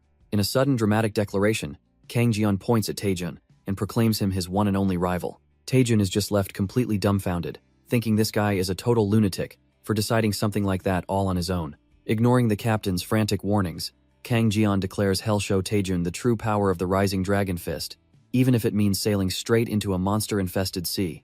The scene shifts to the serene shores of Daewa Island, a place that seems peaceful on the surface. An old man on the beach gets word that Hunter Lee Taejun is arriving today, a piece of news that clearly catches him off guard. He furiously gets on the phone, demanding to know why his subordinate, Go Young Min, is only just now reporting this critical information. The old man absolutely rips into him, reminding the flustered fool that normal phones don't work here and he was supposed to use a crystal sphere. He hangs up, deeply concerned. Taejun's arrival couldn't have come at a worse time, and he worries that some dangerous group on the island will target our boy. Just then, he spots a boat approaching and hears a voice apologizing for being late and addressing him by his title, the Gucheng Skeleton King. The boat is piled high with a mountain of monster corpses, and a voice cheerfully complains that it took ages to catch all the fish. It's our boy, Taejun, covered in blood and grinning as he formally greets the old man, introducing himself as the deputy guild leader of Huiryong. Standing before the legendary Gucheng Skeleton King, Taejun reaffirms his identity, revealing a shocking connection and a position of power we never knew he had. The Gucheng Skeleton King is dumbfounded, asking if our boy seriously hunted all these sirens during their peak spawning season. The exhausted boat captain chimes in, insisting this wasn't just some ordinary hunt. Turns out, Taejun went on an absolute rampage, hunting down every last siren with a crazed grin on his face. He lands on the beach and explains they cleared the path to the island, but it's too early to say they're all gone. As Taejun worries about stragglers in the deep, the old man cuts him off, saying this is more than enough. He explains that with their food supply wiped out, the remaining sirens will just disappear on their own. In fact, he reveals a crucial weakness. Sirens can't even dive deep, which means Taejun basically drove them to extinction. But just as our boy processes this, the Skeleton King's expression turns grim. He says there's one exception, and right on cue, Taejun's system screams a warning about a hostile entity targeting him. Before anyone can react, a massive force erupts from the ocean, sending the entire group flying back. And there it is, the exception, a monster called a Siren Hunter, bursting from the depths like a torpedo. The sheer pressure it emits leaves everyone, even the old Skeleton King, completely dumbfounded. But Yu Se-rin quickly recovers, pinpointing its location and identifying it as a Siren Hunter. Without wasting a second, she gathers her mana, vowing to immobilize the beast on the spot. She unleashes her powerful Ice Chamber spell, instantly freezing the creature in a block of solid ice. For a moment it seems to work, but then a sinister red energy pulses from the monster as Yu Se-rin feels a sharp backlash. The Siren Hunter shatters the ice prison as if it were glass, completely unharmed. The magical feedback slams into Yu Se-rin, sending her flying back in agony. She clutches her chest, realizing the horrifying truth. The monster has a passive skill called Magic Immune. Bleeding from her mouth, she can't comprehend how a mere B-rank siren could possess such a broken ability. From the boat, the injured Yu Se-rin screams a desperate warning to Taejun that this is no ordinary siren. The beast proves her right, letting out a piercing screech as it lunges from the water straight for the shore. On the boat, the captain and the mysterious old man are completely dumbfounded by the sheer scale of the monster. Turns out, this trash-tier mob is actually a Siren King, whose scales nullify and reflect all elemental magic. Our boy Taejun processes this, his glowing eye sizing up the new boss-level threat as Miri trembles behind him. He quickly deduces his usual tactics are useless. Fireball would be reflected, and without ice, he can't set up a combo. Realizing a direct assault is a fool's errand, he decides they need to fall back and come up with a new plan. But just then, the old man on the shore reveals his true power, his cane melting into a pool of sinister blood magic. He calmly tells the other hunters to stand down, declaring that he will handle this one himself. With a flick of his wrist, tendrils of blood erupt from the sea, effortlessly ensnaring the Siren King and hoisting it into the air. The old man scolds the Siren King like a disobedient dog, questioning how it dares bare its teeth at its own master. He declares that the beast needs to be disciplined, and with a single motion, his blood magic erupts to crush it. The once unstoppable Siren King can only let out a final, pathetic screech as it's completely overwhelmed. In an instant, the A-rank boss is reduced to nothing but bloody chunks floating in the sea, leaving everyone dumbfounded. On the boat, Yu Se-rin is in utter disbelief, unable to process how a monster of that caliber was defeated so effortlessly. Our boy Taejun, however, is already breaking it down, recognizing the terrifying single-target power and penetration of blood magic. He even considers that, despite its risky growth quests, a power like that might actually be worth learning. Go Jianho clenches his blood-soaked fist, satisfied that he has brought a moment of peace to the island. He then turns his attention to Taejun, calmly stating he'd planned to deliver a gift for his new Vice Guild Master position. With an unnerving smile, he thanks our boy for coming all this way, formally acknowledging the new powerhouse in the room. With the battle over, Go Jianho calmly extends a hand, inviting them to his residence. It turns out the legendary hunter lives in a massive, luxurious mansion, completely out of place on this remote island. As they enter, Taejun is shocked to see skeleton servants cleaning the place. Realizing he's in the home of the Gucheng Skeleton King, he turns to Yu Se-rin, finally understanding why Seo Yonhua was so desperate to keep this man's location a secret. Yu Se-rin is completely starstruck, unable to believe that a legendary hero of South Korea is hiding out in a place like this. She's still buzzing with excitement, recalling how he annihilated an A-rank Siren King with nothing but blood magic. She gushes that it was an insane display of power, admitting even her powerful sister Yanhua would have struggled, and Kang Jian agrees he's a hero. But Kang Jian's pride flares up, and he clenches his fist, declaring that his own master is much stronger. Taejun and Yu Se-rin just stare at him, completely baffled by his childish outburst. Ignoring the awkwardness, they're led down a grand hallway by skeleton maids to their respective rooms for the night. Taejun tells his companions to go rest up, as they must be tired from the journey. He then explains that he has some private matters to discuss with the Gucheng Skeleton King. Wasting no time, our boy heads straight for the master's study and gives a firm knock. Inside, the legendary Go Jianho sits calmly, sipping tea as he invites Taejun to enter. The Skeleton King asks how he likes the room, and Taejun can't help but be impressed by the sheer scale of the mansion. Pleased with his reaction, Go Jianho finishes his drink with a satisfied sigh. He then stands, telling Taejun to follow him because he has an appointment gift for him. Taejun eagerly follows the old master, wondering what kind of reward a legend like this has in store. As they descend into a torchlit basement, Go Jianho praises Taejun for his excellent handling of the Machion dungeon overload. Taejun tries to play it cool, saying he just got lucky, but the old man just laughs, telling him to save the fake modesty for the reporters. Our boy keeps up the act, insisting he was just lucky and was only cleaning up his own mess. He even tries to give credit to the Hwiryong Guildmaster, but Go Jianho just scoffs, calling the man his useless nephew. The old man laments how that brat drove the guild into ruin in just 3 years, racking up unpaid taxes and every disgrace imaginable. He points out that now, thanks to Taejun, Hwiryong is being hailed as a hero, so his nephew should be the one thanking him. Taejun is floored, realizing that the guildmaster, Go Young Min, was an even bigger piece of trash than he ever imagined. As they continue down the stairs, Taejun can't help but ask why the legendary Skeleton King would ever entrust his guild to such a failure. He presses on, saying that surely a man of his stature could see that his nephew wasn't ready for the job. Go Jianho stops dead in his tracks, the weight of the question hanging in the air. With a somber look, he turns and admits the truth. He did it because he's grown weak. He tries to brush it off and move on, but our boy is left completely dumbfounded by the shocking confession. Go Jianho explains that no matter how strong an awakened is, time makes them all human again. But our boy isn't buying it for a second and sneakily activates his QR reader on the old man's back. The scan immediately fails, spitting out an error that the target's level is just too damn high. Taejun is completely floored. He knows there are only a few hunters in all of Korea who are unscannable. He's talking about the absolute monsters of the hunting world: Cha Soo-hyun, Ma Dae-pyong, and Seo-yeon, Hwa. Even with all his growth, he can't scan them. So how is this old man on the same level? Taejun stares, realizing the Gucheng Skeleton King is hiding a secret far darker than he could have imagined. The old man leads them to a hidden door, leaving both Taejun and Miri speechless with anticipation. He opens it to reveal a ridiculously massive and opulent chamber hidden deep underground. Taejun can't believe his eyes. A secret library filled with artifacts and potions lay before him.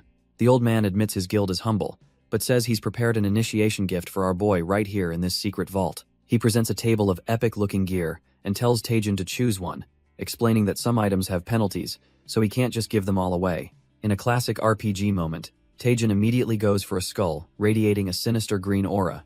Turns out it's Magnuda's skull, an A-grade item that boosts all stats and grants the Kingslayer's power for daggers. Taejun isn't just impressed by the skull. He realizes every single item on this table is better than most rare-grade equipment. He thinks to himself that any other hunter would be weeping with gratitude for a chance like this. But our boy is cut from a different cloth. He's sweating because he realizes they're all close, combat-focused, and nothing truly fits his style. So, he turns around and boldly asks the Gucheng Skeleton King if he happens to have any items related to blood magic. The old man is completely taken aback, questioning why on earth he'd be interested in something as notorious as blood magic. Taejun lays out his reasoning, explaining its high magic penetration and, most importantly, that it doesn't consume mana, making it a god-tier skill for long raids. But the Gucheng Skeleton King flatly denies having any blood magic items, telling our boy to just pick something else. He brushes off Taejun's shock, saying he's going to prepare some food and leaving him to his choice. As he walks out, he tells Taejun to just take whatever he likes from the collection. The moment he's gone, Taejun and Miri both realize something is definitely off. The old man is clearly hiding something. Our boy completely loses it, screaming that after learning about blood magic, no other trash-tier item will satisfy him. He throws a full-blown tantrum on the floor, begging the empty room to just teach him the forbidden art already. Miri, ever the innocent one, asks why he can't just ask the Skeleton King to teach him directly, even without an item. But Taejun explains it's not that simple. Blood magic isn't a skill you can just be taught by a master. It's all based on a rare passive ability called mana blood, and without awakening it, you're completely locked out. He was hoping for a skill book, but just as he's about to give up, his flash function detects a hidden device in the room. Suddenly, a bright light flashes from his system, illuminating a hidden spot in the room, leaving both Taejun and Miri dumbfounded. Taejun is shocked his status window even has a flashlight, but Miri casually explains she added it after their last dark dungeon run. Following the light, our boy lifts up a piece of furniture and investigates what the old man was trying so hard to hide. He uncovers a hidden compartment with a big, ominous red button, and Miri immediately gets a bad feeling, warning him not to press it. But Taejun just scoffs, brushing off her fears by joking that there's no way it's a nuke in this day and age. With a wild grin, he declares that he can't possibly resist a secret button, his inner gambler screaming all or nothing. The moment his finger makes contact, a deafening air raid siren blares through the mansion, sending Miri into a full-blown panic. Just as suddenly, the alarm stops, and a wall slides open, revealing a single, ominous-looking book bathed in a sinister red light. A system window pops up, identifying it as the Codex of Blood, a unique grade forbidden book that grants the user the Mana Blood passive. Overjoyed, Taejun grabs the book with a creepy, possessive grin, finally getting his hands on the one thing he's been dying for. After the raid, Go Jianho offers our boy a reward, questioning if he's sure about his choice. The old man finds the gift underwhelming, but Taejun, with a massive grin, insists it's perfect for him.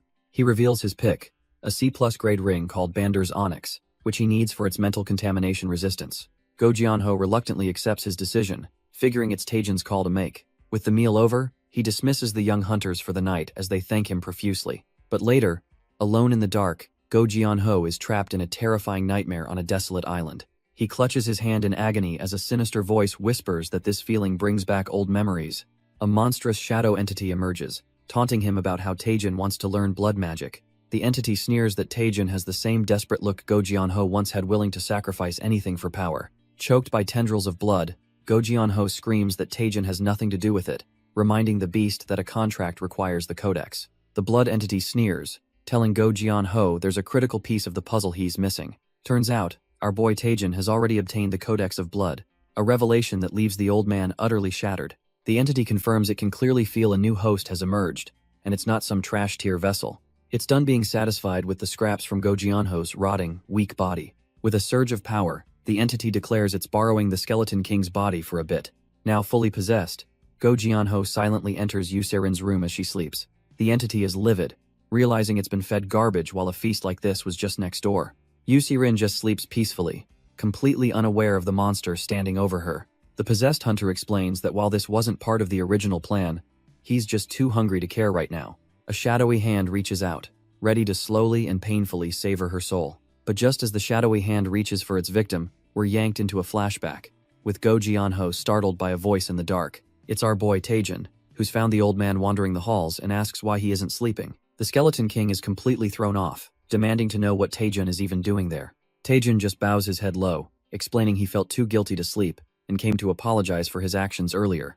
He admits he wasn't being entirely truthful about the initiation gift Head asked for. With Miri floating silently beside him, he reveals what he was truly after, the Forbidden Codex of Blood. He apologizes for taking the book without permission, but insists he has a desperate reason he must learn blood magic. His eyes burn with an unshakable resolve, declaring he's willing to sacrifice absolutely everything for his goal.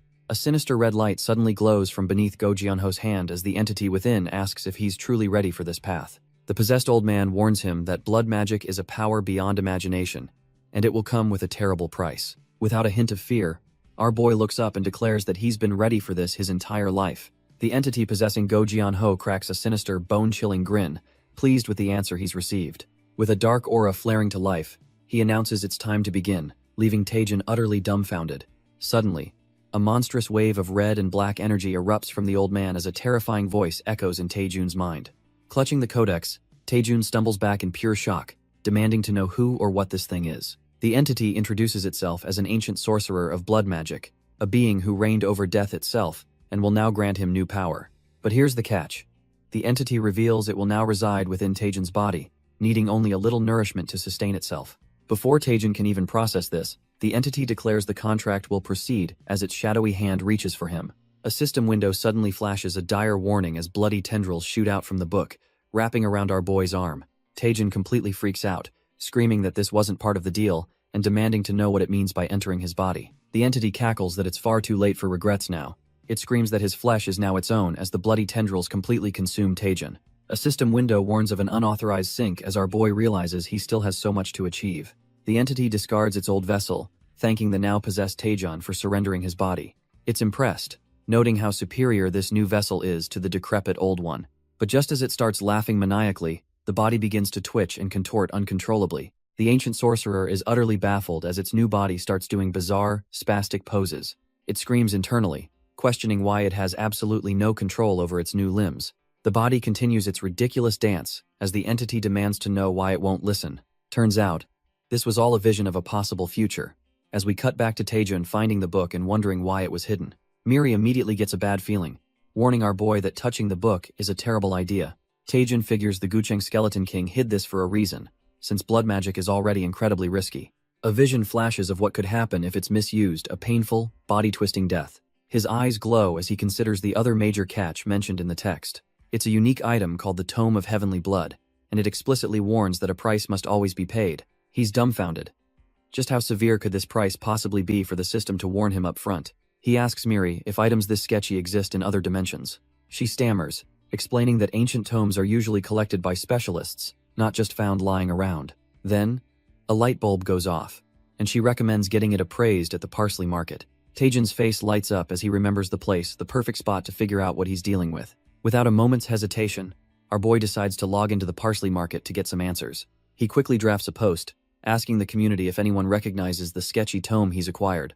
To speed things up, he even offers a reward for anyone who can provide solid details on the item. And just like that, a user named Knowledgeable Wanderer sends a chat request almost instantly. The Wanderer asks if Hez selling the book, but Taejun clarifies Hez just trying to figure out what it is first. After a bit of back and forth, the user casually identifies it as a soulbound codex. He explains it's a forbidden book that grants skills at the cost of your life, bluntly calling it a trap. The horrifying truth hits Taejun and Miri like a lightning bolt. The price the system warned about was his own life. Dumbfounded, Taejun frantically asks what that even means, needing to understand the full extent of the danger. The Wanderer lays it out cold. The moment you make a contract, the consciousness of a mage sealed inside fuses with your body. The Wanderer elaborates that the user becomes a permanent battery, their life force and mana endlessly drained by the sealed mage. Taejun can barely process it, wondering if it's truly possible to just overwrite a person's soul using a book. But then the Wanderer drops a bombshell, saying there's something weird about this specific book. It's complete and utter trash. He explains it's such an old model that any modern magic system too would instantly block its outdated curse with security protocols. A sly grin creeps across Taejun's face as he thanks the guy for all the juicy info. Then, with a terrifyingly manic expression, our boy says he's sending over a generous reward. Turns out, the Wanderer was trying to hack Taejun all along, but a sudden warning about his own firewall activating stops his evil laughter cold. The cocky hacker just scoffs, thinking it's impossible for some nobody to breach a modern status window. He launches his own dark virus to finish the job, but his face twists in horror when he realizes something is terribly wrong. His attack slams into a solid access-denied wall, leaving him completely dumbfounded. A status window this powerful shouldn't even exist. The Wanderer's mind shatters as a dark presence demands to know just who the hell Taejun really is. Before he can process it, a psychic shockwave from Taejun's reward blasts him across the mental space. Our boy just watches the chaos unfold, his eyes glowing a menacing crimson, utterly unfazed by the hacker's plight. Back in his own mind, a notification confirms it. His god-tier firewall has effortlessly blocked the pathetic virus. Taejun smirks, thinking to himself how this trash-tier hacker was pathetic right to the very end. With the mental battle won, he casually picks up the cursed book, deciding he'll be taking it as his prize. The system immediately lights up, granting him the Tome of Heavenly Blood and the passive skill Blood Magic. But the quest reward leaves him scratching his head, wondering what a feature called Horizon of Communication even does. He writes it off as a useless function, just as the Wanderer, now back in reality, stammers out his name in pure terror. In a flash, Taejun's cold demeanor vanishes as he grabs the guy, feigning concern and asking if he's all right. The old man, Go Jeonho, is speechless, so Taejun just smiles and asks if the Gucheng Skeleton King is the one who's not all right. Go Jeonho stammers, demanding to know how this is possible, accusing our boy of making a contract with that demon. He insists he saw it with his own soul, the demon's essence pouring directly into Taejun's body. But if that's true, he can't wrap his head around why nothing has happened to him yet. He asks if Taejun somehow managed to defeat the demon, Azazel, all by himself. Our boy just shrugs it off, cheekily explaining that he simply chose not to listen to the demon's whispers. Go Jeonho is left completely dumbfounded by this ridiculous-sounding answer. Taejun then spins a tale about how he broke the contract at the very last second, causing the demon's soul to be violently rejected. He declares that no matter how powerful blood magic is, he would never sell his soul to a demon to get it. With a passionate look, he proclaims that true strength can only ever come from oneself. Go Jeonho is speechless, while our boy cheekily adds that he has no idea where the demon went. Maybe it's off looking for a new host. The old man is in shock. The oppressive voice and dark energy that plagued him for decades have completely vanished. He can't believe it. He struggled for 30 years to break the contract, yet Taejun erased it with such a ridiculously simple method. Overwhelmed with gratitude, he suddenly drops to his knees, thanking Taejun for freeing him. He confesses that during the Great Cataclysm, he grabbed for a forbidden power, swearing to protect the world no matter the cost. But now, looking back with immense regret, he admits that Taejun has finally shown him the error of his ways. As this realization dawns on him, his body begins to crumble into dust. The demonic power that sustained him is gone, proving it was never his to begin with. Taejun, however, stops him, saying he can't even begin to imagine the heavy burden he's been carrying all this time. He helps the old man up, reassuring him that he's already incredibly strong, even without the tainted blood magic. With a look of genuine respect, Taejun tells the Gucheng Skeleton King that it's finally time to lay his burden down. Just as Go Jianho is having his heartfelt moment, a sleepy Yu Se-rin wakes up complaining about all the noise. Her eyes snap open in utter shock as she recognizes Hunter Taejun and the Gucheng Skeleton King standing in her bedroom. Letting out a terrified shriek, she pulls the covers up and demands to know why two strange men are in her room. Our boy Taejun just sweats bullets, awkwardly trying to explain that this is all a huge misunderstanding. But before he can talk his way out of this one, a sinister, bloody energy suddenly erupts from the floor. As Yu Se-rin panics at the new disturbance, Taejun's expression turns grim. He recognizes that chilling voice. The blood magic entity's voice booms through the room, mocking them as foolish mortals for thinking it was over. It gloats that as long as its soul remains in this world, it is absolutely impossible to destroy it for good. The entity reveals its trump card. If it has no vessel to inhabit, it will just make a new one from their flesh. With that, a colossal tree of blood and gore erupts, revealing itself as the S-rank mythical entity, the Heavenly Blood Tree. The whole group is dumbfounded, with Yu Se-rin barely managing to ask if that horrifying thing is a tree. A system window pops up, identifying the S-grade 1000 Blood Tree, a mythical entity that requires 100 human sacrifices to summon. Taejun's blood runs cold as he realizes the horrifying truth. The blood mage must have sacrificed himself to unleash this nightmare. But before they can even process that, a new threat emerges as a monstrous wolf with glowing red eyes snarls into existence. Suddenly, an entire pack of these silver fangs manifests, howling and ready to tear everything apart. Yu Se-rin is on the verge of a complete breakdown, screaming about why all these monsters are suddenly swarming their location. Go Jianho, however, looks absolutely grim, declaring that this is not something they can just stand by and watch. He orders Taejun to wake up Kang Jian immediately, because as he speaks, jagged bones erupt from the ground beneath his feet. The blood tree's tendrils lash out, consuming the newly summoned wolves. As Go Jianho explains, the entity now seeks to devour all life on the island. With a bone weapon materializing in his hand, he stares down the tree, muttering that this thing is greedy to the very end. Kang Jian finally snaps awake, completely bewildered, and demanding to know what the hell is going on. He immediately panics, thinking a gate must have opened as he sees Go Jianho squaring off against the monstrous tree. Our boy Taejun steps in, telling them to shut it because there's no time and he needs to explain this fast. He reveals the horrifying truth. That grotesque tree is the lingering remnant of the blood mage that tormented Go Jianho for ages. Taejun explains he thought the entity vanished after failing to make a contract with him, but somehow it has returned. Yu Se-rin is absolutely floored, and Go Jianho grimly confirms it, admitting all his blood magic came from that very power. With a heavy heart, he confesses that this is the price for selling his soul, a consequence he never imagined would grow so catastrophic. He apologizes to the group, feeling ashamed to even be called a hero of the cataclysm after causing this mess. But just then, the knowledgeable wanderer, now back on his feet, begins to channel his own power. He tells Go Jianho to cut the self-pity, reminding him he's a national hero with or without blood magic, and declares that his team will handle the wolves. Just as Yu Se-rin is about to blast the wolves, our boy Taejun throws up a hand, telling her to stop. His eye glows with insight as he realizes these aren't just some run-of-the-mill summons. Yu Se-rin is completely baffled, but Taejun warns her that these things are on a whole different level. Turns out, the wolves have a broken ability called magic absorption, which means her spells would just make them stronger. He then spots the real problem. Disgusting blood veins are funneling power directly from the tree, making the wolves immortal. Realizing they're stuck in a loop, Taejun turns to Go Jianho and the Wanderer, asking if there's any way to destroy the source. He racks his brain, recalling that the tree itself has the same insane magic absorption and health regeneration passives. This puts them in a bind. Magic is off the table, and even his strongest physical attacks won't damage its healing factor. For a moment, it seems utterly hopeless, as if this monstrosity has no weaknesses at all. But then a smirk spreads across Taejun's face. He's found a way. Convinced that no monster in this world is truly invincible, the plan is set. Go Jianho tells the others to trust him, as he prepares to buy them some time against the Silver Fangs. With a smirk, he announces it's time to get serious, slamming his skeletal hand into the ground and unleashing his true power. a massive skeleton begins to rise from the earth, its master feeling liberated and stronger than ever without the blood parasite. For the first time in ages, the Gucheng Skeleton King feels truly great as he summons an entire army of the undead. Right on cue, the immortal wolves charge forward, a relentless tide of fangs and fury. The Wanderer doesn't hesitate for a second, leaping into the fray to meet the beasts head-on. He unleashes his triple-step charge, a pure physical assault meant to stall the seemingly unkillable monsters. Meanwhile, Yusei Rin begins her own incantation, calling upon the spirits of the frozen earth to aid them.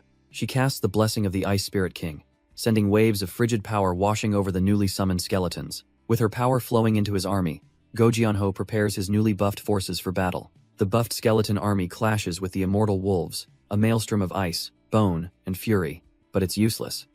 The wolves' wounds instantly begin to heal, powered by the blood magic's regeneration buff. Go Jianho grimly notes that they'll never win like this. As a frustrated Yu Seirin apologizes for her limited power, he reassures her, saying the wolves' magic absorption is the real problem, and her help is still invaluable. Her eyes drift over to Taejin, who's been standing near the blood tree with the Wanderer, and she wonders what he's up to. She thinks to herself that he's been fighting those silver fangs for a while now but has made zero actual progress. Go Jianho watches our boy with a worried expression, his patience wearing thin. He silently pleads with Taejin to hurry up, whatever his grand plan might be, before they're all overwhelmed. Just then, Taejin explodes into action, unleashing the first move of his combo, Phantom Flash Strike. He follows it up instantly with a devastating Dragon Fang Strike, smashing his gauntlet right into the beast's jaw. But his gauntlet grinds to a halt, stopped dead by the blood-red vein connecting the wolf to the tree. Our boy grits his teeth in frustration, realizing no matter how many times he cuts these veins, they just won't break. He understands now that approaching through these trash-tier wolves is a complete dead end. With a grim look of resolve, he decides it's time to execute his final, desperate plan. Taejin turns his back on the wolves and faces the colossal blood tree, the source of all their problems. He then yells out to the entity, begging it to teach him the ways of blood magic one more time. His allies, Yu Seirin, Go Jianho, and the Wanderer, are left completely dumbfounded by his insane request. Taejin tries to reason with the entity, saying that blood magic's power is unmatched and literally invincible. He offers up his entire soul, asking for its power just once more as bloody tendrils erupt from the tree. The tendrils impale him from all sides, and his allies can only scream his name in utter shock. But the blood entity just scoffs, telling the foolish mortal it won't fall for the same trick twice. It reveals that Taejin's body is now completely useless for its resurrection. All it needs now is his blood and flesh, and it begins draining our boy dry as system alerts scream about hemorrhagic shock. Using Taejin's life force, the entity starts to form a new, monstrous body, gloating that he made its job way too easy. The bloody form takes shape, boasting that its new body will be complete any second now. It then turns its attention to Taejin's horrified friends, promising they'll be the next sacrifice for its rebirth. But suddenly, the entity freezes in shock, because Taejin is standing right behind it, completely unharmed. Our boy just lets out a maniacal laugh, explaining that watching the monster use its blood magic gave him a wicked idea. With a crazed look in his eyes, he reveals his big epiphany. He doesn't have to ask for the power, he can just take it. The blood entity is left completely dumbfounded, demanding to know what on earth he means. Taejin just laughs, telling the monster that now it'll understand what it feels like to be drained. With a psychotic grin, he places his hand on the blood tree and declares that all its power is his now. From a distance, his friends and the skeleton army can only watch as the grotesque tree begins to convulse. Suddenly, the version of Taejin that was being sacrificed shatters into ice, and his friends scream in pure terror. Yu Seirin is furious, realizing the tree's magic absorption is what's stopping her from doing anything to help. She screams that she's coming to save him and tries to charge forward. But Go Jianho grabs her. The old man holds her back, telling her it's hopeless now that their strongest fighter has fallen. He pleads with her, asking if she realizes she'll just be throwing her own life away by rushing in. Tears streaming down her face, Yu Seirin asks if he really expects her to just stand there and watch him die. She screams back that she would rather die fighting by his side than abandon him for even a second. Go Jianho is crushed by guilt, believing this is all his fault for waking up this ancient evil. He thinks that if he had just left it alone, our boy Taejin wouldn't be in this horrific state. But just as all hope seems lost, the massive eye on the tree starts glowing intensely. Suddenly, a voice booms out, introducing itself to the skeletons and wolves as the legendary mage, Azazel. Yu Seirin, Kang Jian, and Go Jianho are left completely dumbfounded by this bizarre turn of events. The entity, now calling itself Azazel, announces it has been reflecting on its selfish life and wants to apologize. Kang Jian immediately shouts a warning to Go Jianho, telling him not to be fooled by this trash-tier acting. Azazel insists its apology is genuine, even claiming that it's been hurt by their fight. It declares that it no longer wants to torment them and will now leave without any regrets. With a final farewell, the eye begins to dim, leaving everyone speechless and confused. Go Jianho and Yu Se-rin are left completely stunned, unable to process what they just witnessed. The old man is sweating bullets, thinking this makes no sense. After all that, the monster just wants to apologize? He knows the real Azazel would never do something like this, concluding it has to be some kind of trick. But before he can overthink it, Yu Se-rin yells for him to look, pointing out a change on the battlefield. She's right, the vicious red skeletons, the silver fangs, are de-summoning and returning to their posts. It's not just them. The summoned wolves are also retreating, their bloodlust completely gone. Go Jianho realizes the entire cursed land is reverting to normal, wondering why Azazel would give up when it was so close to revival. His eyes then lock onto a figure lying at the base of the now dormant tree, and a wild theory sparks in his mind. Staring at the hunter's body, he wonders if this entire bizarre retreat was actually part of the kid's plan. Turns out, while being absorbed, our boy Taejin was just laughing, thinking he was on some kind of twisted avatar blind date. Turns out, Taejin's mana is so immense that the system just handed him the keys to the entire Thousand Blood Wood. He cackles, loving the power trip, while the blood entity screams in pure terror, demanding to know what he's doing. The entity's shadow form materializes, ordering him to get out, but our boy just smirks and tells it that's not happening. Without a second thought, Taejin grabs the trash tier entity by the face, showing it who's really in charge now. He declares it's payback time, reversing the flow and starting to drain every last drop of blood magic from the wood. The entire cursed land begins to shake and crumble, as system warnings flash about insufficient blood to sustain it. The entity is completely dumbfounded, unable to process how a mere human could hijack its ancient power. It screams in agony, lamenting that it was so close to revival, only to be thwarted at the last second. With a final, desperate cry, the Thousand Blood Wood completely deactivates, leaving only a pathetic 0.4 milliliters of magic behind. And just like that, the entire grotesque landscape dissolves into nothing, leaving behind a peaceful night sky. As the last remnants of blood magic flow into him, a system window confirms our boy's vitals are finally stabilizing. Taejin jolts awake, coughing and gasping, realizing he just barely scraped by with his life. He stares at his hand, thinking that blood magic is every bit as dangerous as the rumors say. One wrong move and he'd have been toast. Suddenly, he hears his name as Yu Se-rin and Go Jianho rush over, absolutely stunned to see him alive. Yu Se-rin crashes into him with a desperate hug, overwhelmed with pure relief. She's a complete mess, crying and admitting she genuinely thought he was a goner. Our boy tries to play it cool, awkwardly telling her he was just knocked out for a second. He then asks her to maybe let go, causing her to snap back to reality, blushing and apologizing. After a moment, she looks around, completely bewildered, and asks what in the world just happened. She explains that Go Jianho bizarrely restored the wolves to their original state before vanishing without a trace. Just then, the knowledgeable wanderer pops up, smugly remarking that while things worked out, they have no clue why. With a puffed-out chest, he shamelessly declares that he's the sole reason for their success. Taejin and Yu Se-rin just stare back, completely deadpan, not buying his trash-tier excuses for a second. But the comedy hour is cut short when Go Jianho appears, placing a hand on our boy's shoulder and saying he has questions. He gets straight to the point, explaining that the feats Taejin pulled off tonight were simply impossible for any single hunter.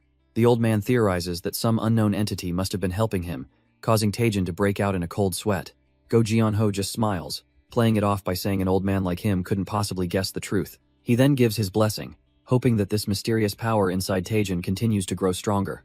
Taejin nervously thanks him, his mind racing as he wonders if the old master has already figured everything out. He reflects that the Gochan Skeleton King is terrifyingly perceptive, almost as if he can see right through him. Just as Go Jianho tells everyone to rest, a sinister voice declares that it's not over yet. The blood magic entity begins to reform from the carnage, screaming that it's not finished. Our boy Taejun is completely dumbfounded, wishing this trash-tier monster would just stay dead already. Go Jianho recognizes the entity as Azazel, who mockingly asks if the Skeleton King truly thought it was defeated. The entity vows that even in death, it will wander the abyss and haunt them for eternity. A massive blood-red magic circle appears, as it prepares to drag all the mortals down with it. Yu Se-rin and Taejun can only watch in horror, cursing the monster for its sheer persistence. The entity is pouring every last drop of its life force into a single, catastrophic magic sphere. Everyone realizes with dawning terror that if that thing explodes, the entire battlefield will be wiped out. Taejun panics, his mana completely depleted, but suddenly a voice rings out, telling him they'll take it from here. Taejun screams at Miri, demanding to know where the management team has been, but she just chirps that they were busy but are here now. Before he can even question what she means by personnel, a blinding blue light freezes him, and the exploding blood magic in their tracks. Our boy is completely paralyzed, staring at a ghostly blue figure that has materialized right in front of him. Turns out, time itself has stopped, and a new, bored-sounding voice complains about being sent on a business trip to this dump.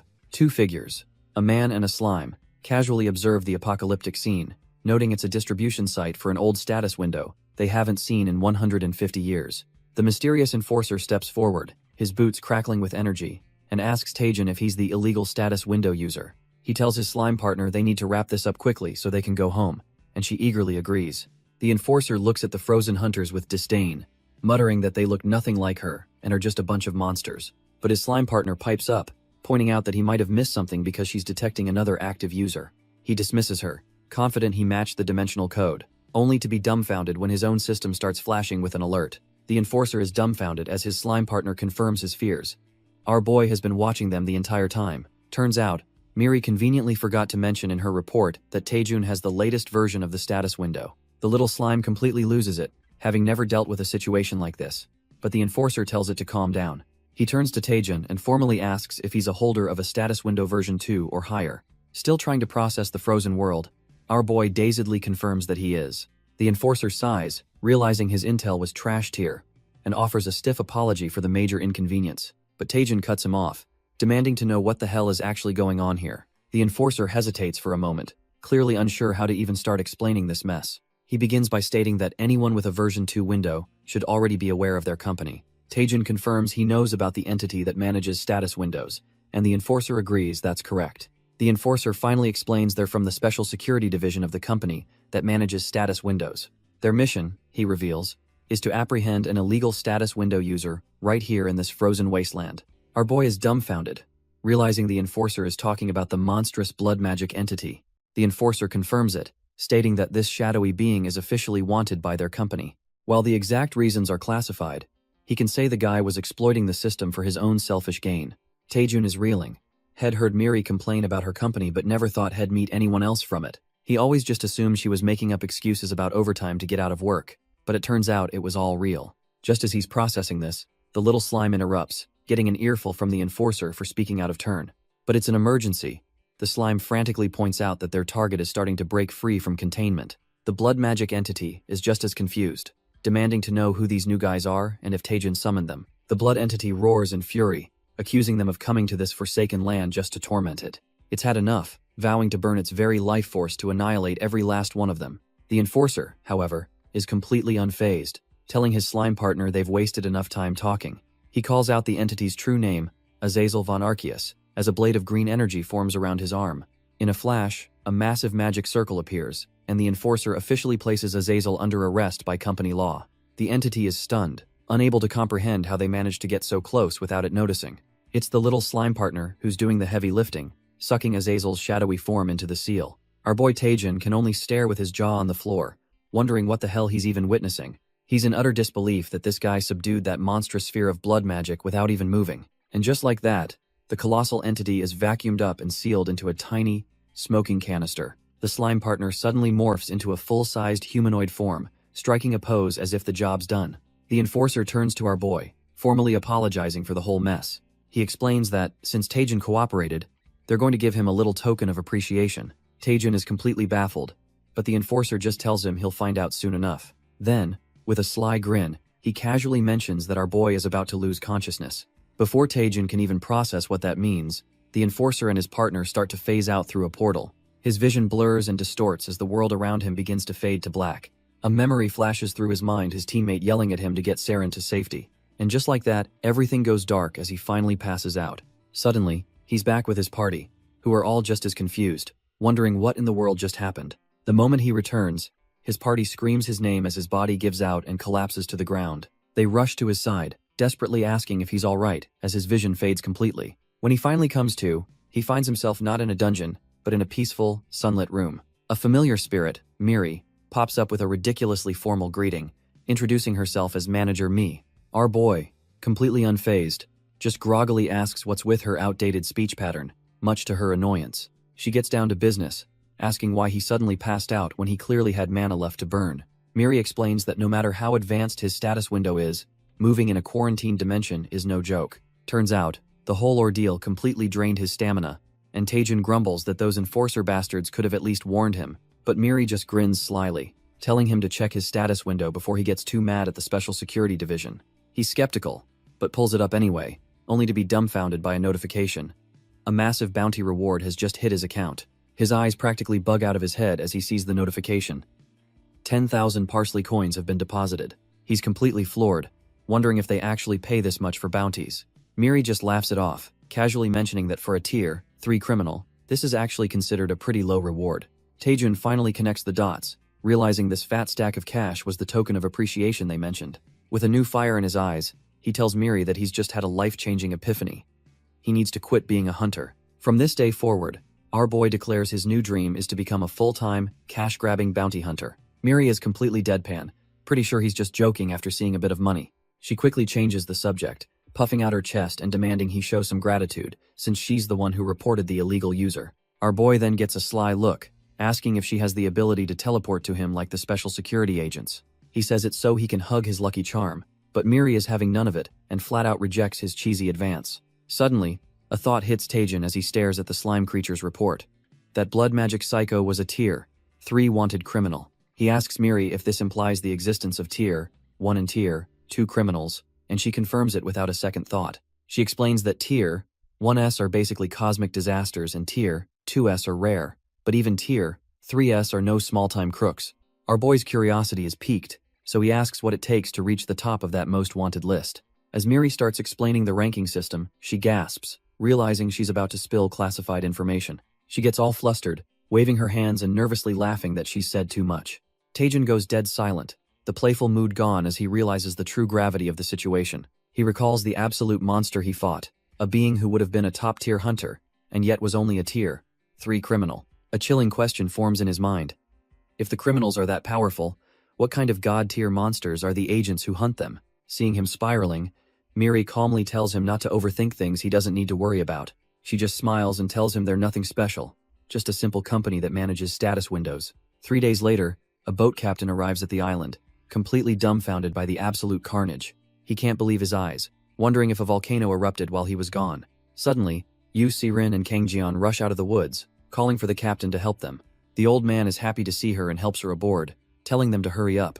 Just as he's about to set sail, a voice from behind tells him to hold on a moment. The captain's blood runs cold as he turns around, his face a mask of pure shock. It's none other than Choi Jin-hyuk, casually hopping onto the boat as if he owns the place. The captain is flabbergasted, asking if the Bishion Guild's ace hunter really came for a casual fishing trip. He starts sweating bullets, imagining his wife's wrath since it's her birthday. But Jin-hyuk just tells him not to worry. Jin-hyuk casually says he's just hitching a ride, and the boat finally pulls into the dock. Waiting for them is a woman with an aura of pure confidence, Seo Yanhua, the representative of the Clear Sky Guild. The second Yu Se-rin spots her, she bolts up the stairs, overjoyed to see her Iani. She crashes into Yanhua for a hug, who comforts her, and says she did a good job surviving the ordeal. With tears streaming down her face, Se-rin cries that Yanhua wouldn't believe the insane things that went down on that island. Yanhua just hushes her, knowing full well that our boy Taejin made them sign a strict confidentiality clause. With a knowing look, she tells Se-rin she won't even ask how she completely drained her mana, or why she reeks of undead magic. Se-rin is absolutely dumbfounded, her mind reeling as she tries to figure out how Yanhua knew all that with just a single glance. Just then, an old man in a suit approaches, respectfully greeting Yanhua by her full title as Guildmaster. He asks if anyone else came back with her, and she cheekily replies that it's just her and a knight who's escorting a skeleton king. The deputy director sighs in relief, glad he doesn't have to deal with a media circus right now. Yanhua smirks, replying that she figured as much and made sure to keep things discreet. He thanks her profusely, knowing that setting up this entire stage for them must have been a huge pain. He then gently pats her head, assuring her that he's still searching for a solution to her request. Visibly touched, Yanhua looks down and quietly thanks him for his efforts. As she and Se-rin get ready to leave, she waves to our boy, telling him to take care. But before they go, Se-rin shyly calls out to Taejin, calling him Appa. She stammers an apology, admitting she's wanted to get closer to him ever since the B-rank evaluation. She feels this is the perfect chance for all of them to bond, including Kang Jian and the Skeleton King. Blushing hard, she finally asks if it's okay for her to keep calling him Appa from now on. Our boy, smooth as ever, just smiles and tells her to call him whatever she likes. Much to Miri's shock, Yu Se-rin is completely overwhelmed with joy, breathing a huge sigh of relief that he agreed. She waves a cheerful goodbye as their car pulls away, leaving Kang Jian desperately trying to hitch a ride.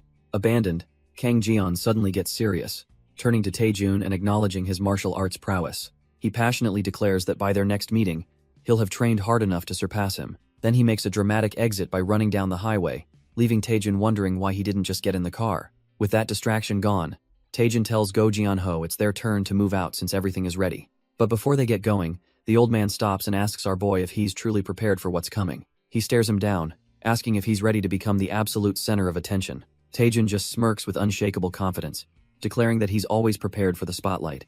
The stage is set for a massive press conference, with the media buzzing in anticipation. The banner confirms it all. This is for the official return of the Guchun Skeleton King. As Go Jianho finally steps into the light, the entire room erupts in a frenzy of camera flashes. But one photographer stops dead in his tracks, his eyes wide with disbelief at what he sees. Because trailing right behind the legendary hunter is our boy, Lee Taejun, leaving the press utterly dumbfounded. The reporters start whispering, confused about why he's there and noting he looks nothing like the monstrous rumors described. Go Jianho calmly takes the podium, silencing the crowd and telling them to hold their questions for a moment.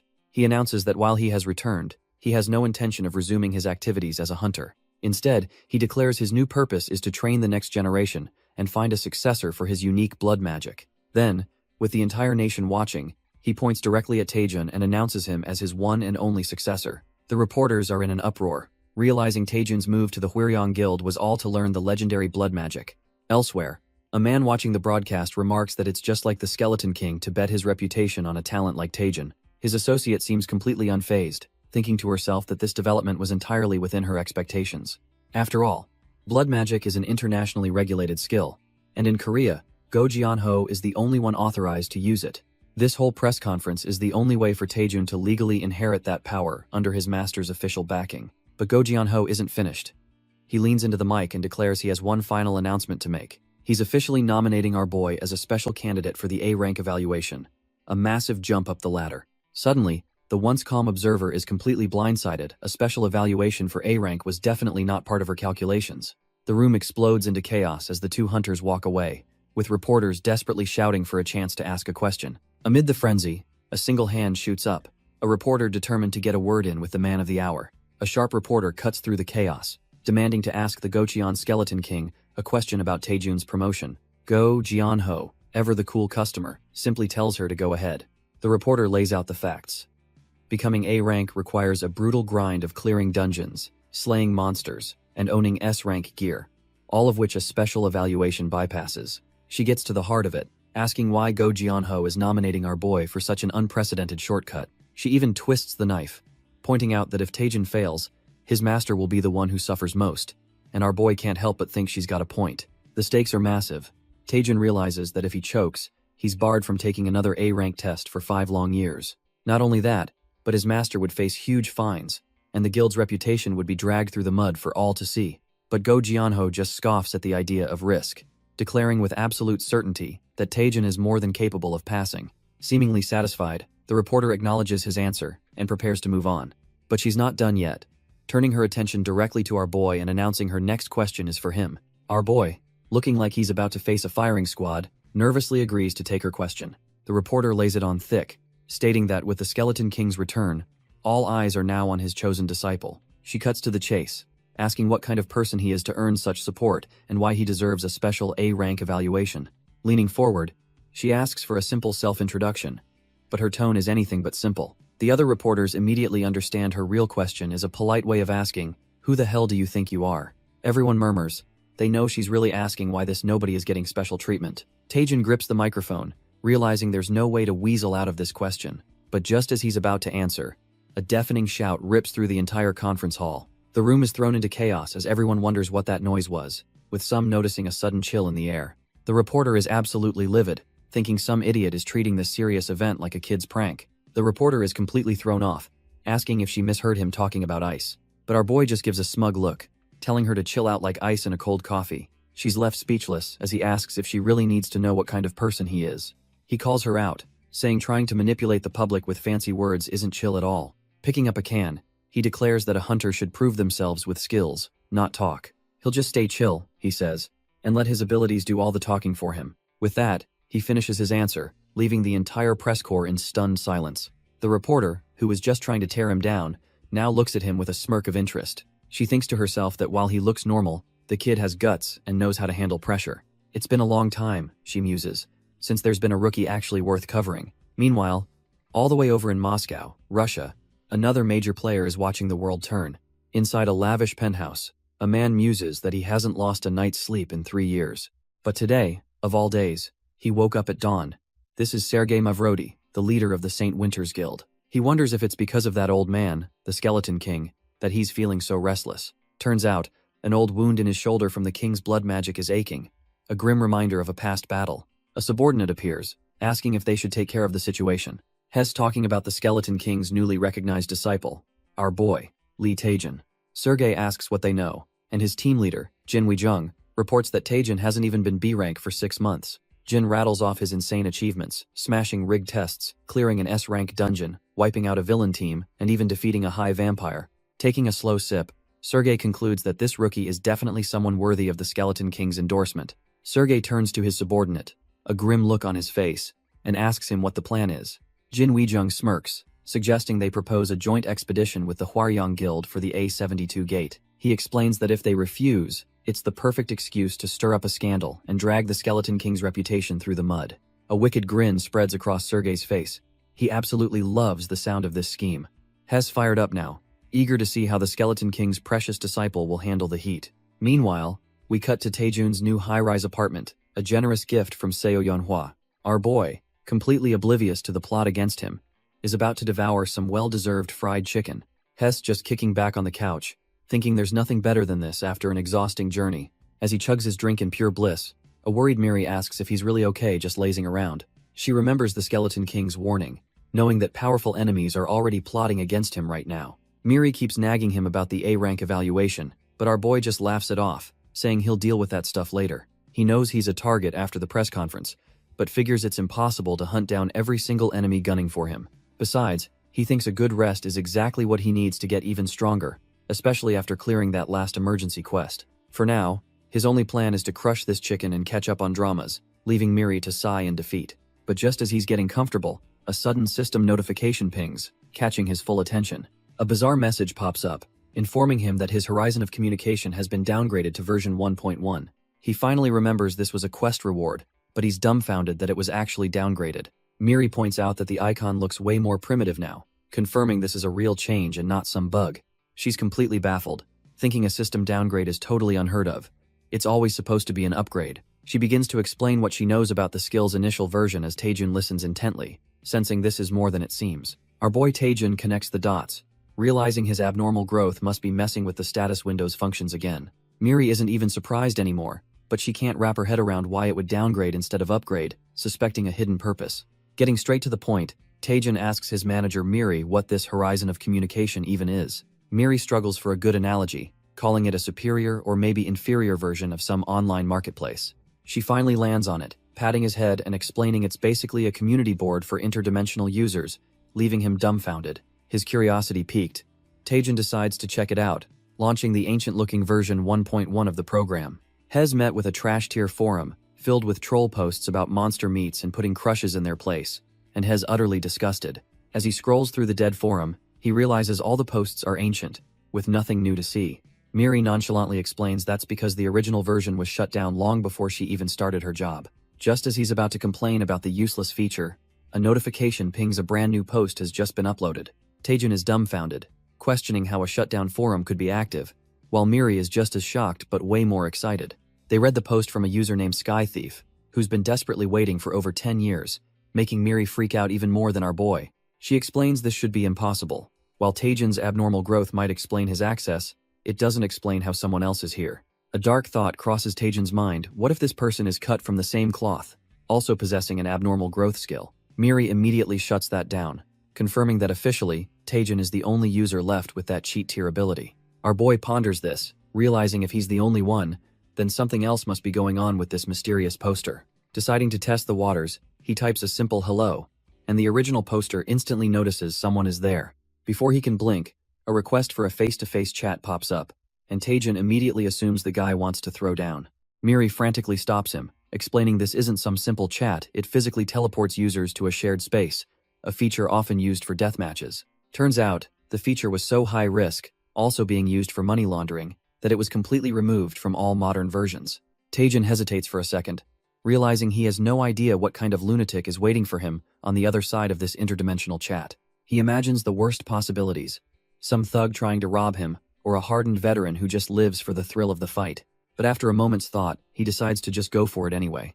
With a crazed grin, he smashes the accept button as a system message announces his transfer to the dimension of someone called Sky Thief. Miri is absolutely losing her mind, screaming at him for ignoring her warnings.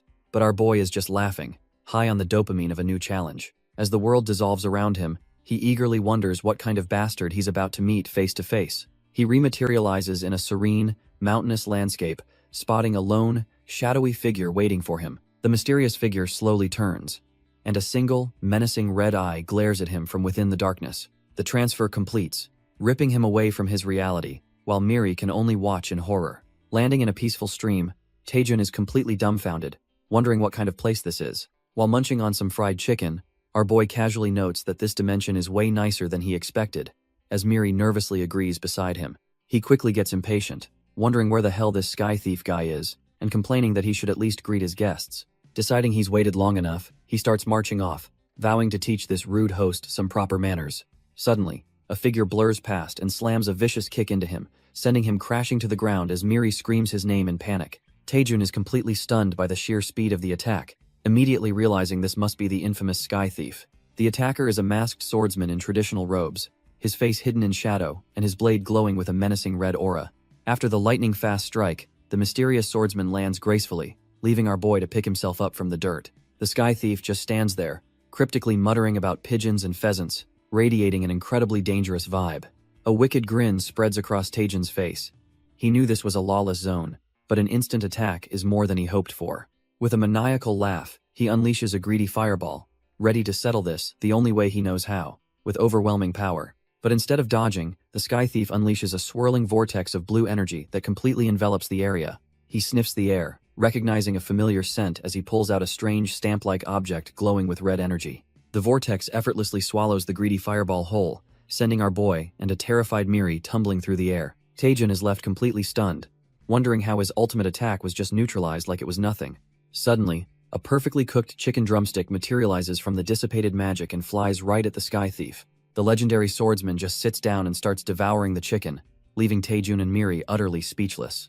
Both our boy and his spirit companion can only stare, completely baffled by this absurd turn of events. The Sky Thief takes a massive bite, completely ignoring the battle he just started to savor his unexpected meal. A wave of pure ecstasy washes over him as a pink aura erupts, clearly having the culinary experience of a lifetime. He's blown away by the mystical taste, marveling at how a simple drumstick could be so unbelievably juicy. The swordsman demands to know the name of this divine food, and a baffled Taejun just tells him it's called chicken. He mulls over the name, finding it utterly fascinating as he continues to munch away with a satisfied look. While the Sky Thief praises the heavenly taste, our boy is just thinking this whole situation is completely insane. Taejun wonders if he's just some random vagrant, but he can sense an ancient power that feels even older than the Skeleton King. After finishing, the Sky Thief formally apologizes for his earlier aggression, blaming it on 3 days of starvation.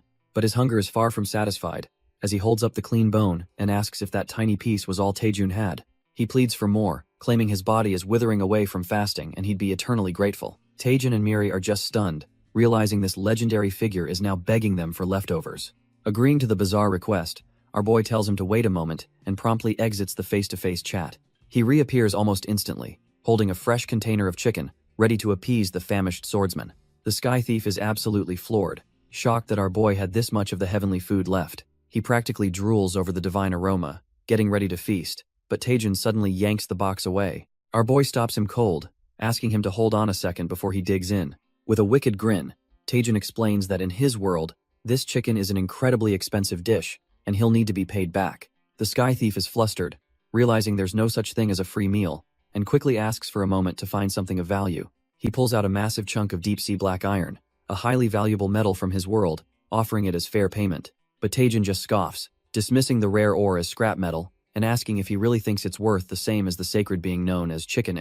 The swordsman is utterly dumbfounded, unable to comprehend the idea of fried chicken being a holy relic. Taejun holds the box aloft like a divine offering, passionately declaring that chicken is a godly dish that nothing else can compare to. Completely broken, The sky thief is now on the floor, pathetically begging for just one more bite of the glorious food. The swordsman desperately explains that the so-called scrap metal is literally all he has to offer. He collapses in total defeat, lamenting how a penniless man like him could never again taste such a divine meal. But our boy Taejin leans in with a sly grin, telling him there is indeed one way he can pay.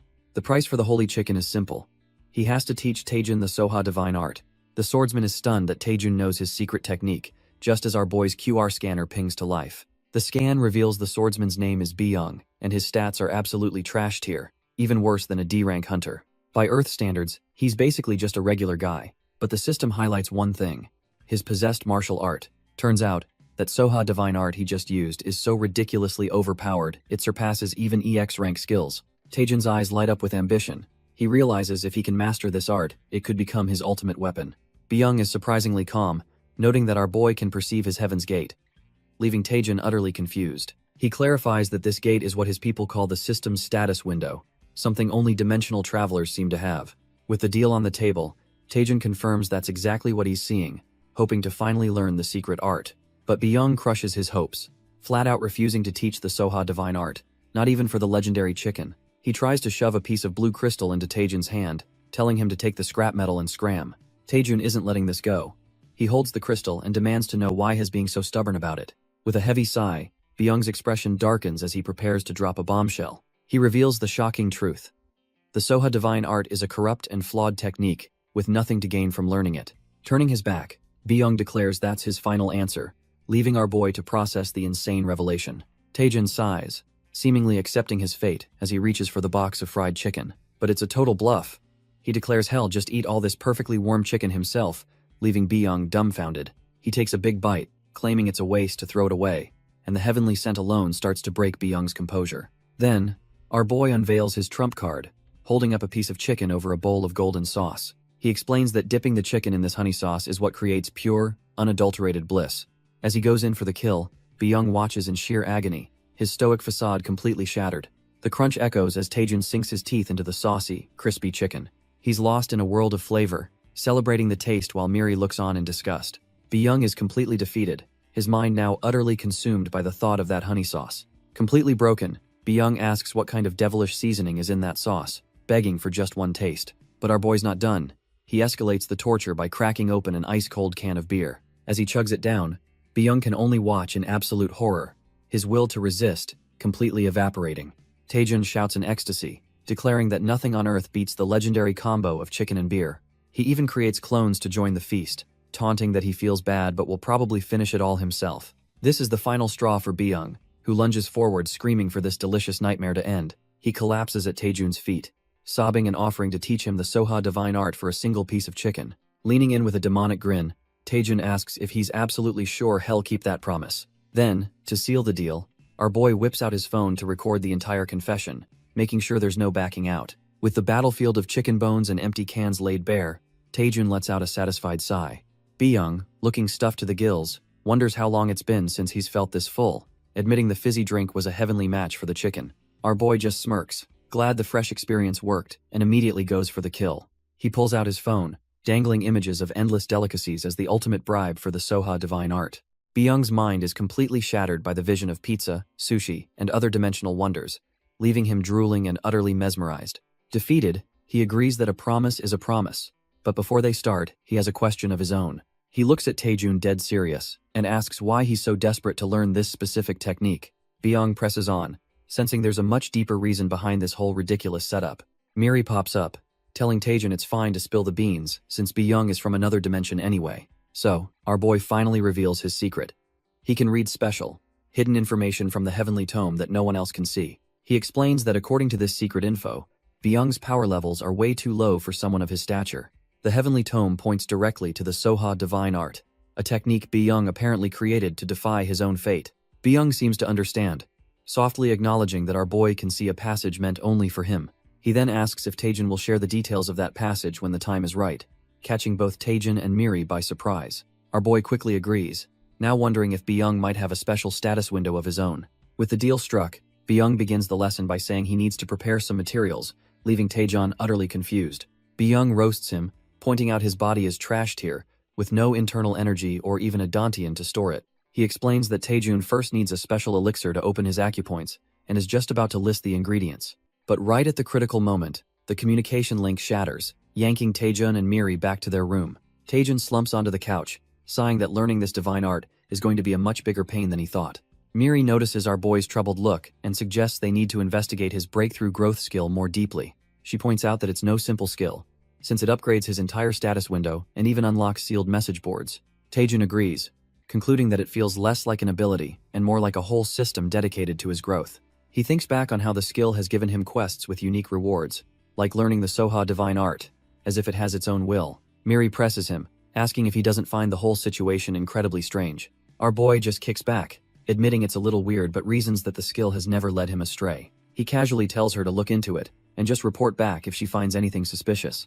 Fired up, Miri gives a thumbs up, telling him to just focus on getting stronger while she handles the details.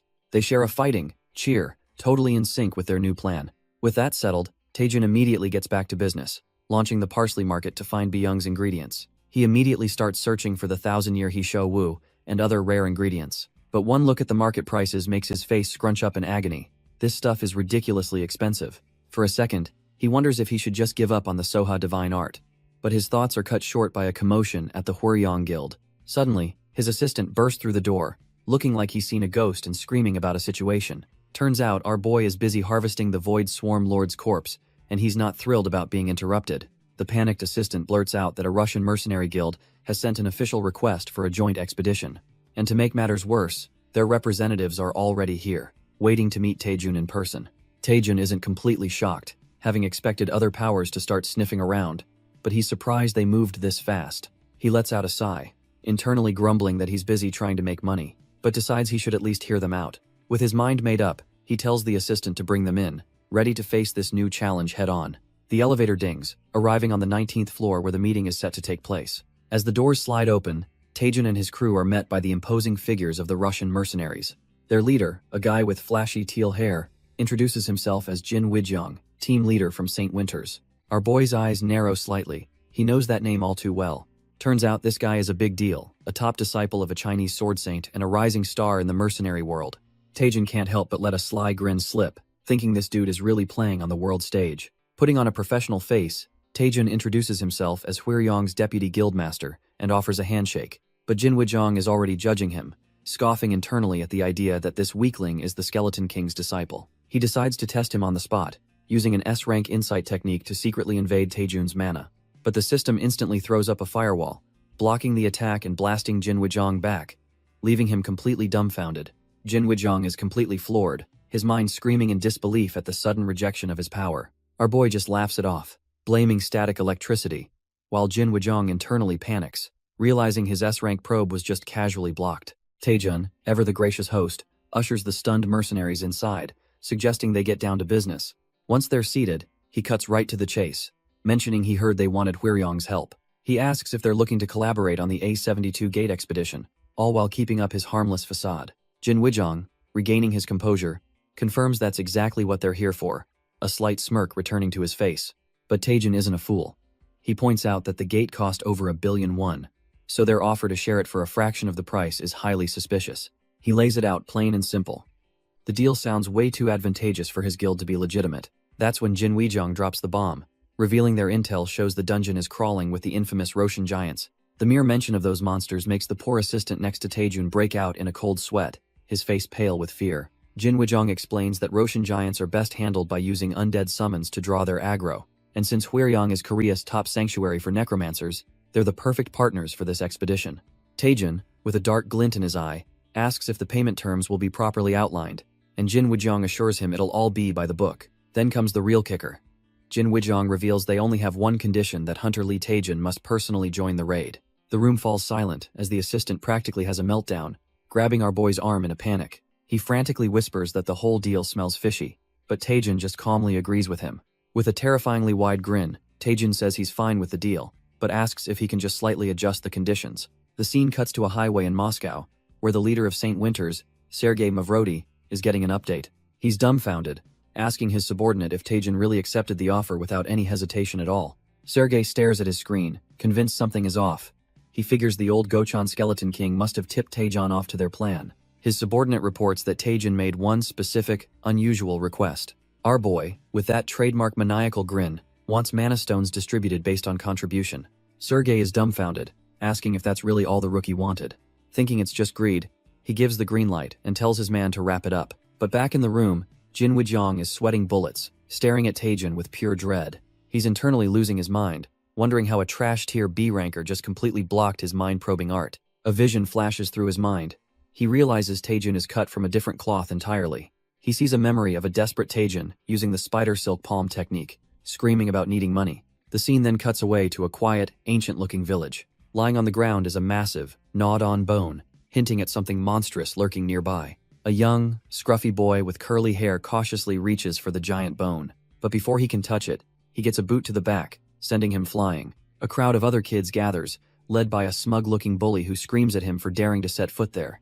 The orange-haired bully orders his lackey to bring him the bone, and the goon happily obliges. Holding the prize, the bully calls the boy a low-life thief named Chiando. He then dangles the bone, offering to return it if the boy answers a simple question. Leaning in close, he asks if it's true that he was cursed by the heavens and born without a heavenly outer gate. The bully mocks him in front of everyone, saying without a gate, his calculations must be trashed here and he can't even access the market.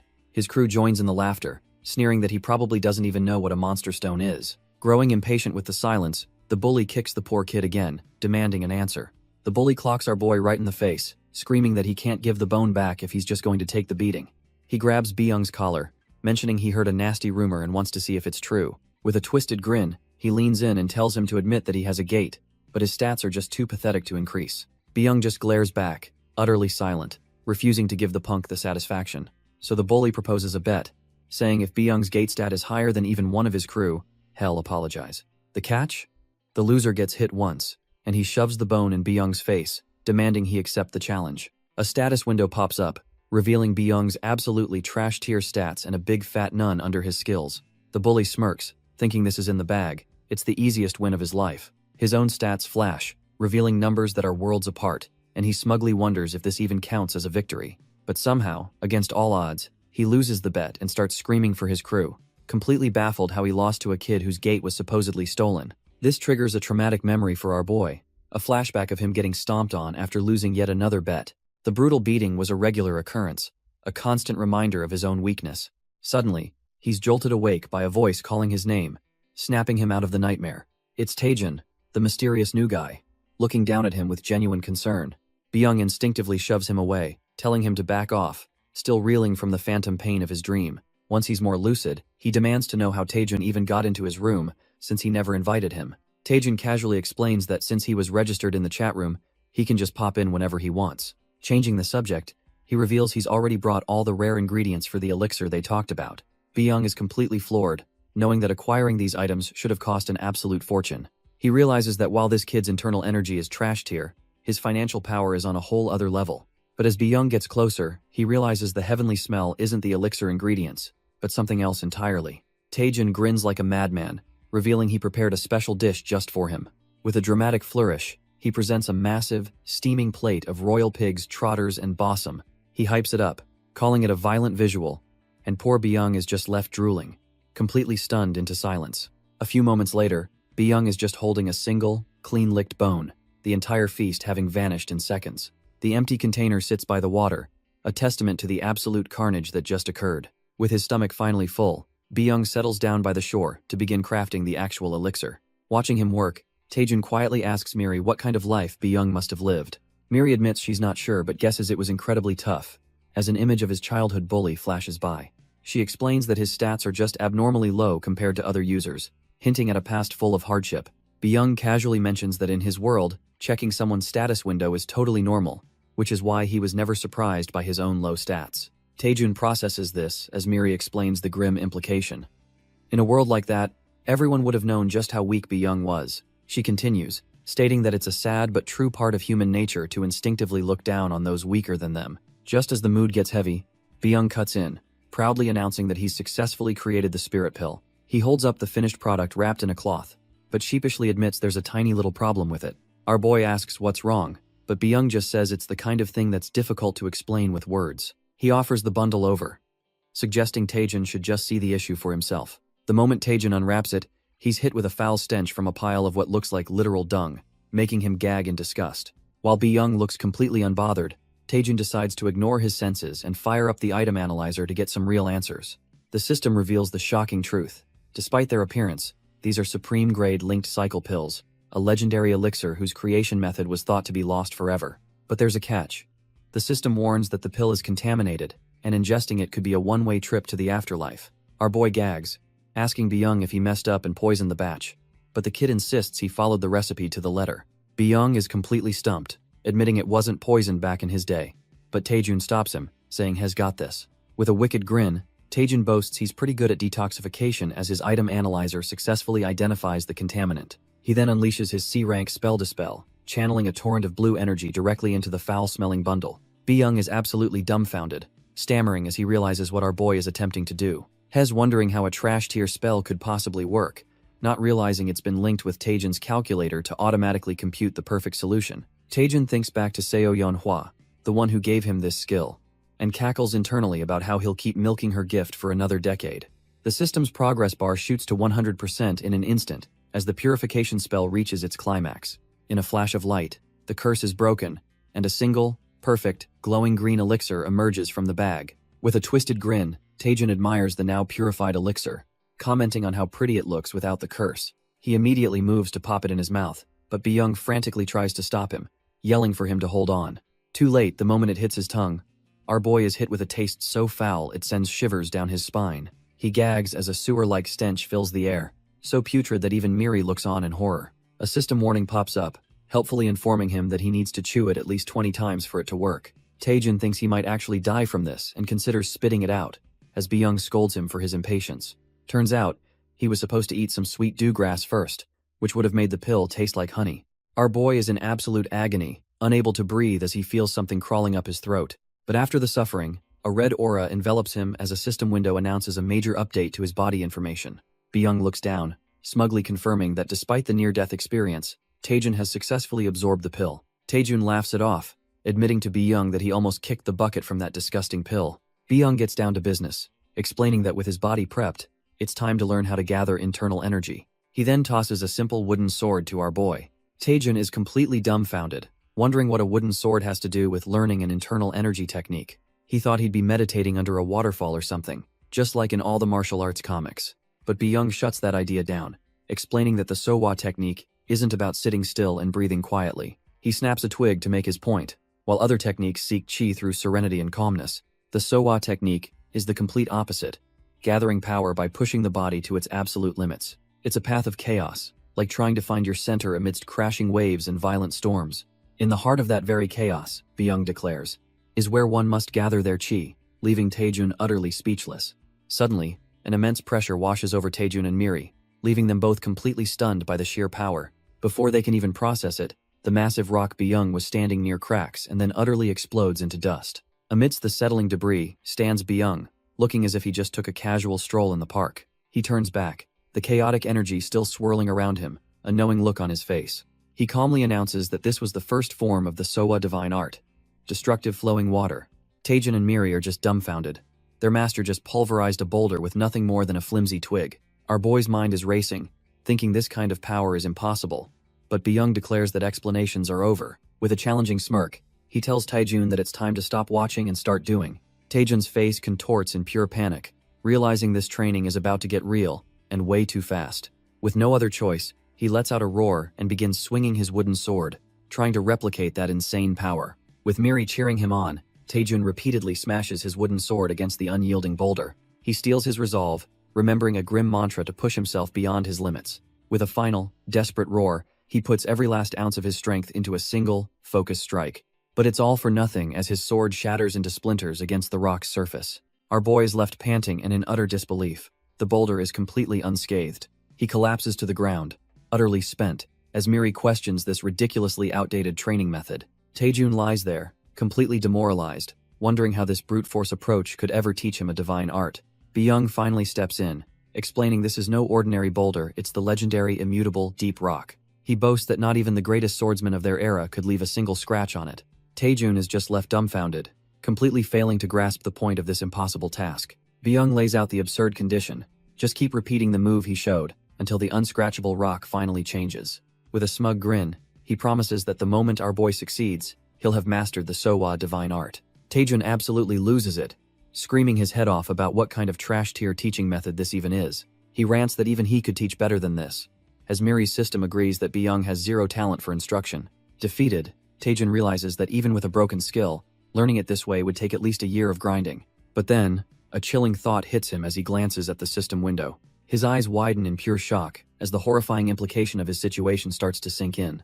He frantically grabs Miri, demanding to know if the system is broken or bugged out. Turns out, he's been sweating it out in here for over 6 hours, but the time back on Earth has barely moved an inch. Miri is completely dumbfounded, insisting her system is working perfectly, which only makes the whole situation even weirder. Suddenly, Miri's eyes widen as a wild theory clicks into place. She tells a stunned Taejun that this chat room must have a time distortion field active. She recalls that old versions of this space could warp time by burning the caster's mana. Then she drops the bombshell. 10 minutes on Earth is a full 24 hours in here, making our boy collapse in shock. Taejun can't wrap his head around it. A simple 10-minute break in the real world is an entire day of training for him. Miri explains that activating a distortion of this magnitude would require an unbelievable amount of internal energy. Even she is left speechless, admitting she can't even begin to fathom just how powerful Byung truly is. Taejun, however, says he knew from the start that his new master was anything but ordinary. The Sowa divine art Byung showed him was on a level that completely defied common sense.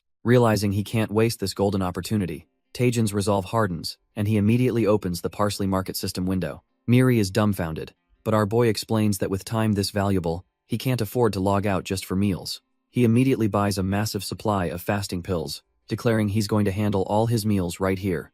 The realization hits Miri like a truck, as she asks if he's seriously planning to stay logged in indefinitely. Taejun is completely unfazed, but she desperately tries to warn him about the mental toll of experiencing so much time. She argues that his mind won't be able to handle training for days on end, but he just tells her not to worry. Popping a pill, he reminds her that after surviving at rock bottom for 7 years, this is nothing to be scared of. He grips his staff with renewed determination, stating he doesn't care if it takes a month or even a year. With a look of pure grit, he vows that he will absolutely break this damn rock before he even thinks about logging out. And so, as night falls in the training dimension, our boy begins his relentless, non-stop grind. Elsewhere, his master Byung sits patiently, seemingly observing the boy's unbreakable will.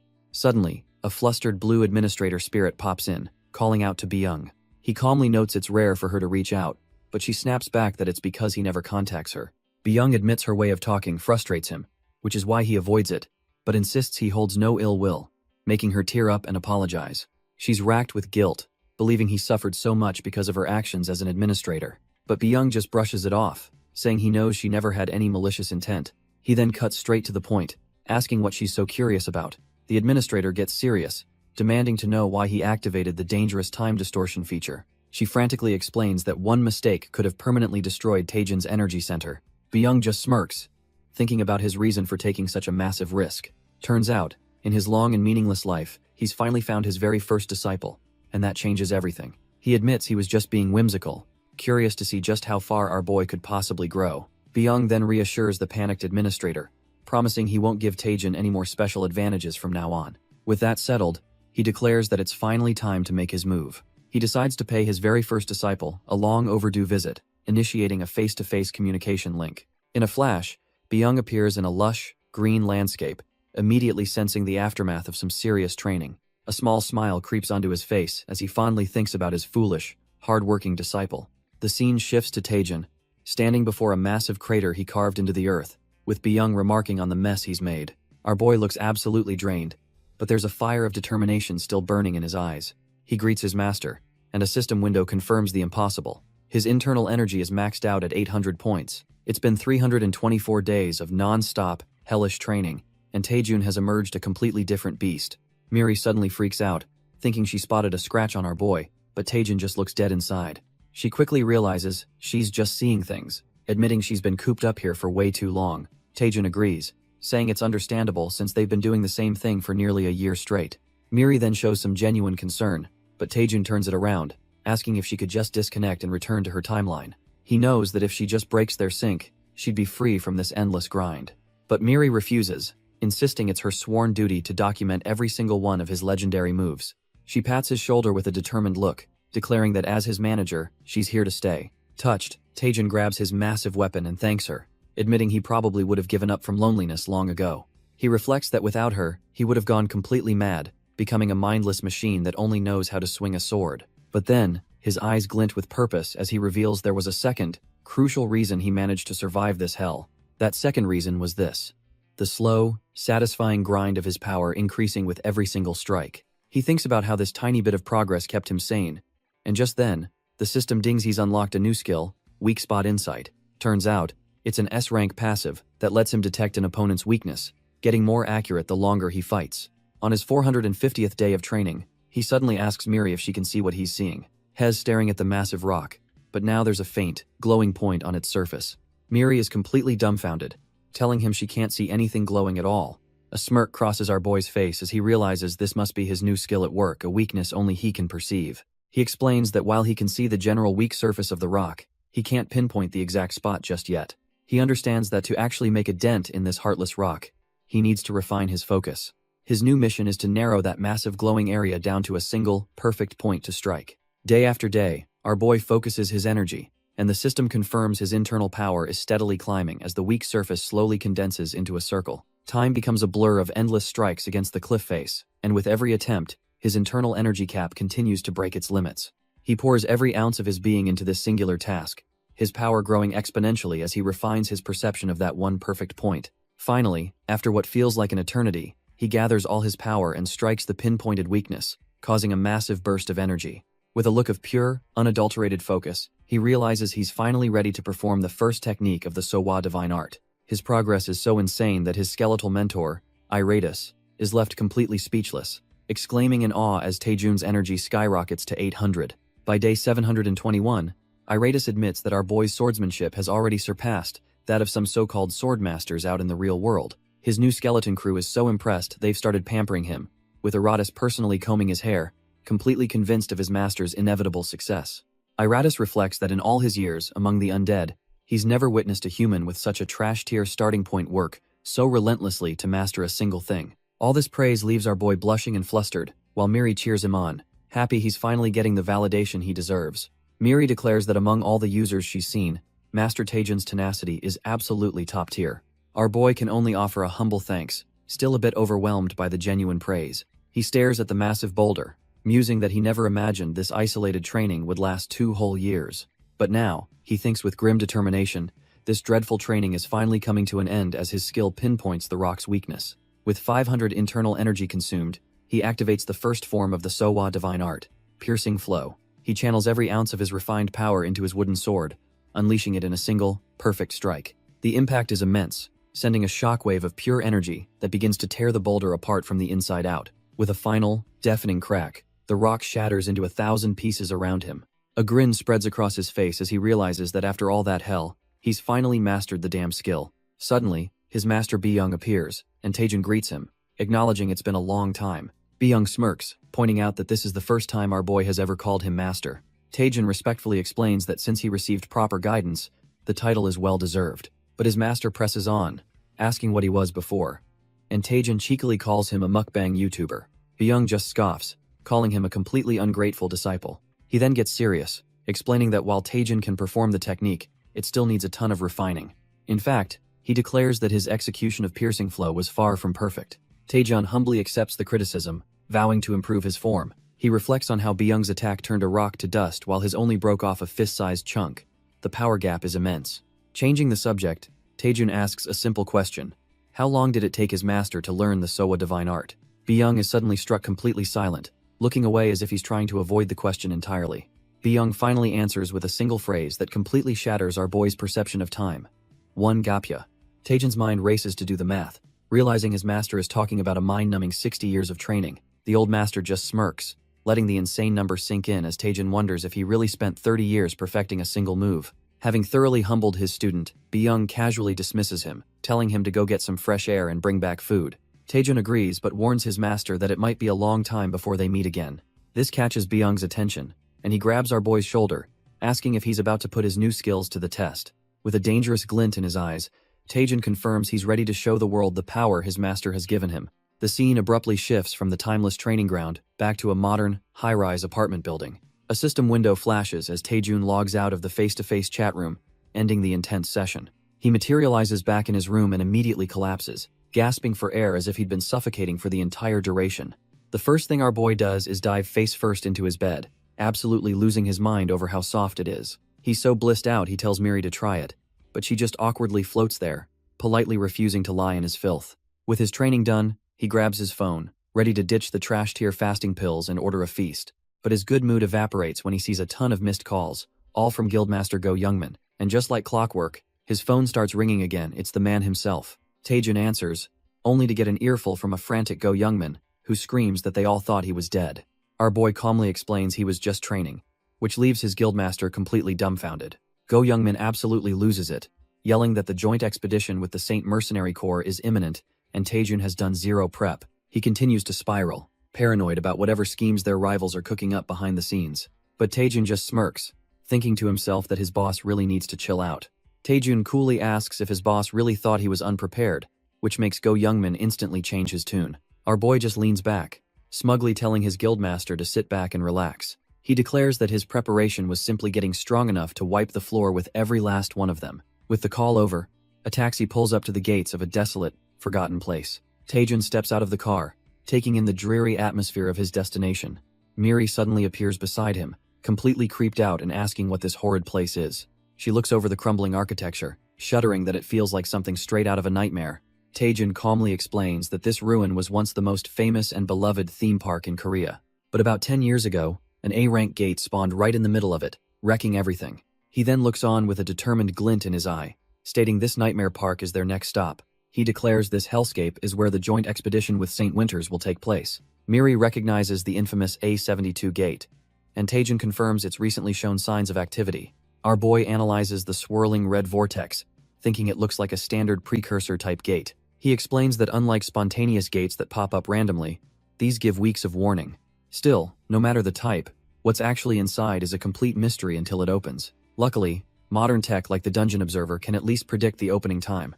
It even gives a rough sketch of the monster types they can expect to face. But suddenly, Taejun's hunter senses go haywire, detecting an unexpected presence. He whips around with a sharp look, completely startling the floating Miri beside him. He's dumbfounded to hear someone nearby already setting up cameras for the show. Turns out, it's a whole broadcast crew already on site, barking orders and scrambling to set up their gear. Our boy Taejun sighs in disgust, completely creeped out that the media vultures are already circling. Deciding he wants no part of this circus, he tells Miri they're leaving, and activates his Ring of the Hiding Hound to go invisible. The scene cuts to the Hwiryong Guild's base camp, a much more orderly-looking operation. Inside one of the tents, Guildmaster Go Youngmin is pacing back and forth, completely stressed about how to handle the situation. A voice suddenly calls out to him from the shadows, interrupting his frantic thoughts. He snaps around, ready to tear into whatever idiot decided to bother him while he's losing his mind. But he's left dumbfounded as Taejun appears out of thin air, deactivating his stealth ring with a casual greeting. The tough-as-nails guildmaster's composure completely shatters, and he starts stammering like a starstruck fan. With a cry of pure joy, he launches himself at our boy for an over-the-top spinning hug-style tackle. Taejun immediately shoves him away, clearly not a fan of the over-the-top welcome. Go Youngmin whines about the cold shoulder, but our boy just deadpans that he's not a hugger. The guildmaster's demeanor shifts, noticing that Taejun feels fundamentally different, more powerful. Taejun just smirks, casually mentioning he's done a bit of secluded training. He cuts straight to the chase, asking for the details on the A72 gate expedition. Go Youngmin's face falls as he confirms the gate opens in 17 hours and it's crawling with Byrosan giants. But he gravely warns Taejun that the monsters are the least of their problems. This whole thing is a political trap, a setup by their rivals designed to destroy the Hwiryong Guild's reputation. Just as Go Youngmin promises to protect him, Taejun cuts him off with a knowing look. A sly grin forms as he realizes he can turn this entire conspiracy to his own advantage. Taejun puts on a comically cowardly act, announcing he's too scared and will just join the support team. Go Youngmin is left completely speechless, unable to process what he just heard. Elsewhere, at the St. Winters mercenary base, a sinister plot is unfolding. Jin Weijung reports to his boss, Sergei Mavrodi, that they're all set to enter the A72 gate with Taejun. Sergei is pleased, believing their plan is proceeding perfectly, and victory is within their grasp. But his subordinate quickly adds that there's one very strange detail he needs to report. He explains that according to Hwiryong's leader, Taejun isn't joining the main raid party at all. Instead, our boy is inexplicably joining the support team, a move that throws a wrench in their assumptions. Sergei is completely baffled, trying to figure out if Taejin is a coward or just a complete idiot. In the end, he smirks, deciding it doesn't matter, their plans will move forward regardless. Sergei gives the final, chilling order. Stick to the original plan and eliminate Lee Taejin inside the gate. 15 minutes before the raid, a sinister red aura seeps into the staging area, thick with tension. The other hunters are in an uproar, completely baffled that the most crucial guy is ditching the main party. But amidst the chaos, one sharp-eyed reporter stands silently, piecing things together. She reflects on his career, knowing from years of experience that our boy never makes a losing move. He stepped down from the spotlight like it was nothing, even though it looked like a massive loss. Suddenly, she tells her cameraman, Jung Myung-hun, to pack his gear because they're on the move. Hez totally confused, but she retorts that there's no point filming a meal without the main dish.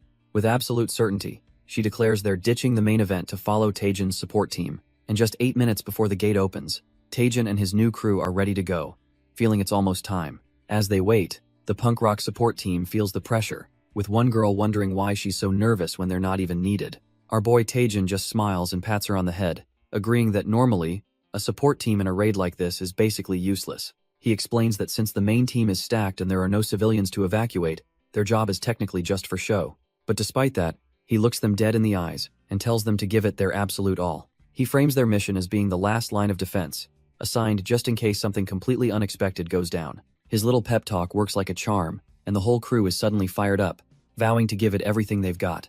Taejun smirks at their fighting spirit, but inwardly he's thinking they're all total newbies, judging by their full heads of hair. Turns out, the stress of being a hunter makes you go bald, and he muses that the Hwaryong Guild is the perfect place to see that experience firsthand. Miri, however, points out the real oddity.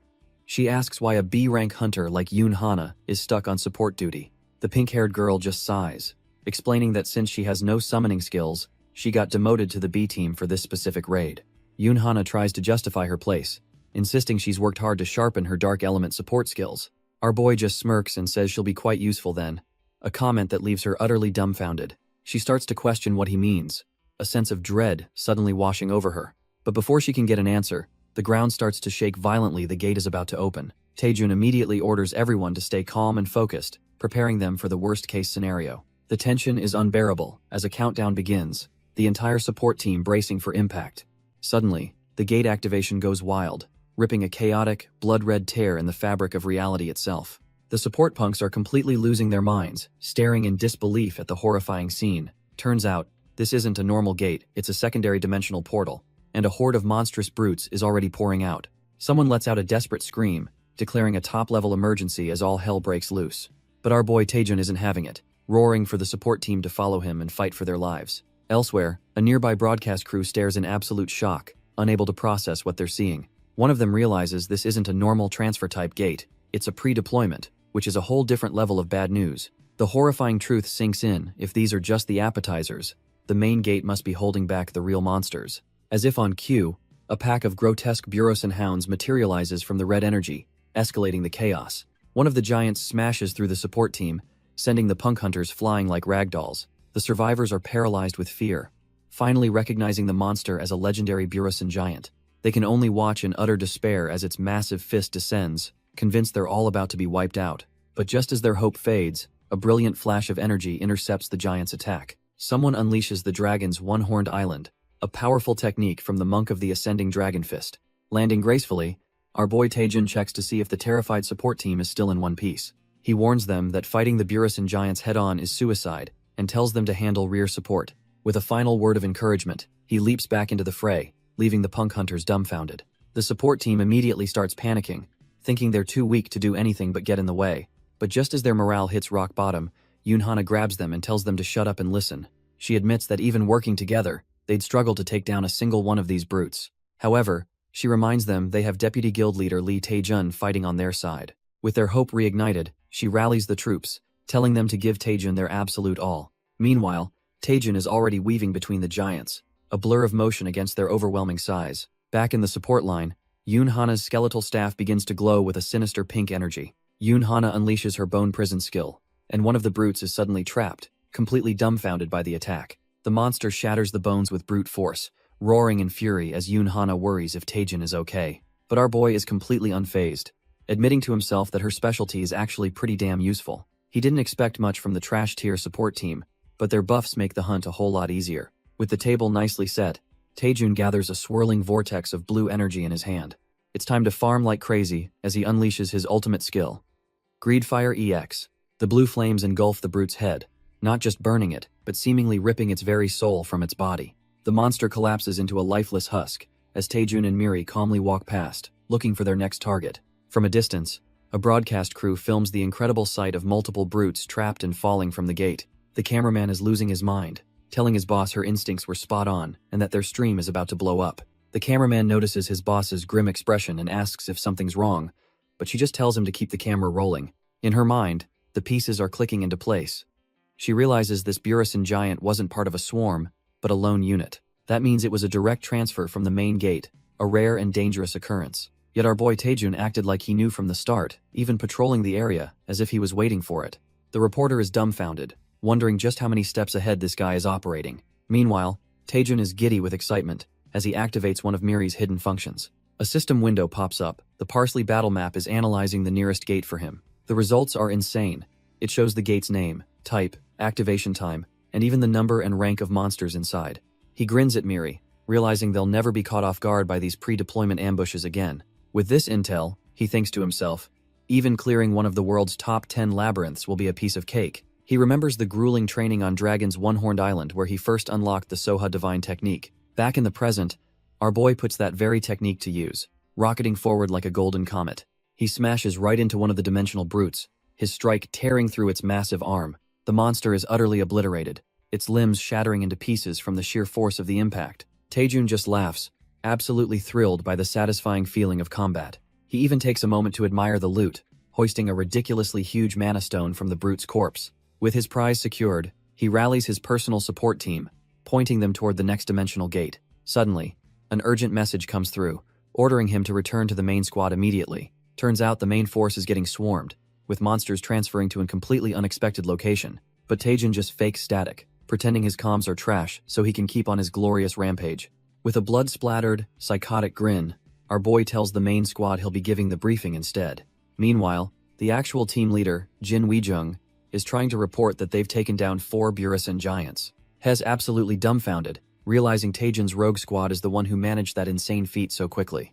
Taejun, however, is already calculating his next move, estimating 3 more giants will take him about 15 minutes. He casually informs the main squad that he'll rejoin them after his little side quest is complete, but Jin Weijung is too busy fighting for his life to listen, desperately screaming Taejun's name as monsters swarm him. He's completely losing it, roaring into the comms for that trash-tier hunter to get over here right now. The situation is grim, with his own men getting torn apart by the Burison hounds and screaming his name for help. The entire main squad is on the verge of being wiped out, completely overwhelmed by the endless tide of beasts. All Jin Weijung can do is seethe, a vein throbbing in his head as he grits his teeth, utterly furious at Taejun's betrayal. Finally snapping, Jin Weijung declares he's done being treated like a clown dancing in someone else's palm. With newfound rage, he cuts through the Burison hounds, vowing that today, the clown will be the one doing the killing. The scene flashes back to a similar pile of monster corpses, setting the stage for a past incident. In a deserted amusement park, Taejun arrives on the scene, having just finished his own patrol. Our boy, with Miri floating beside him, casually asks where the Hwyryong Guild members are, ready to proceed. The Shavel Tiger leader informs him he must have missed the comms.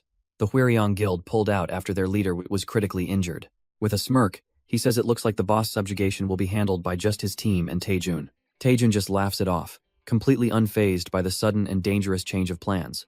But the leader's tone shifts, asking Taejun if he's really that clueless about what's happening. He then drops a bombshell. The critically injured hunter was from Taejun's own support team. Taejun plays dumb, claiming he was so focused on the monsters he didn't even notice his support dropped out. Internally, Hez laughing his head off, mocking them for thinking he'd fall for a lie he orchestrated himself. Turns out, the whole story was a trash-tier bluff to lure our boy into the gate alone with the Shavel Tiger team. But Taejun's already one step ahead. As his system confirms all 11 of them are hostile, he's just dancing in the palm of his hand. The whole crew steps into the boss's domain, a massive temple-like structure radiating a sinister red aura, and sitting on a throne at the far end of a grand hall is the dungeon boss, waiting patiently. The boss sniffs the air, a grim look on his face as he recognizes an unmistakable scent. It's the smell of his subordinate's blood, and the system confirms this is the Burison giant, though his info is hidden. The Shavel Tiger team finally enters the throne room, completely oblivious to the real danger. Their leader just gawks at the place, commenting on how the boss field looks like some kind of ancient temple. The leader smirks, noting that the boss monster hasn't even been activated yet. He internally debates his next move, a cold look in his eyes. Should he eliminate Taejon before the boss fight, or use the battle to weaken him first? It doesn't matter. He's already destroyed all the suit cameras, ensuring there's no evidence of their betrayal. His only hesitation is that he still can't grasp the true extent of our boy's power. He decides to play it safe. They'll kill the boss together, then Hell immediately backstab Taejon. But just as he's feeling smug, one of his subordinates frantically reports that Hunter Lee Taejun has vanished. The whole team is dumbfounded. He was with them just a second ago, but now he's nowhere to be seen. Another hunter grabs the subordinate, furious that he was ordered to keep a close eye on their target. As they argue about the rookie slacking off, their leader cuts them off, demanding silence. The leader grabs his subordinate, demanding to know the last time he saw Taejun. But the guy can only stammer that he knows they entered the gate together. Convinced our boy couldn't have left, the leader slams his hand on the ground, activating a tracking skill to find him. His senses flare out, scanning the area with a deep red energy as he focuses his mind. A cold sweat runs down his back as he wonders if Taejun somehow figured out their entire backstabbing scheme. His skill reveals a vast, complex web of mana, and hidden deep within it is a faint trace of Taejun's energy. His eyes widen in shock as he recognizes the unique signature of a legendary concealment item, the Elixir of Obscurity. The rest of his team is dumbfounded. Taejun must have used that priceless elixir the very second he stepped into the dungeon. The leader realizes Taejun is definitely still here, and worse, he almost certainly knows they're here to kill him. One of his men starts to panic, asking the million-dollar question. Does this mean the hunter has become the hunted? The leader tries to shut him down, calling the idea reckless, but you can tell he's just trying to convince himself. The leader recalls a critical flaw in the elixir. Its effect shatters the instant the user is detected. He smirks, realizing they're all trapped in here together until the dungeon boss is defeated. The new plan is simple. They'll secure the only exit and just wait for Taejun's invisibility to wear off. With a new sense of purpose, he draws his sword, ready to take control of the situation. He declares that they'll eliminate the boss first, making the entire dungeon their personal hunting ground. The boss, a hulking brute, sits on its throne, looking completely uninterested in their arrival. But as the hunters approach, the giant's hand slowly tightens around its massive spear. In a blur of motion that defies its size, the boss unleashes a devastating swing. The entire squad is dumbfounded, completely frozen by the monster's impossible speed. Before anyone can even react, one of the team members is utterly annihilated by the crushing blow. The squad is in utter disbelief. Not only did the boss move at light speed, but it's actually using a weapon. One of the senior hunters seethes with rage, cursing the giant bastard for what it's done. He roars in fury, activating his Power of the Minotaur skill to avenge their fallen rookie. Screaming that he'll kill the beast, he launches himself forward in a blind, rage-fueled charge. But his all-out punch is caught with zero effort, the boss not even flinching at the impact. The giant effortlessly lifts the transformed hunter by his face, who can only stare back in dawning horror. He desperately begs to be let go, as the boss begins brutally slamming his head against the throne. The rest of the team can only watch, frozen in terror as their comrade is turned into a bloody mess. With their captain now a mangled corpse, the remaining members stammer, completely broken. The giant finally stands, now armed with a sword and shield, making them question if this is even a Burusan giant at all. The beast immediately goes on a rampage, tearing through the remaining hunters like they're made of paper. One of the men screams for help, his body already being torn in half by the monster's overwhelming power. His desperate cries are cut short as the giant's blade finishes the job, painting the hall in blood. The squad leader can only watch in horror, completely dumbfounded by the monster standing before him. He quickly analyzes the situation, realizing this thing's strength, speed, and intelligence are on a whole other level. This creature, which he now recognizes as Barud, is no mere Burusan giant. It's something far, far worse. Glancing at the mangled corpses of his comrades, the leader's expression hardens with grim determination. He knows this is it. Surrounded by his fallen team, this is his one and only chance to use his ultimate technique. The blood of his allies begins to pool around him, swirling into a vortex of dark, crimson energy. With his eyes glowing ominously, he raises his blade to the heavens, channeling all that power for one final, desperate strike. This is a forbidden skill, an art so dangerous it's been banned by every guild on the planet. But the giant brute just watches, unimpressed, as the blood-soaked blade closes in on his neck. The leader's weapon is now a conduit for pure, unmatched, destructive power, ready to be unleashed. He launches himself forward, a blur of motion fueled by the sacrifice of his entire team. With eyes burning red, he screams that this freak of a variant is about to die. The attack rips through the air, a devastating crimson arc aimed to cleave the monster in two. As his life flashes before his eyes, he thinks of Lee Taejun, telling him to wait for him. The blade connects, and for a split second, he believes he's won. telling the beast it's next. But his triumphant grin instantly morphs into sheer, dumbfounded horror. The giant didn't even flinch, and with a single, brutal punch, sends the squad leader flying. Lying in a crater, the squad leader can only mutter in disbelief, his body completely shattered. His mind races, unable to comprehend how a mere B-rank monster could have survived his forbidden technique. The giant brute stomps over, muttering something in its own tongue as it looms above the broken hunter. With a cruel grin, the beast raises its massive sword, ready to deliver the final, crushing blow. All the squad leader can feel is pure despair. This is how it ends for him and his entire team. But just as the sword descends, he instinctively throws up a hand, a futile gesture against certain death. Suddenly, a colossal blast of blue energy erupts from nowhere, completely engulfing the giant's attack. A new voice cuts through the chaos, casually asking the baldy muscles who said it could touch his toy. The giant is completely dumbfounded, staring at the newcomer who just called the squad leader his property. It's our boy Taejin, with Miri floating beside him, warning the monster to back off before he loses the rest of his hair. The giant brute is completely thrown, asking how a mere human can understand its language. Our boy Taejin, holding the squad leader like a rag doll, just scoffs, asking if the monster's brain is purely for decoration. Recovering its composure, the brute grins, sizing up this interesting new prey. It then reveals that all of its subordinates were wiped out the second they stepped out of their gate. The giant glares down, putting two and two together and accusing Taejin of being the one behind the massacre. Taejin doesn't even flinch, calmly initiating a scan on the big guy while Miri floats nearby.